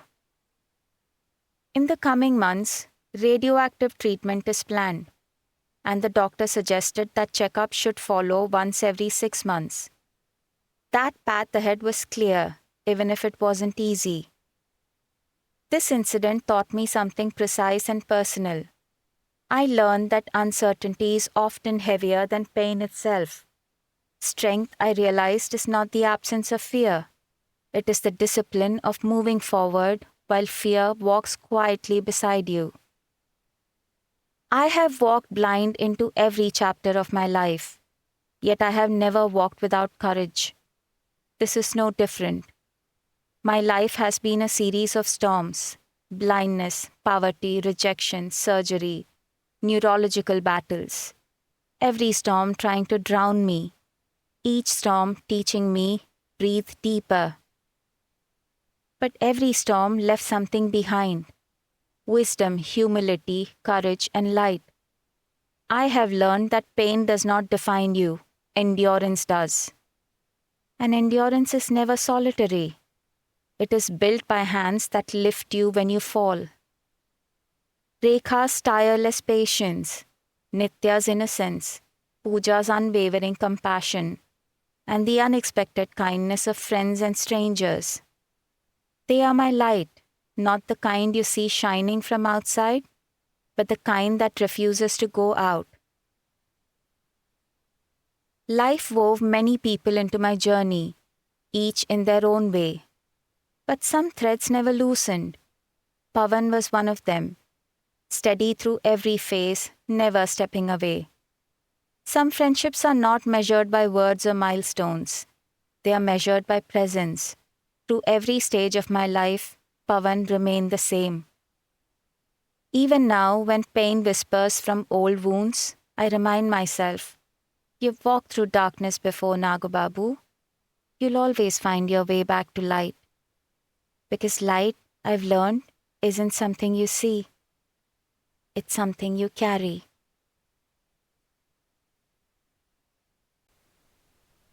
Chapter 16. The Architecture of My Learning. There are two kinds of light in this world. One that enters through the eyes and one that rises quietly from within. I grew up guided by the second one. The kind that doesn't dim with darkness. The kind that whispers through sound, touch, memory, and imagination. People often ask how I study, write, or code without sight. To them, it feels extraordinary. To me, it is simply the architecture of my life. A structure built not on vision, but on curiosity, persistence, and evolving technology that learned to speak my language. This chapter is that unseen journey where Braille gave me roots, audio gave me endurance, JAWS gave me wings, and generative AI finally gave me a way to see. The origin of Braille, the light behind the dots. Before my story comes the story of a boy who changed all our stories. Louis Braille, blinded at age 3, lived in a world that offered the blind neither books nor dignity.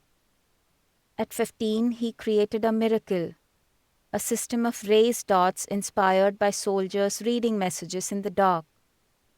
He didn't just create a script, he created access, he created identity, he created equality through touch. Every time my fingers glide across raised dots, I feel him beside me, a reminder that determination from one lifetime can illuminate another.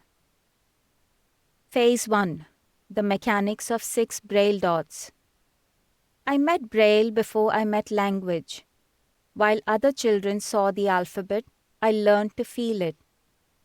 Braille is not a language, it is a code. A tiny 6-dot cell that transforms into alphabets, punctuation, mathematics, and even music. Dot 1 is top left. Dot 6 is bottom right. A equals dot 1. B equals dots 1 to 2. C equals dots 1 to 4. Each combination becomes a character. Simple, precise, infinite. Reading Braille is one skill. Writing is another battlefield. Using a slate and stylus, we punch dots from the backwards, right to left, so that when the paper is flipped, the text reads correctly. Tap, tap, tap. That metallic rhythm was my childhood, discipline made audible. Braille gave me literacy, but it wasn't light. When my classmates carried a book, I carried a stack of 10. A single subject could fill entire volumes. But weight was not the real challenge, scarcity was. In the 90s, there were barely any Braille presses. Sometimes an entire school had just one copy of a textbook. Each one of us took less time to study because we had to pass it to another student. Higher class books didn't exist at all. So we improvised. Someone read aloud while I punched notes at full speed, breathlessly capturing borrowed knowledge. Sometimes my fingers went numb from tracing worn dots. Sometimes books flattened inside bags and erased words forever. Braille taught me literacy. It also taught me resilience. Phase 2. The audio cassette bridge. When Braille reached its limit, sound became my second teacher. This hiss of a cassette player filled my evenings. Volunteers, teachers, and friends recorded lessons line by line. But tapes were fragile. They snapped, snarled, stretched, and distorted the truth. Searching for a topic meant rewinding and fast-forwarding blindly through a reel of magnetic tape. Yet I persisted. Braille gave me the foundation. Audiocassettes gave me perseverance. Phase 3. Digital Awakening with JAWS. Everything changed in 9th standard. The day I heard a computer speak, my world divided into before and after. It was a revelation. JAWS, job access with speech, converted the entire screen into sound. But understanding it requires a different way of thinking. While a sighted person can see menus, icons, errors, and everything at one glance, for me, JAWS reads it top to bottom, line by line, which is the straw effect, like reading a newspaper through a narrow straw. To cope, I learned to crank the speaking speed higher and higher until the voice became a high-speed blur of data, unintelligible to me but clear to me. Before JAWS, I wanted for someone to read to me. After JAWS, I could read at 2 a.m. and even feed a document into the system. It was the first taste of true digital independence. Phase 4. The Hardware Evolution. As the world evolved, so did I. From polytechnic to engineering, the transition of storage changed and the world shed its weight. Floppy disks made me nervous, as one magnet could erase everything. CDs and flash drives felt like miracles as I carried entire books in my pocket. The internet and cloud felt like stepping into a borderless infinite library. For the first time, learning was not limited by scarcity. Information became fluid, portable, and on demand. Technology didn't just support me, it carried me. Phase 5.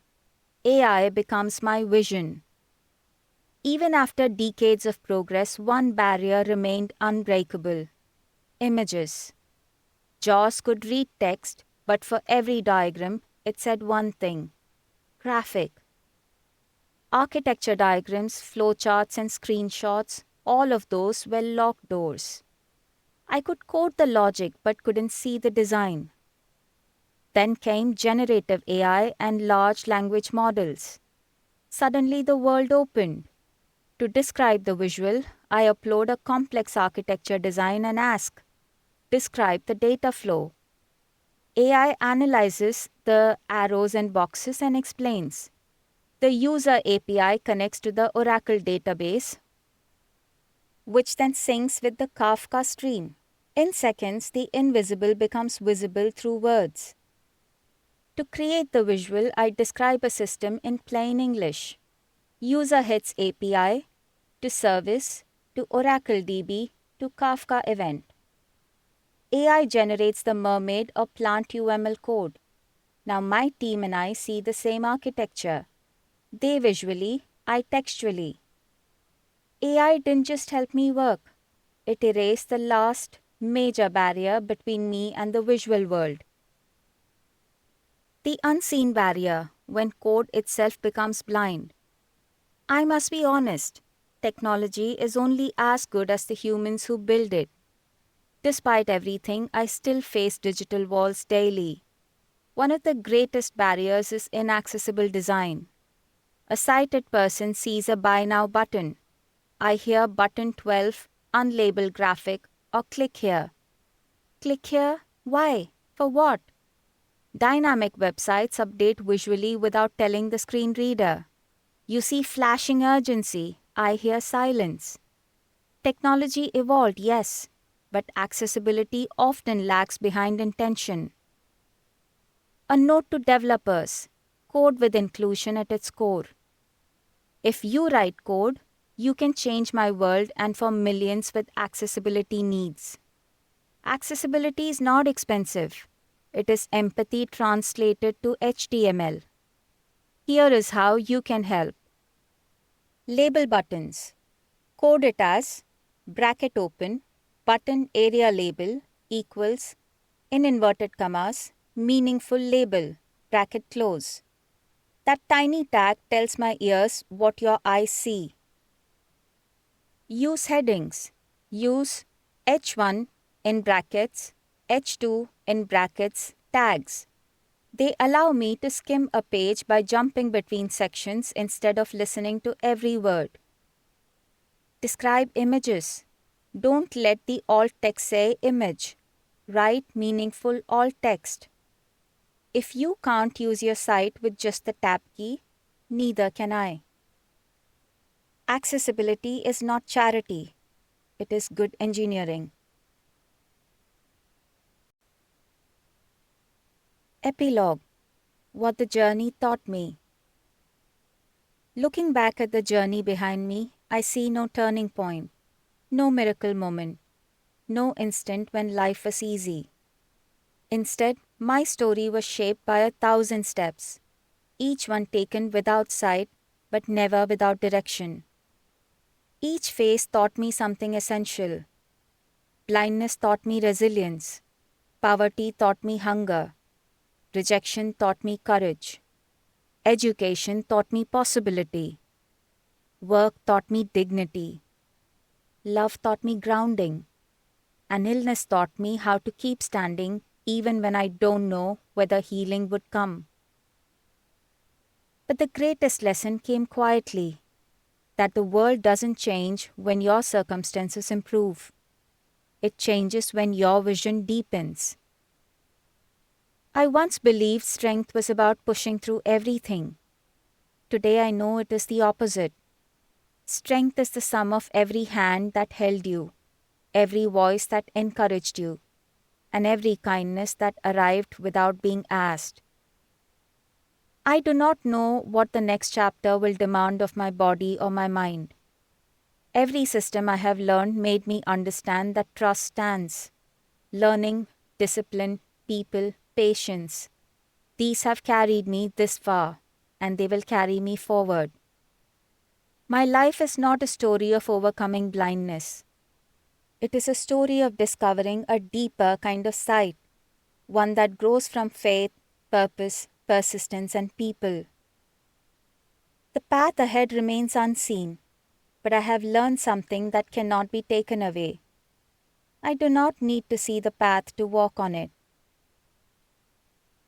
And if this journey proves anything, it is this, that life is never measured by what you see, but by how far you're willing to walk when the path disappears beneath your feet. I didn't write this book to celebrate myself. I wrote it to remind anyone standing before a wall. Whether the walls are made of doubt, disability, or circumstance, they can be broken. Not always loudly, not always quickly, but always, always with courage. And when you finally stand beyond that wall, you realize something profound. The world wasn't waiting for you. You were waiting for yourself. You have been listening to The Unseen Path, written by Nagababu Jannu. Narrated by Veena Prabhakaran Nair. The unseen path. The unseen path.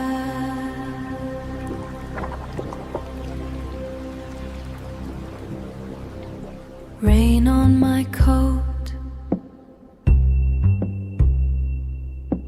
Lost the turn. Keep walking. Cold air. Just cold air. Not going back. Can't go back. The unseen path, the unseen